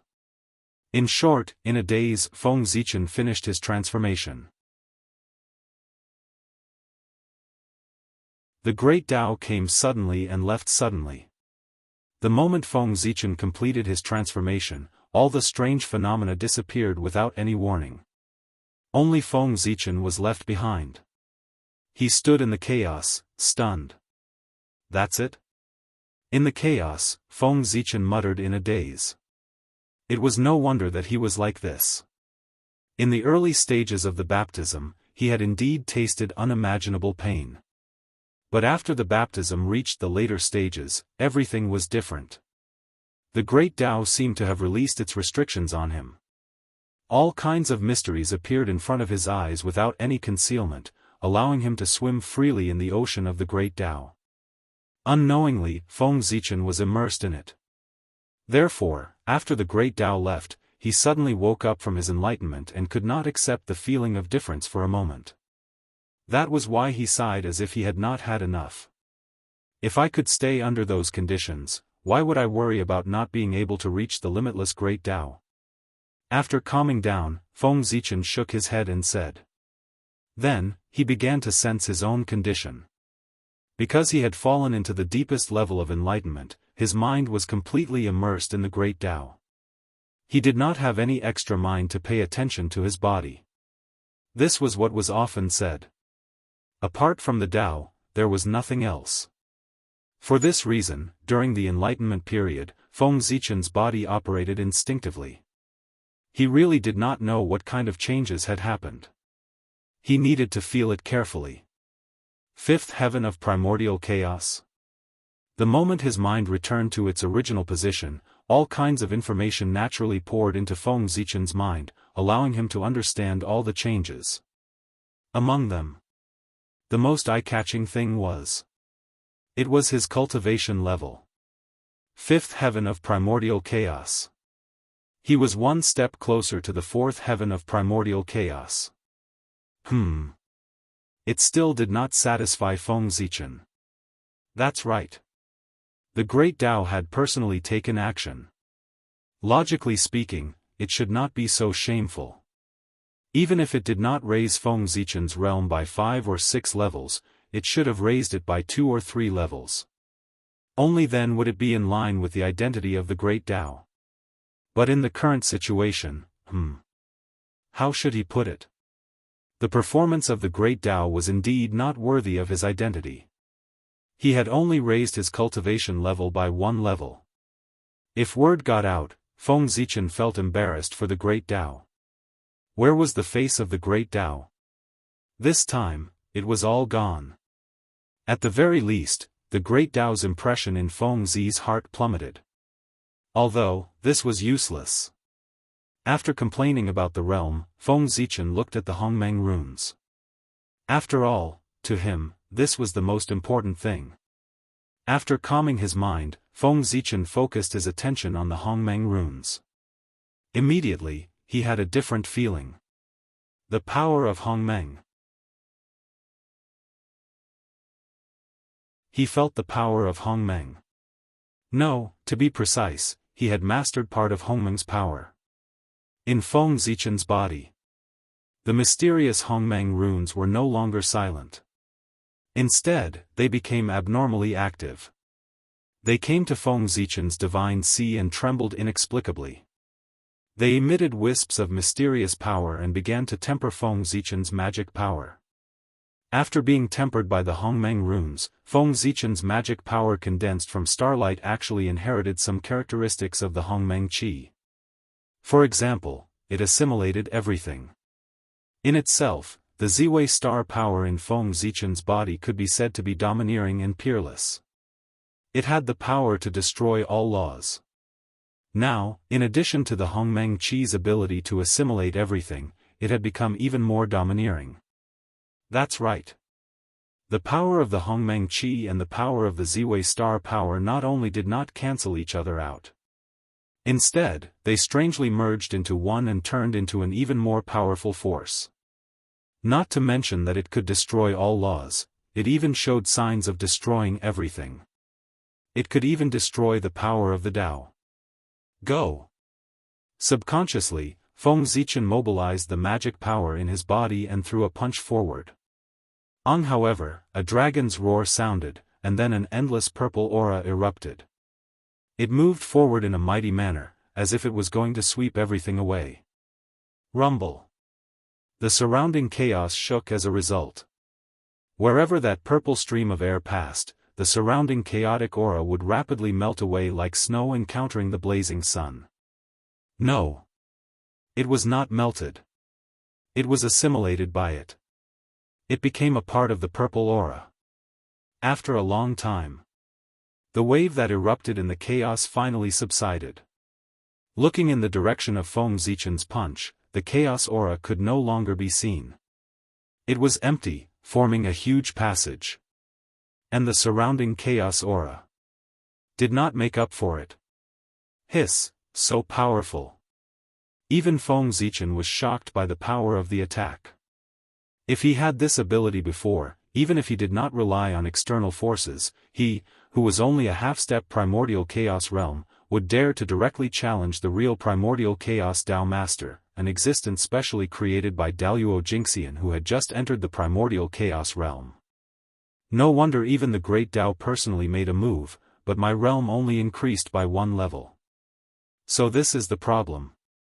At this time, Feng Zichen finally understood why his realm only increased by one level. It turned out that the extra power had been devoured by the Hongmeng runes.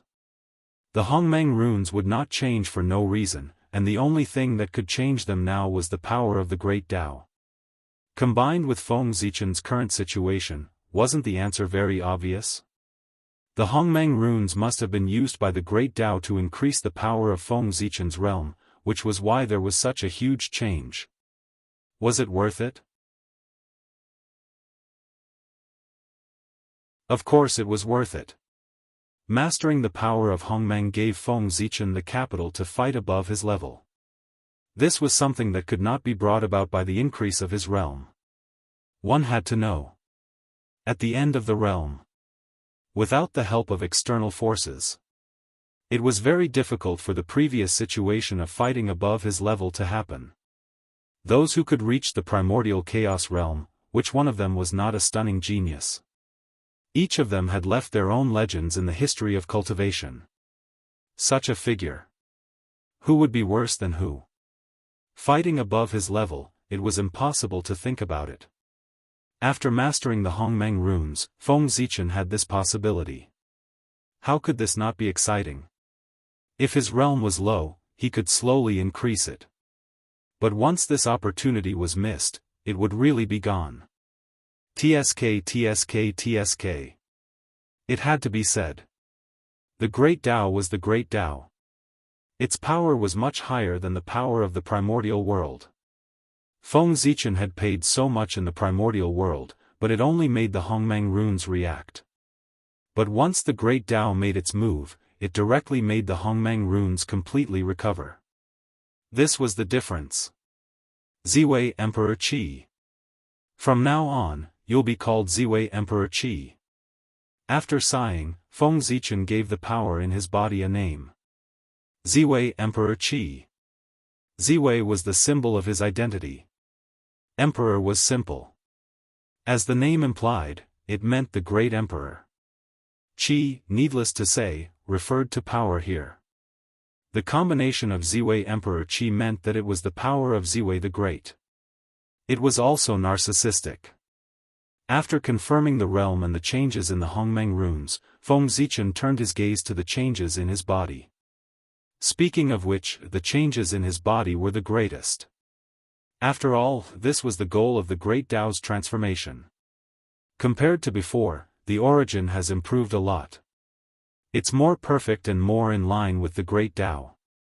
It's just that, there's still a long way to go before I become a chaos demon god. After feeling it, Feng Zichen said.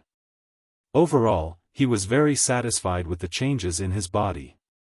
Although he did not succeed in becoming a chaos demon god, he was very close and had the possibility of becoming a chaos demon god. Perhaps, if he continued to transform like this, when Feng Zichen's cultivation reached the 12th level of the perfected primordial chaos, he would be able to transform into a true chaos demon god in one fell swoop. Perhaps, the perfected primordial chaos realm was not enough. But when Feng Zichen reached the limitless Daoist Jingxian, he would definitely be able to transform into a chaos demon god. He had the confidence, he also had the confidence. However, after this transformation, even if Feng Zichen did not transform into a chaos demon god, with his current background, it was enough to enter the top 3 of the primordial world. Even Lian Sanqing, in terms of background, could not compare to him. Moreover, the path of the god fiend mainly cultivated the physical body. Since Feng Zichen had achieved the Tao with the path of the god fiend, it meant that his physical body was very powerful. He had already cultivated the Pangu's Tao body, specious but not. Its hardness was not inferior to a primordial treasure at all. Even if Jianghu was reborn and Huda came in person, she did not dare to say that she was better than Feng Zichen in terms of physical body. With the size of the primordial world, it was estimated that only the demon ancestor Rahu. Only then would he be able to surpass Feng Zichen in terms of physical strength. He could not be called the first in the primordial world. But he could definitely be called the top 3 in the primordial world. Strong. Very strong. The current Feng Zichen could be said to be truly standing at the top of the primordial world, becoming the small group of people standing at the top, able to dominate the fate of all living beings. The rise and fall of heaven and earth were all in his hands. From this moment on, he had completely gotten rid of the fate of a chess piece and became the next person on the chessboard called heaven and earth. From behind the scenes, he walked to the front of the stage. With Feng Zichen's cultivation of the 5th level of primordial chaos, there were not many people stronger than him in the primordial world. There were only a handful. Even the 7 saints. Their strongest person's strength would not exceed the 6th level of primordial chaos. It could be said that the current Feng Zichen could completely do whatever he wanted in the primordial world. Daoist Jingxian, who had reached primordial chaos, already had the capital to flip the table with the heavenly Tao. And this was the capital to roam the world. On this trip to chaos, Feng Zichen could be said to have gained a lot. His strength had increased too much. In one fell swoop, he had become one of the top 10 experts of the primordial world. There were only 10 primordial chaos experts alive now. 7 saints, Tao ancestor, demon ancestor, Feng Zichen, now that he thought about it. Every time Feng Zichen came to the great chaos outside the realm, he would be able to obtain unimaginable gains. The great chaos outside the realm. It could be said to be his blessed land. His road to rise. It was here that the foundation was laid. In the future, if there was nothing, he should come here more often. After all, this was his blessed land. If he walked a few more times, he might be able to find some other opportunities. This trip to the chaos outside the realm, he had gained so much. Feng Zichen was generally satisfied. However, it wasn't as if there were no regrets. This time, Because he had not become a chaos fiend god. The great Tao did not bestow a magic treasure as his lifelong spiritual treasure like before. This was Feng Zichen's greatest regret. Back then, he only became a creature of chaos. The great Tao gave him a supreme grade innate spirit treasure. Then if he became a chaos fiend god, wouldn't a magic treasure bestowed by the great Tao be even better?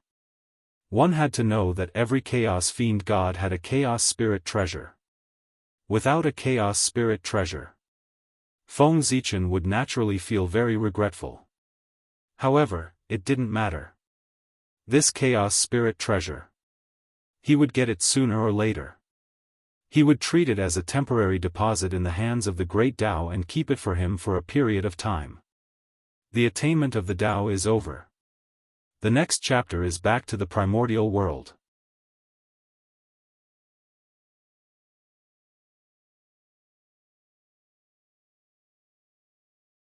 Chapter 655. It's about time. It's time to return to the primordial world. After erasing the aura of chaos on his body, Feng Zichen stepped into the space-time door and returned to the primordial world. Although the chaos was good, but his foundation and the people he could not bear to part with, they were all in the primordial world. In the blink of an eye, space-time changed. Looking back again, Feng Zichen had already returned to the Emperor Star. At this moment, only 3,000 years had passed since he left the primordial world. Well, it was just a short moment. And this, of course, was not because Feng Zichen was lucky. One had to know, because the chaos did not have space-time, one could not feel the passage of time there. Therefore, if one was not careful, one might think that one had only stayed in the chaos for a moment, but in fact, tens of thousands of years or even hundreds of thousands of years had passed in the primordial world. Of course, it was also possible that one had spent tens of thousands of years in the chaos, and only an instant had passed in the primordial world. All of this depended on one's luck. To be honest, Feng Zichen's luck could be said to be extremely good. But there was always a possibility. What if his luck was useless in the chaos? So, he did not dare to gamble on this probability. If he was delayed in the chaos for hundreds of thousands of years, then it would be too late. For this, after Feng Zichen entered the chaos, he used the chaos bead to stabilize the chaos and make the flow of time consistent with the primordial world.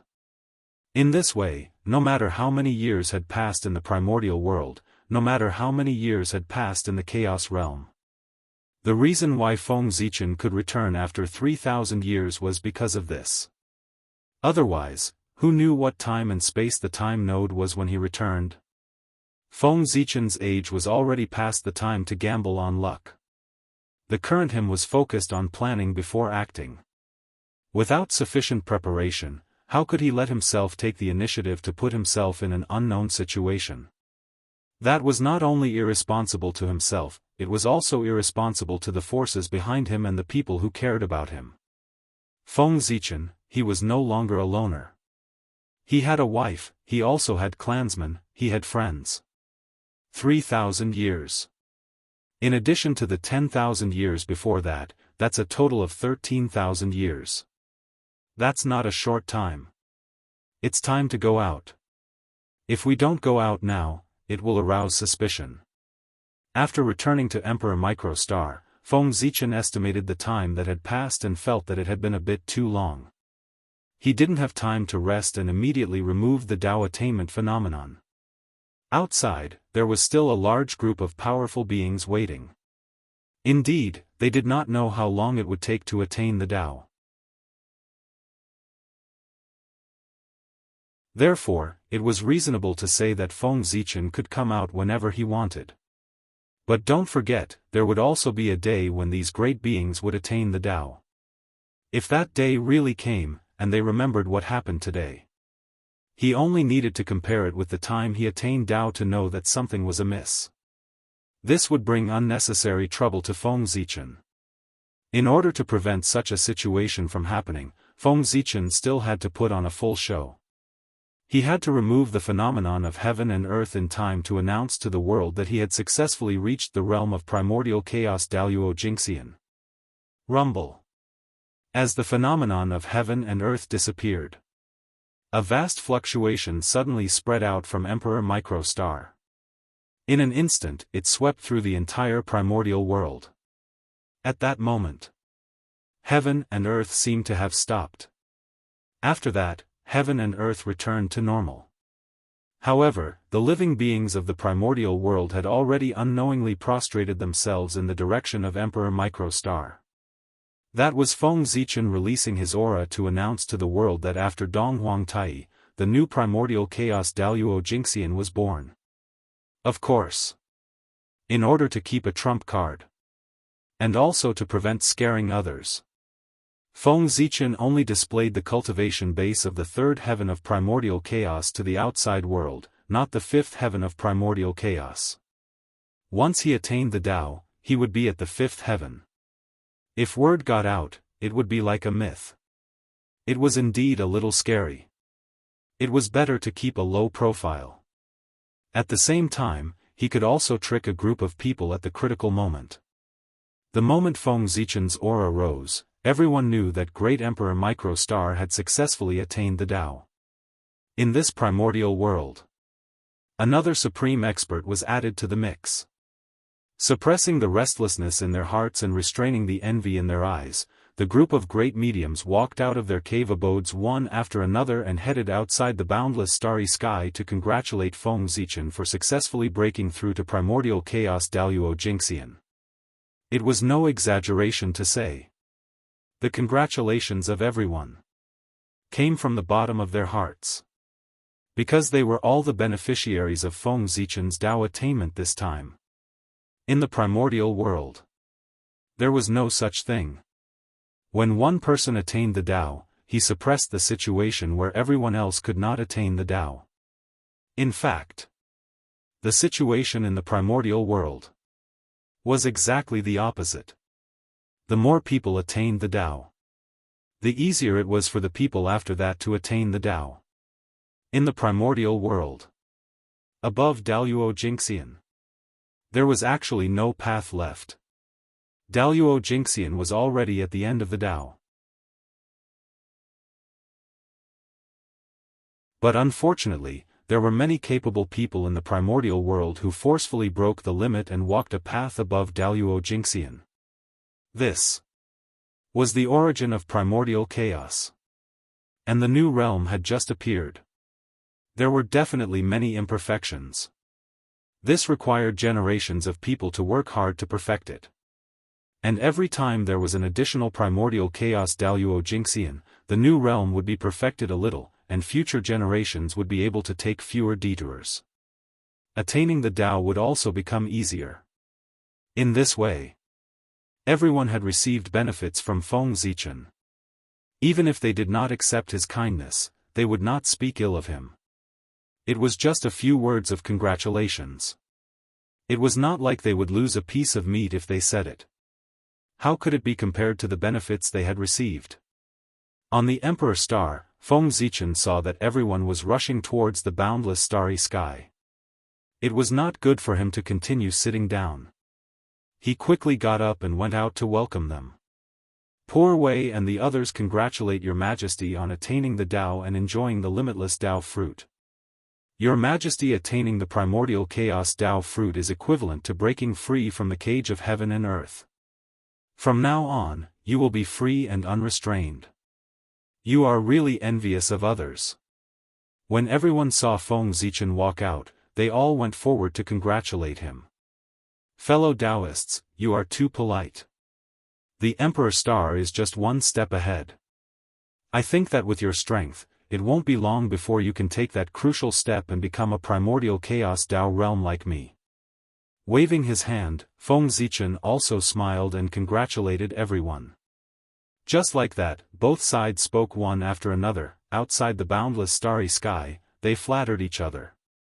During this period, Feng Zichen did not mention anything about letting everyone enter the boundless starry sky for a chat. As for the crowd, they did not find this strange at all. He did not let everyone enter the boundless starry sky.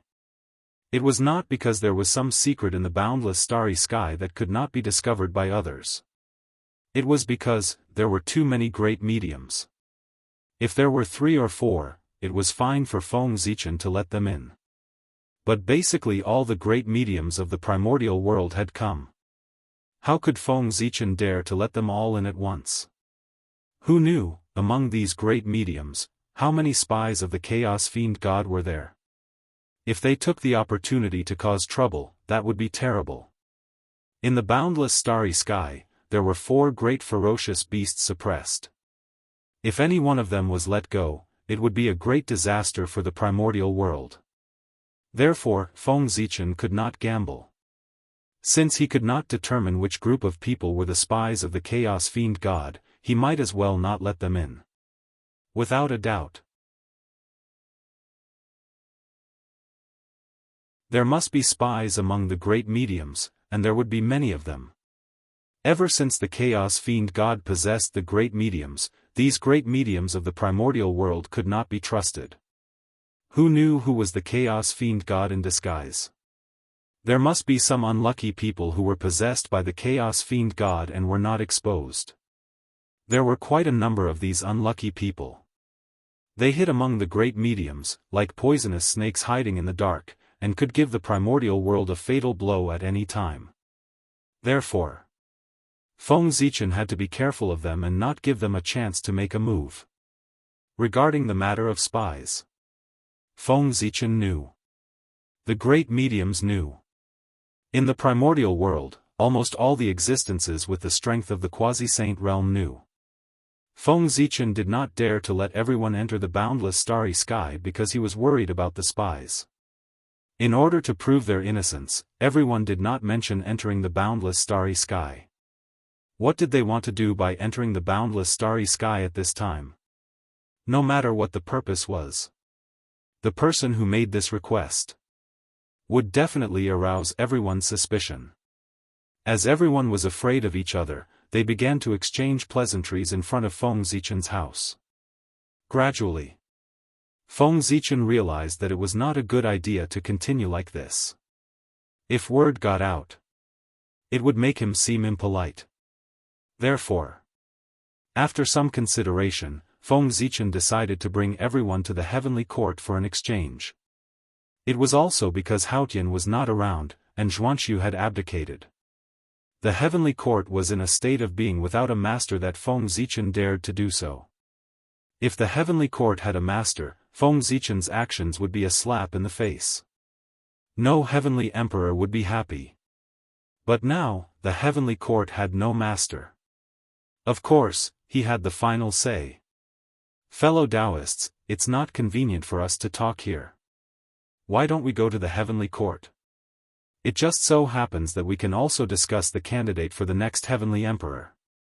The heavenly court has a rule to maintain the operation of the primordial world. It can't be without a master for a long time. After the greetings, Feng Zichen suggested to everyone with a smile.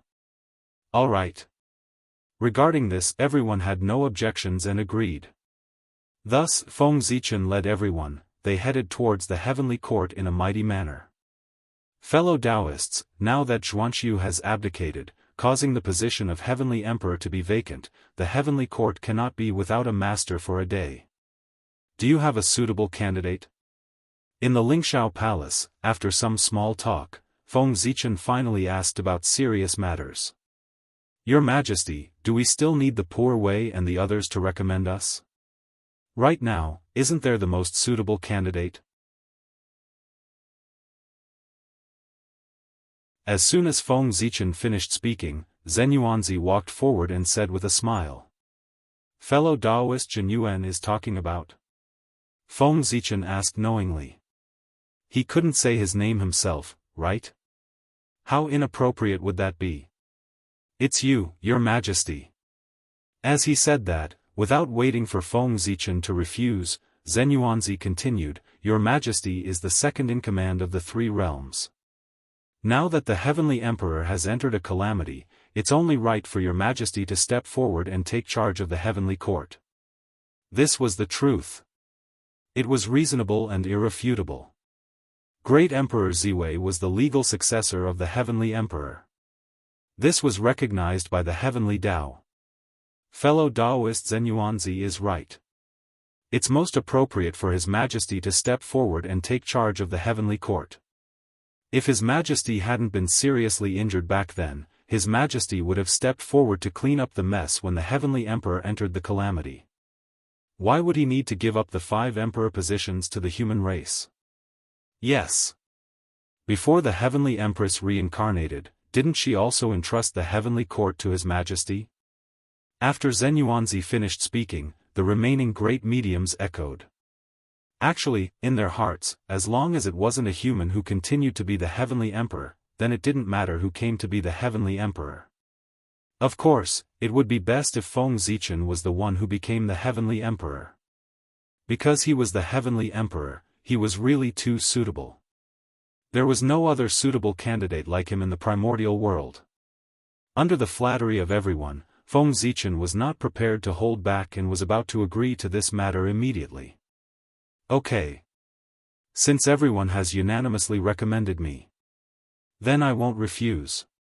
The position of the Heavenly Emperor. Just as Feng Zichen was about to agree, an accident happened.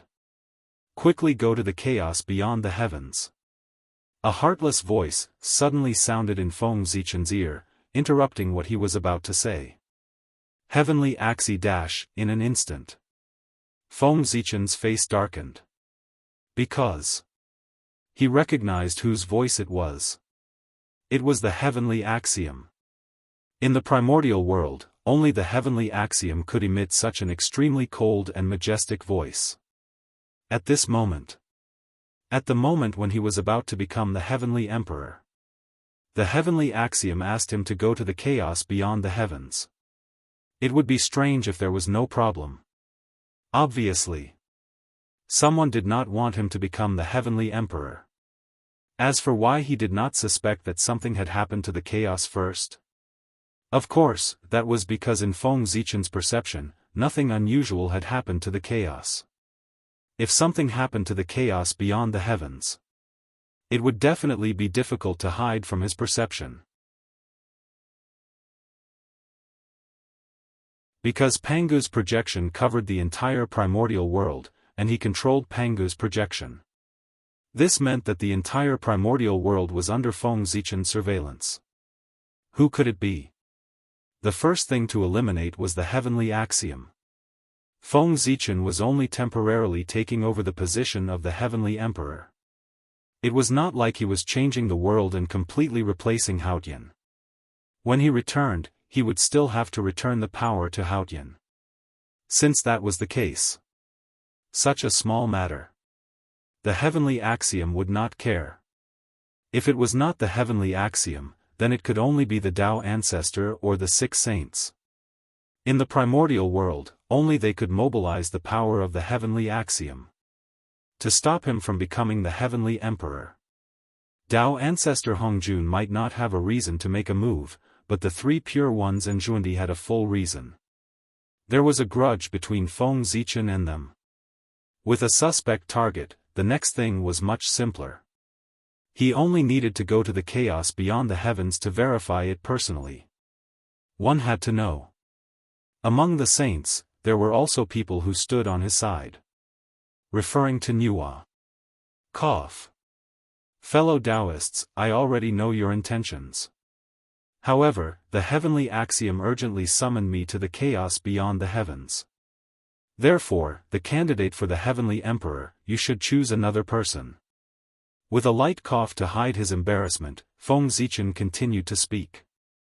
At the same time, the moment he spoke, an invisible aura spread out from his body. In an instant, it enveloped the entire Lingxiao Palace.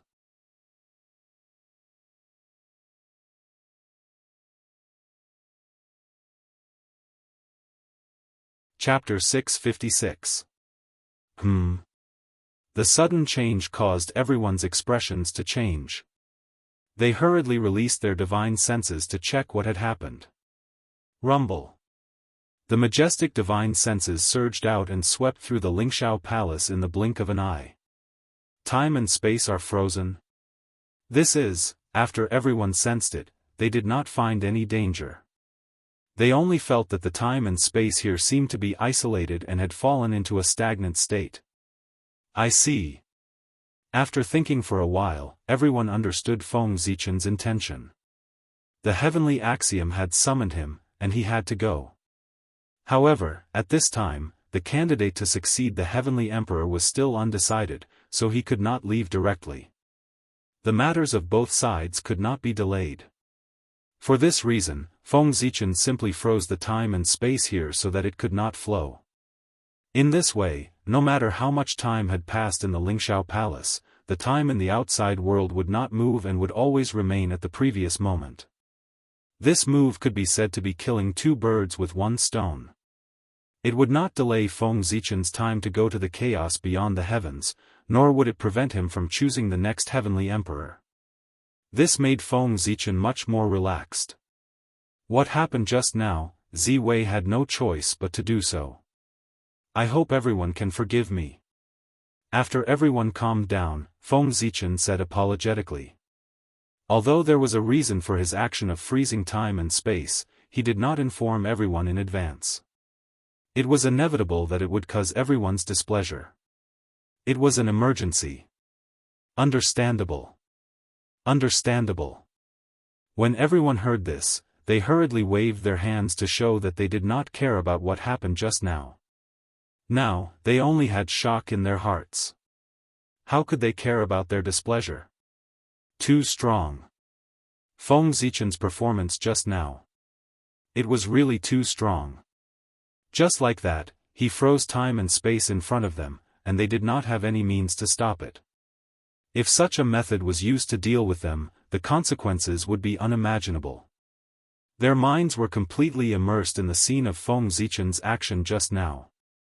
How could they dare to go against Feng Zichen? As long as he did not go overboard, naturally, he would do whatever he said. His power was inferior, so it should be like this. Looking at everyone's expressions, Feng Zichen knew that he had achieved his goal of intimidating them. He made a move to freeze time and space. Saving time was only one aspect. On the other hand, it was to show everyone how powerful he was to intimidate them. Primordial world. After all, this was a place where strength spoke louder than words. If he did not show off his muscles, who would know how much he was worth? Who would take his words to heart? Fellow Daoists. Are there any other candidates? Now that he had achieved his goal, Feng Zichen did not want to force them too much, lest it backfired. Therefore, he asked about the important matter. This, for a moment, everyone hesitated, not knowing what to say. In the end, it was because they could not figure out Feng Zichen's thoughts.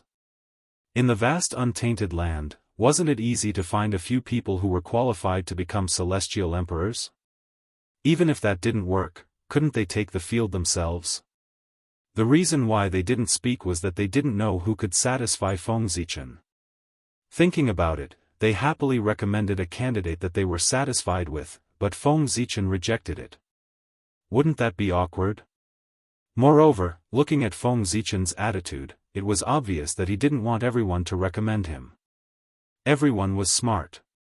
From Feng Zichen's performance, they could roughly see that he already had a suitable candidate in his mind, but he was too embarrassed to say it out loud.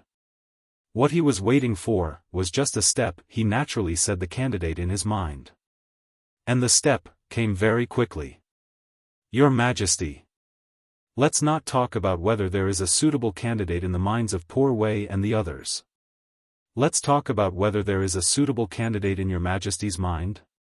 If there is, why don't you say it out loud and let Poor Wei and the others discuss it? As if seeing Feng Zichen's dilemma, Zhen Yuanzi was very sensible and gave him a way out. Yes, yes, yes. We have already recommended him just now. Now it's time for your Majesty to recommend him. Hearing this, everyone hurriedly echoed. Seeing everyone's performance, Feng Zichen was very satisfied. But on the surface, he looked hesitant. It wasn't until after hesitating for a long time that he said with a troubled expression, "Since everyone says so, then I'll recommend a candidate. Look, what do you think of the Earth Empress?" As soon as he finished speaking, in an instant, the entire hall became so quiet that one could hear a pin drop. The faces of the great divines froze on the spot. The Earth Empress. A name that didn't have much of a sense of existence almost made everyone forget her existence. But it was this name that brought great shock to everyone the moment Feng Zichen said her name. That was the incarnation of a saint. Everyone thought of many possibilities in their hearts, but they didn't expect that Feng Zichen would recommend the incarnation of the Earth Saint, one of the four royals, as the Heavenly Emperor. However, in a sense, that person was indeed one of the most suitable candidates. Everyone couldn't refute. Of course, the main reason was that they didn't dare to. That person was the person who couldn't be offended in the primordial world. Facing the Earth Empress who controlled the 6 paths of reincarnation, even Dao ancestor Hong Jun had to be polite to her. Not to mention the great magicians. After all, the Earth Empress had too much merit on her. The merit she obtained when she transformed into reincarnation was second only to the merit of opening the heavens. Fellow Daoists, I would like to invite the Earth Empress to ascend to the heavens and become the Emperor. What do you think? After a long time, Feng Zichen said. Naturally, no one dared to have any objections. If the Earth Empress is willing to come, that would naturally be excellent. But I'm afraid that the Empress might not be willing to come. After a while, someone seemed to have thought of something and said uncertainly. Sigh, there's no need to worry. If the Earth Empress doesn't agree, you can let her recommend a candidate. Shaking his head, Feng Zichen said nonchalantly. Then, without waiting for anyone to reply, he disappeared on the spot. Fellow Daoists, I'll leave the matter of bringing the Earth Empress to the heavens to you. I'll head to the chaos outside the heavens first. After his figure completely disappeared, Feng Zichen's faintly discernible voice could be heard in the void. Obviously, he had already gone far away. Crash! The sound of a mirror shattering could be heard. The barrier that enveloped the Lingshao treasure hall quietly shattered, and time and space returned to normal. Looking at Feng Zichen's empty seat, everyone was speechless. He left just like that? He just threw the trouble to them so casually. He was too carefree. Sigh. He's born to work. After sighing, everyone did not dare to delay and hurriedly rushed to the netherworld. The earlier they invited the Earth Empress, the earlier they could relax. Just as everyone was heading to the netherworld. The chaos outside the heavens. At the junction of the primordial world and the chaos outside the world, where the gate of witchcraft was, the atmosphere was extremely tense. Feng Zichen was confronting the 3 pure ones, Zhuan Ti, and the others. Since he was already here, it was not difficult for him to see who was secretly plotting against him. It was the Heavenly Lord of Primordial Beginning. Back then, because of the matter of the South Pole Star, Feng Zichen had a conflict with the Heavenly Lord of Primordial Beginning and embarrassed him in front of everyone. And this was extremely difficult for the Heavenly Lord of Primordial Beginning, who cared about his reputation. Because of this, the Heavenly Lord of Primordial Beginning secretly hated Feng Zichen and was prepared to find an opportunity to repay him. However, before he could find an opportunity to do so, the disaster of the Chaos Demon God erupted. Helpless, the Heavenly Lord of Primordial Beginning could only go to the sky screen to resist the invasion of the Chaos Demon God. For this, to take revenge on Feng Zichen, he had to put it on hold for the time being. However, putting it on hold did not mean that the Heavenly Lord of Primordial Beginning had forgotten about it.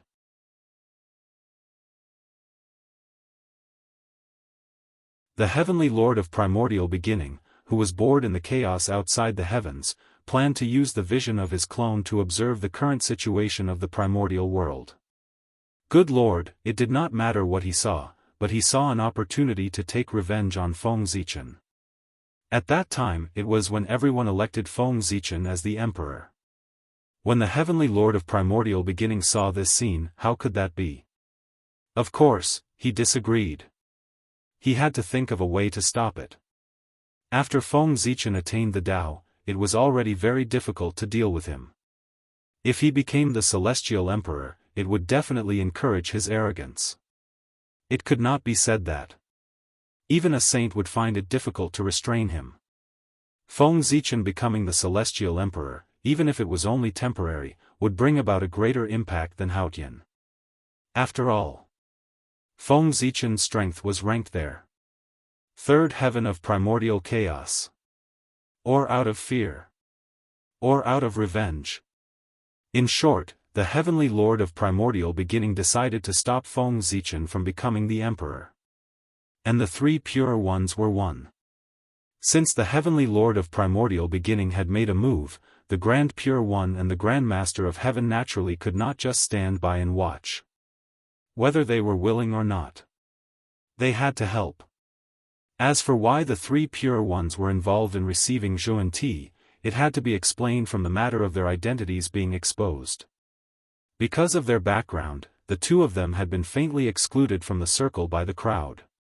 For this, the two of them already had a bad relationship with the Panga divine system, and it fell to the freezing point. It could even be said that they had become enemies. Since that was the case, when the two of them saw the internal strife in the Panga divine system, they were naturally extremely happy. They had become enemies. Of course, they could not bear to see the other party doing well. If the Panga divine system was harmonious, how could the two of them have the chance to rise? Only when the Panga divine system fought with each other openly and secretly would they have the chance to fish in troubled waters and obtain a chance to develop. Under such circumstances, when they saw the three pure ones, who were the authentic Panga divine system, targeting the other authentic Panga divine Emperor Ziwei, they naturally did not want to stop them. Instead, they wanted to add fuel to the fire and make the relationship between them even worse. Only in this way would it be in their interests.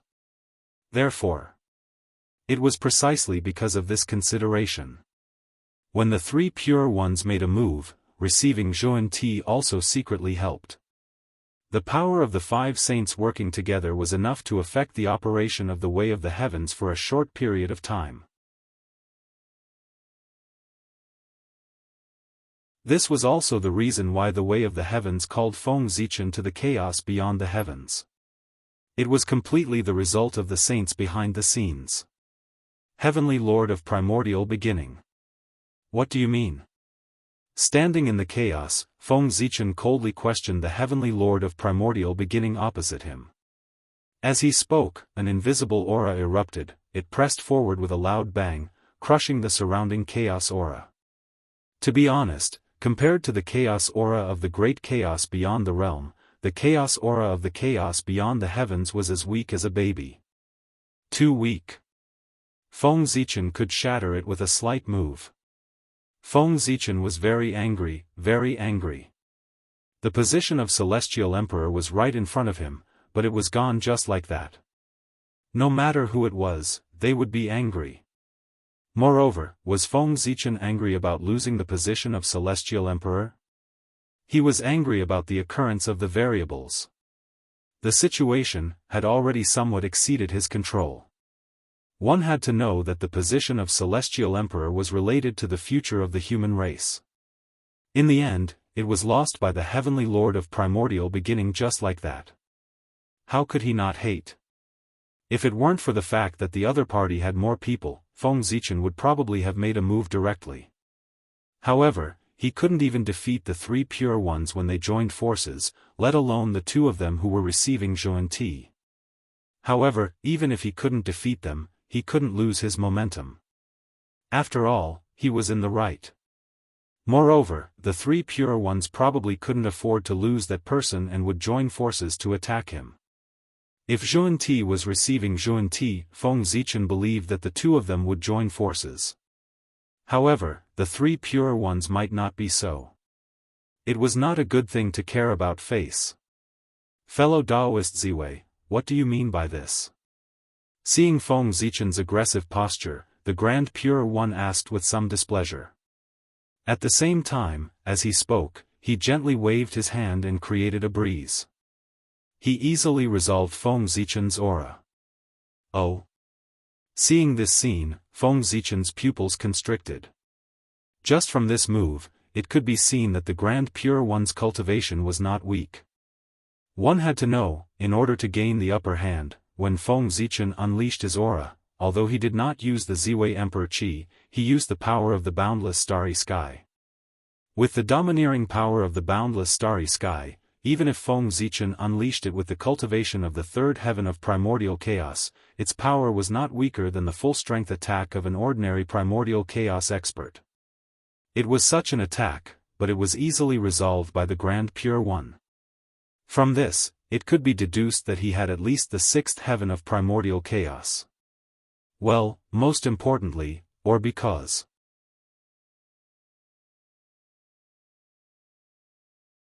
Feng Zichen could not see through the realm of the Grand Pure One. With his cultivation of the fifth heaven of primordial chaos, he could not see the true realm of the Grand Pure One. Without a doubt, the Grand Pure One was definitely stronger than him. That was the sixth heaven. Of course. Feng Zichen could not see the realm of the Grand Pure One. However, the realm of others could not be hidden from him. Heavenly Lord of Primordial Beginning, Grandmaster of Heaven, Saint Jiayin, and Goddess Nuwa were all at the fifth heaven of primordial chaos like him. However, because of the mending of the heavens, there was something wrong with Goddess Nuwa's condition. She looked a little weak. Although she was at the fifth heaven and was even close to the sixth heaven of primordial chaos, she could not unleash her full strength. After the Tao body mended the heavens, it still affected her strength in the end, causing her to become a saint in one fell swoop. However, there were gains and losses. Although her strength had decreased, her realm had increased. The peak of the fifth heaven of primordial chaos was second only to the Grand Pure One's sixth heaven of primordial chaos. It was even higher than Feng Zichen's realm.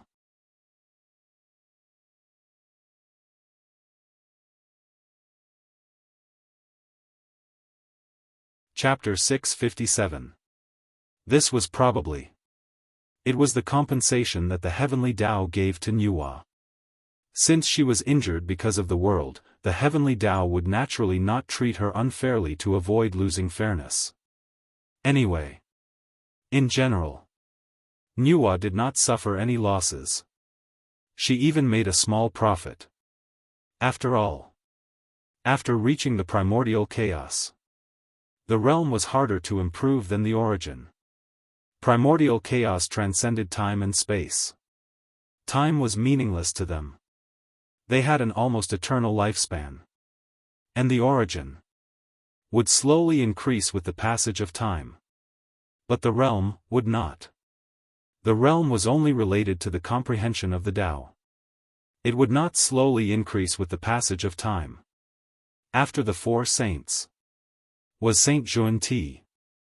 And he was the only person who could make Feng Zichen feel gratified. Because Zhuan-Ti's realm was only at the fourth heaven of primordial chaos. Compared to Feng Zichen, he was a level lower. He could be said to be the existence with the lowest realm among the seven saints.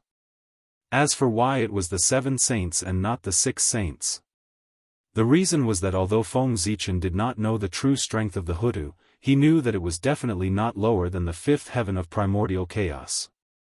One had to know that once the Hutu broke through, she was already at the fourth heaven of primordial chaos. Now that so many years had passed, it was impossible for her not to improve. And this meant that the Hutu's realm was higher than that of Saint Zhuan-Ti.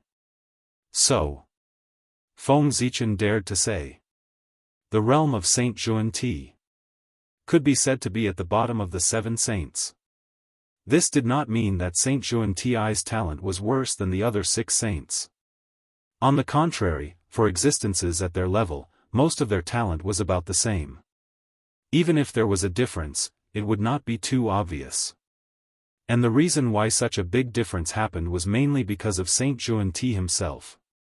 He did not work hard. Among the 7 saints, only Saint Xuanti did not cultivate diligently. While everyone was working hard to cultivate, Saint Xuanti was working hard for the revival of the Western sect. It was precisely because of this. That was why his cultivation was delayed.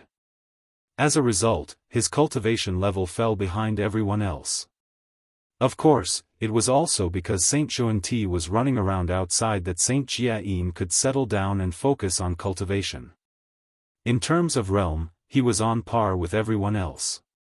The Western sect could have today. It was all thanks to Saint Xuanti. With the pain of one man, in exchange for the prosperity of the West. From a certain perspective, Saint Xuanti was worthy of the word, great. He. Fellow Daoist Grand Pure One, why are you asking when you already know the answer? Do you really not know my intentions? With a sneer, Feng Zichen curled his lips and mocked. At this moment, the Grand Pure One was still pretending. It was as if they were not the ones who had used the heavenly Tao to call him over. His face was truly shameless. Poor Wei, I don't know. Poor Wei only saw fellow Daoist speaking ill of my second brother the moment you arrived, and even wanting to attack him. The Grand Pure One shook his head and said. And from what he said, it was as if Feng Zichen was being unreasonable. What do you mean by lying through your teeth? What do you mean by making bogus accusations? This was it. Feng Zichen was so angry that he was speechless. If the 3 pure ones refused to admit it, he would not be able to find any evidence. After all, the one who called him over was the heavenly Tao, not the 3 pure ones. He could secretly interfere with the operation of the heavenly Tao, but he could not say it. Did the heavenly Tao not want face? Therefore, once such a thing was said, it might cause a huge storm. It was normal for the 3 pure ones not to admit it. Good. Very good. Is this the leader of the saints? His methods are indeed impressive. I've seen it today. This is a loss. This solitude accepts it. However, Grand Pure One, since you're willing to bear this karma for the Heavenly Lord of Primordial beginning today, don't blame me for giving you retribution in the future. There's still a long way to go. Let's wait and see. Suddenly, Feng Zichen smiled. He could not help but shake his head and say to the Grand Pure One. He did not let it go. Instead, he remembered this matter in his heart. At this moment, the other party had the advantage in numbers. If Feng Zichen continued to cause trouble, no matter what the outcome was, he would definitely be the one to suffer in the end. Since that was the case, he might as well put this matter aside for the time being and wait for an opportunity to take revenge in the future. The battle of primordial chaos was not in a moment, but in a lifetime. One had to know that the human race was still in his hands. If the Grand Pure One wanted to preach in the human race, he would definitely not be able to bypass Feng Zichen. And this was his chance to take revenge. Sigh. Fellow Daoist, why bother? Hearing that, the Grand Pure One did not have much of a reaction. He only shook his head and said indifferently. Obviously, he did not take Feng Zichen's words to heart. That's right. With the Grand Pure One's status, why would he be afraid of the threat of others? It was more like he was threatening others. He. Feng Zichen did not say anything about that. He turned around and walked to the side to study the sky screen. It was useless to say anything about such matters. He still had to rely on his actions to speak. When the Grand Pure One was schemed against by him, he would regret it as much as he was arrogant today. Anyway, no matter what, today, Feng Zichen and the Grand Pure One had completely formed a grudge. Trouble. On the other side of the chaos beyond the heavens, Feng Zichen could not help but have a headache. What happened just now not only made him think too much. Just as the plan of the four royals was set, he was called to the chaos beyond the heavens. Was this really a coincidence? Perhaps, there was a force in the dark that was interfering with everything.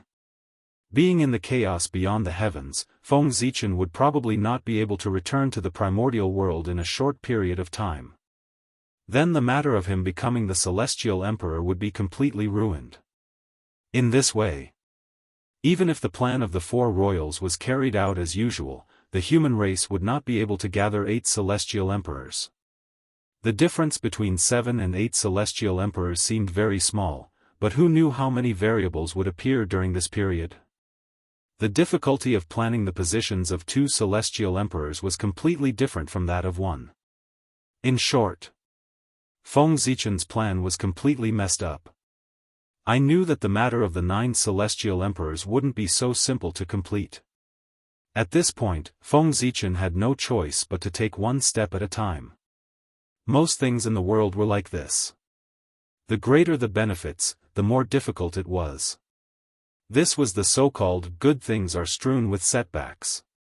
At this moment, in the primordial world, in front of the netherworld, a group of great divine abilities stood there quietly, as if waiting for someone to arrive. They were waiting for the Lady of Earth. With the speed of the great divine abilities, they naturally arrived at the netherworld very quickly. However, it was not until they arrived at the netherworld that they realized that the netherworld was still in a sealed state. In other words, they could not enter. That was awkward. However, even if they could not enter, they still had to do it.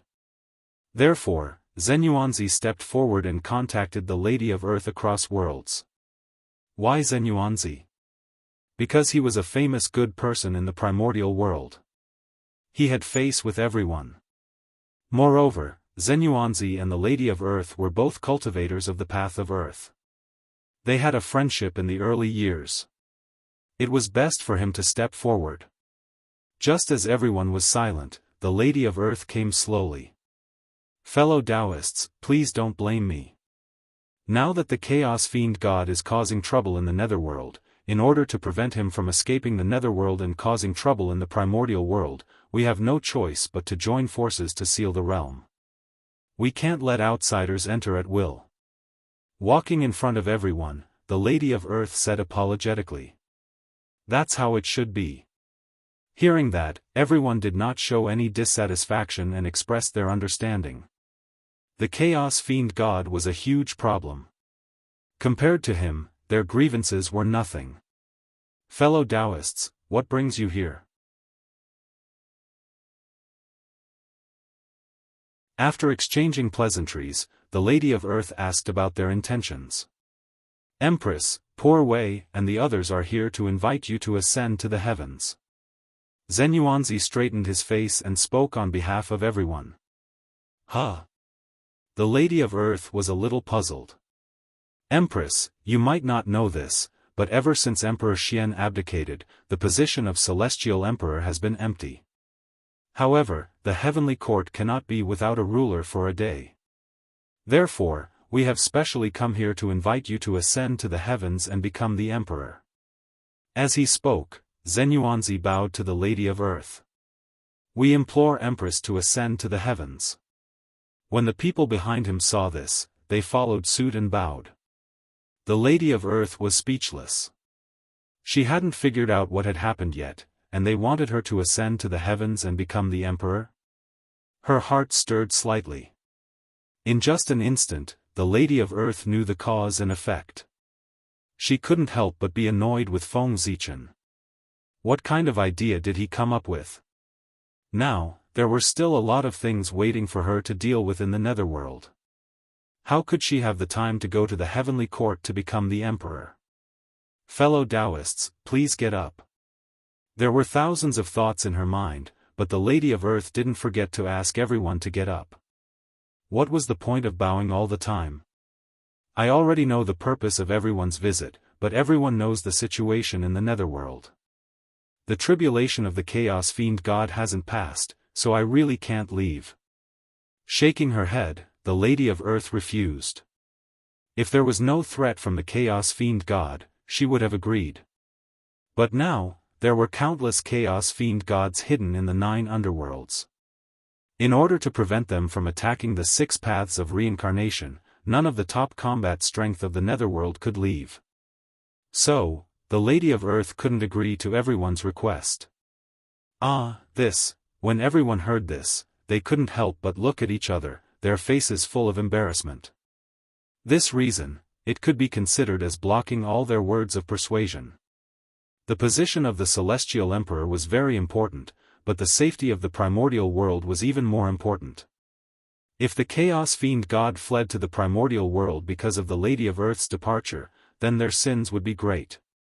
Then, Empress, do you have a suitable candidate in mind? Everyone felt helpless. They knew that it was impossible for the Lady of Earth to become the Celestial Emperor, so they asked.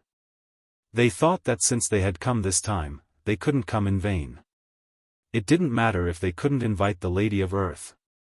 It wasn't impossible for her to recommend a suitable candidate. The Great Emperor of Ziwei wasn't around. The Great Emperor of the South Pole was in seclusion to heal his injuries.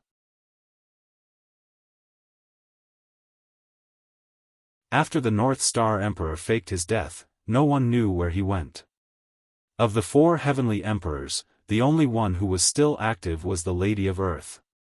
So, this concerned the candidate of the Celestial Emperor. Who else could they ask? No one else had the right to agree. A suitable candidate? Yes, it's not that there isn't one. The Lady of Earth originally wanted to reject him directly, but suddenly, an idea flashed through her mind. She thought of someone and could not help but change her words. Who? After hearing that the Lady of Earth had a candidate, everyone's hearts skipped a beat and they quickly asked.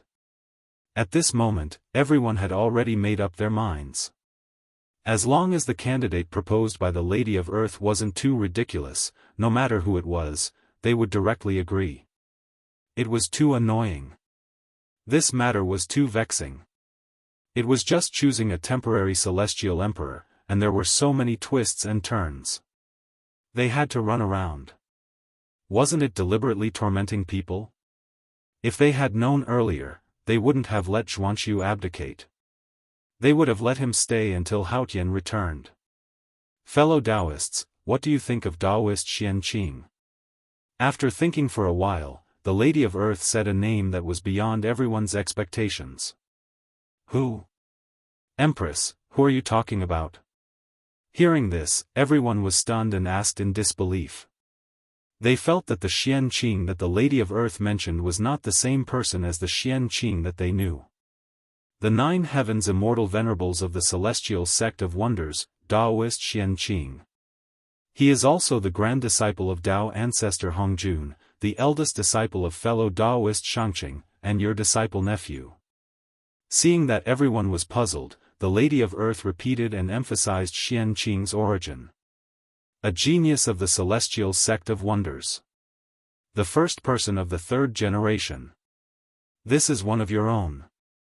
To let one of your own become the Celestial Emperor, I, the Lady of Earth, am generous enough. Empress, you're talking about disciple nephew Xianxia. If it's him, it's not impossible. I just don't know how his cultivation is now. If you want to be the Celestial Emperor, you can't be too weak. After thinking for a while, everyone nodded. If Xianxia officially became the Celestial Emperor, these powerful beings naturally wouldn't agree. They couldn't accept a future life sitting on their heads. However, it wasn't impossible for them to accept such a temporary role as the Celestial Emperor. It was only 1,000,000 years. At most, they would go into seclusion for 1,000,000 years. However, there was one thing that they didn't understand. Why would the Lady of Earth recommend Xianxia? One had to know, Xianxia was a member of their celestial sect of wonders. The kind that couldn't be in the middle. Moreover, Xianxia was from the 3 pure ones.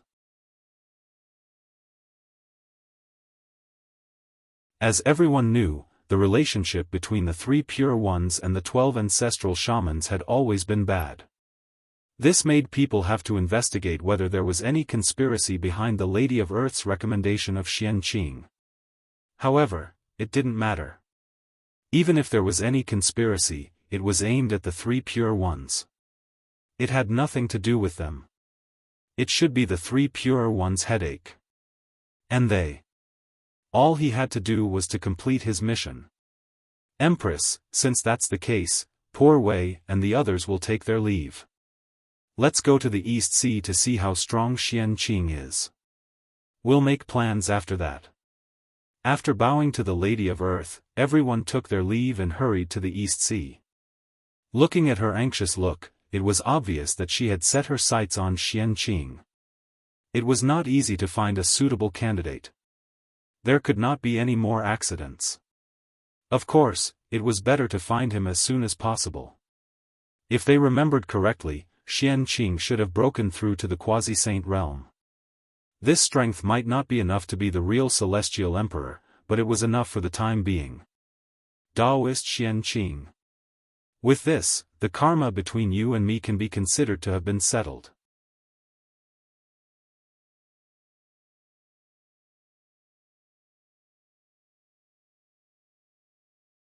Chapter 658. Looking at the back of everyone, the Huda had a lot of thoughts in her heart. She recommended Xianqing to be the celestial emperor, of course, not because of Feng Zichen. In fact, because of the special identity of Xianqing. Feng Zichen hid his identity very well. Xianqing was a disciple of the 3 pure ones. If his true identity was exposed, what would happen? If not, the 3 pure ones, who were enraged out of humiliation, would crush his bones and scatter his ashes. Therefore, in the primordial world, other than him, no one knew the relationship between him and Xianqing. In other words, in the eyes of the primordial world's great masters and even the heavenly Tao, Xianqing was a connate god-fiend born from the connate pure qi. He was a separate individual and had nothing to do with Feng Zichen. Then, the problem came. Since the relationship between Xianqing and Feng Zichen was not exposed, why did the Huda recommend Xianqing to be the celestial emperor? And this had to start from when the Huda turned into reincarnation. Back then, when the Huda turned into reincarnation in the Sea of Blood, Xianqing had once used the White Lotus of Purification to purify the vengeful souls and perfect the netherworld, helping the Huda. For this, karma was formed between the two of them. Whether the Huda was willing or not, she owed Xianqing a favor. Then, Xianqing obtained the consent of the mighty figures of the netherworld and opened up the 10 directions pure land in this world. He used the White Lotus of Purification as a boat to guide the billions of suffering people in the primordial world. And the 10 directions pure land became the nail that the celestial sect of wonders buried in the netherworld. At the same time, it was also the only force of the celestial sect of wonders in the netherworld. The 10 directions pure land was formed. What was settled was only the karma between Xianqing and the netherworld, but the karma between him and the Huda was not settled. No matter what Xianqing's original purpose was, he did contribute when the Huda turned into reincarnation. The Huda had to accept his favor, whether she was willing or not. This was karma. All along, the Huda had wanted to repay this karma to maintain the clarity of her soul. But she had never found an opportunity. Because Xianqing was too outstanding, the Huda could not find a suitable thing to compensate him. Things had been put aside. And as time passed, this matter gradually turned into a sore point for Huda. Logically speaking, a mere strand of karma should not have affected Huda so much. However, Xianqing was a disciple of the 3 pure ones. There was no need to talk about the relationship between the 3 pure ones and the 12 grand sorcerers. In that case, as the ancestor of sorcery, the last thing Huda wanted in her life was to have anything to do with the 3 pure ones.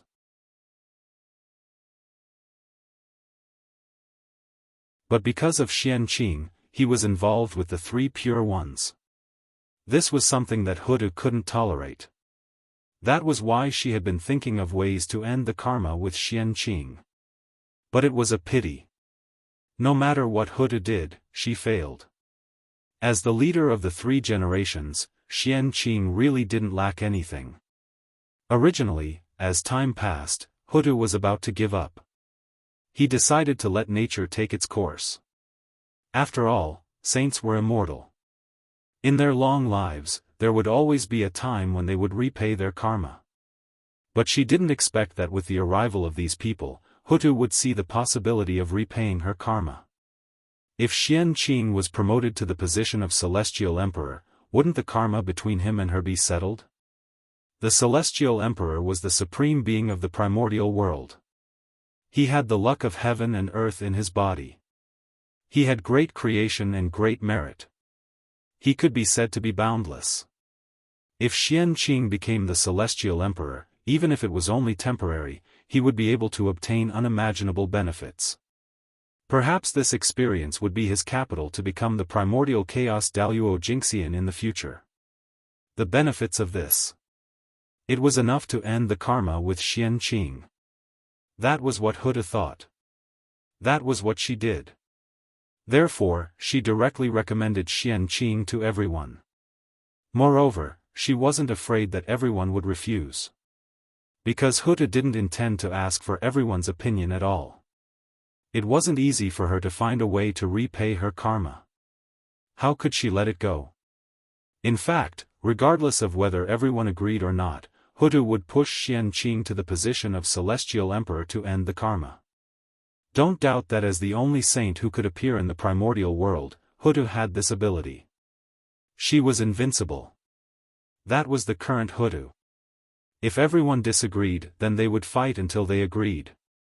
It was also because everyone was tactful that they didn't say anything to refuse. Otherwise, they would probably suffer a lot of physical pain. After all, the witch race's violent temper. That was famous in the primordial world. Everything was perfect. But from the beginning to the end, Hutu and the others had never considered Xianqing's attitude. They weren't worried that he would refuse. That was true. Everyone was here. There was no room for Xianqing to refuse. Besides, he wasn't prepared to refuse. East Sea. Penglai Immortal Island. Xianqing, who was in seclusion, suddenly felt a terrifying aura coming from afar. At that moment, he couldn't care less about his seclusion. He rushed out of the island and looked into the distance. After him, a figure walked out from the depths of the East Sea. He looked into the distance with a face full of surprise and uncertainty. This was a peerless expert of the Dragon Clan.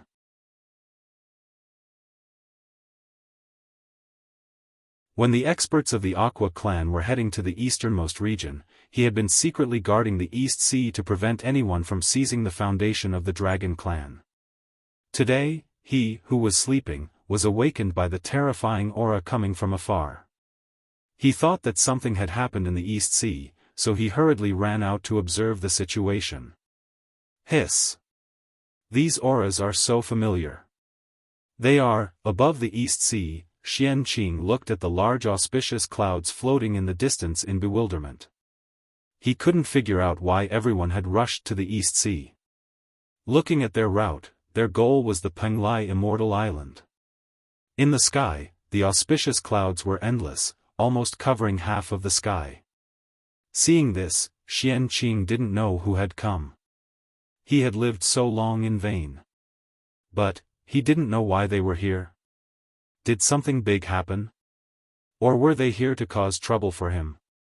Thinking of this, Xianqing couldn't help but reflect on his recent actions. But, he suddenly realized that he had been in seclusion on the Penglai Immortal Island recently. He hadn't done anything. So, they weren't here to cause trouble for him. Something big had happened, and it had something to do with him. Faintly, Xianqing felt his mind shake, and a divine light appeared in front of his eyes. It was as if something amazing was about to happen to him. A whim. This was a sign that something good was about to happen. Thinking of this, Xianqing completely relaxed. He squeezed out a smile and greeted the people who had rushed over from afar. "Uncle Masters, why didn't you greet Xianqing before you came here?" So that Xianqing could be prepared and not be rude. Coming in front of everyone, Xianqing bowed and said, "Yes. Not bad. The cultivation of a late-stage quasi-saint is not bad. What do you think, everyone? It's him. How about it?" Everyone ignored Xianqing. They just went forward and carefully sized him up before communicating with each other. "Sure." As if they had reached some consensus, everyone nodded. "Uncle Masters, what do you mean by this?" Being sized up by a group of single old men, Xianqing was very uncomfortable and couldn't help but ask. "Disciple nephew Xianqing, you're in luck.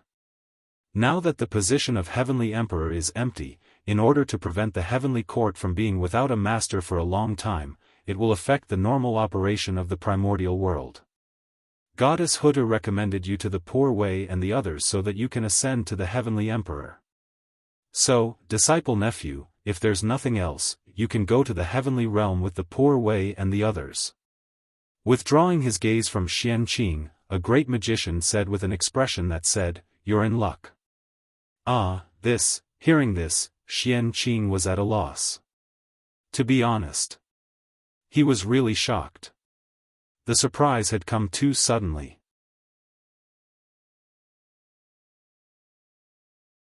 One had to know that not long ago, he was still worried about the matter of the Heavenly Emperor.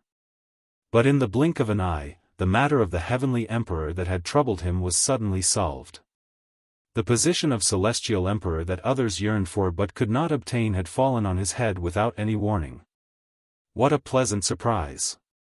If Xianqing was the Heavenly Emperor, he could fill the vacancy of the original body and allow the human race to continue to have 8 Heavenly Emperors, thus correcting Feng Zichen's plan.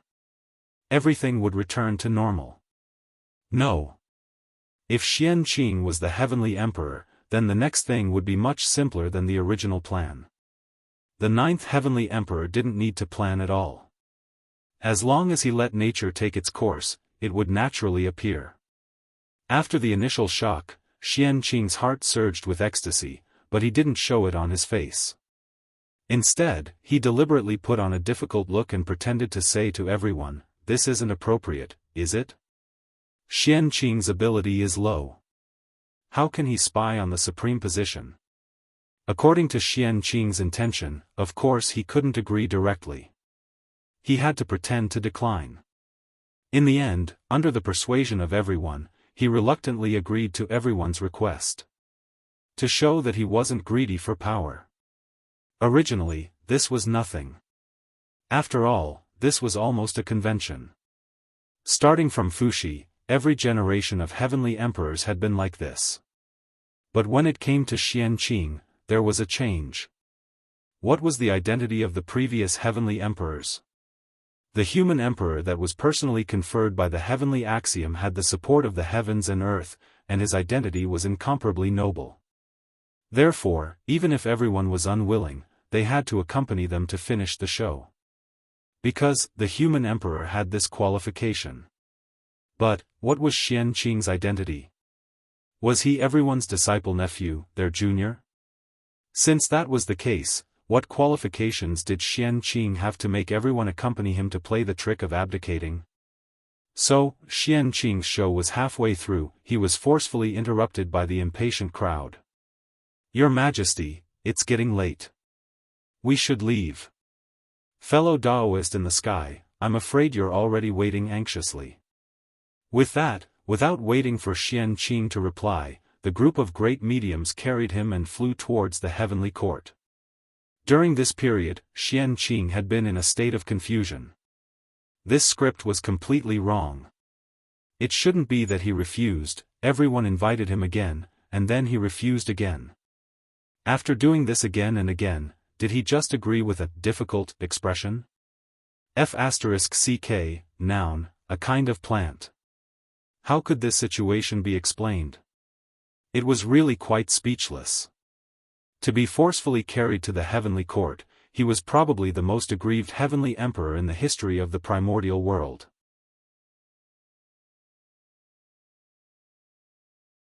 Even Haotian had never been so aggrieved. It wasn't that Xianqing hadn't thought of resisting. However, he was only at the late stage of the quasi-sage realm. Even with the power of a magic treasure, he could exert the power of a perfected quasi-sage, or even the power of a half-step primordial chaos. However, what he had to face was a group of top-notch great mediums of the half-step primordial chaos level. If they really fought, unless he could erupt with power comparable to the primordial chaos Daoist Jingxian, he could only be suppressed by everyone. The difference in strength was too great. Just like that, Xianqing became the 8th heavenly emperor of the primordial world under the coercion of everyone. Di Jun, Haotian, the 5 heavenly emperors, and just after Xianqing ascended the throne, a group of great mediums announced that they would be in seclusion and would not come out. This made Xianqing, who wanted to take revenge, gnash his teeth in hatred, but there was nothing he could do about them. I didn't expect that the turning point of the matter would happen to the Lady of Earth. It's really a pleasant surprise. I didn't expect that the casual action back then would have such an unexpected effect. It can be said that it has helped me a lot. Fate is really playing tricks on people. In the chaos outside the sky, after learning about everything that happened in the primordial world, Feng Zichen said with emotion. He really didn't expect that the Lady of Earth would recommend Xianqing to be the heavenly emperor. To be honest, Feng Zichen had long forgotten about the karma between him and the Lady of Earth. After all, he had gone to the Blood Sea with the intention of freeloading merit. In this way, after getting the merit, how could he have the face to ask for a favor? Feng Zichen still cared about his face. However, he didn't expect that the Lady of Earth didn't forget. She always remembered this matter and finally found an opportunity to completely repay this karma. This time, I owe the Lady of Earth a favor. Secretly, Feng Zichen thought silently. However, this was nothing. With his relationship with the wizard clan, this favor was not worth fussing over. If he really wanted to calculate, wouldn't the wizard clan owe him more? Now that Xianqing is the emperor, if the plan of the 4 royals can be carried out normally, then the matter of the 9 heavenly emperors appearing in the human race will be simple. In the chaos outside the sky, Feng Zichen hid in a corner and began to think about the impact of Xianqing becoming the emperor on his plan. In fact, it didn't have much of an impact. If he really had to say, it could only be said that after Xianqing became the emperor, his plan went even smoother. According to the original plan, the 3 great emperors of Ziwei, North Star, and South Pole would become the heavenly emperor.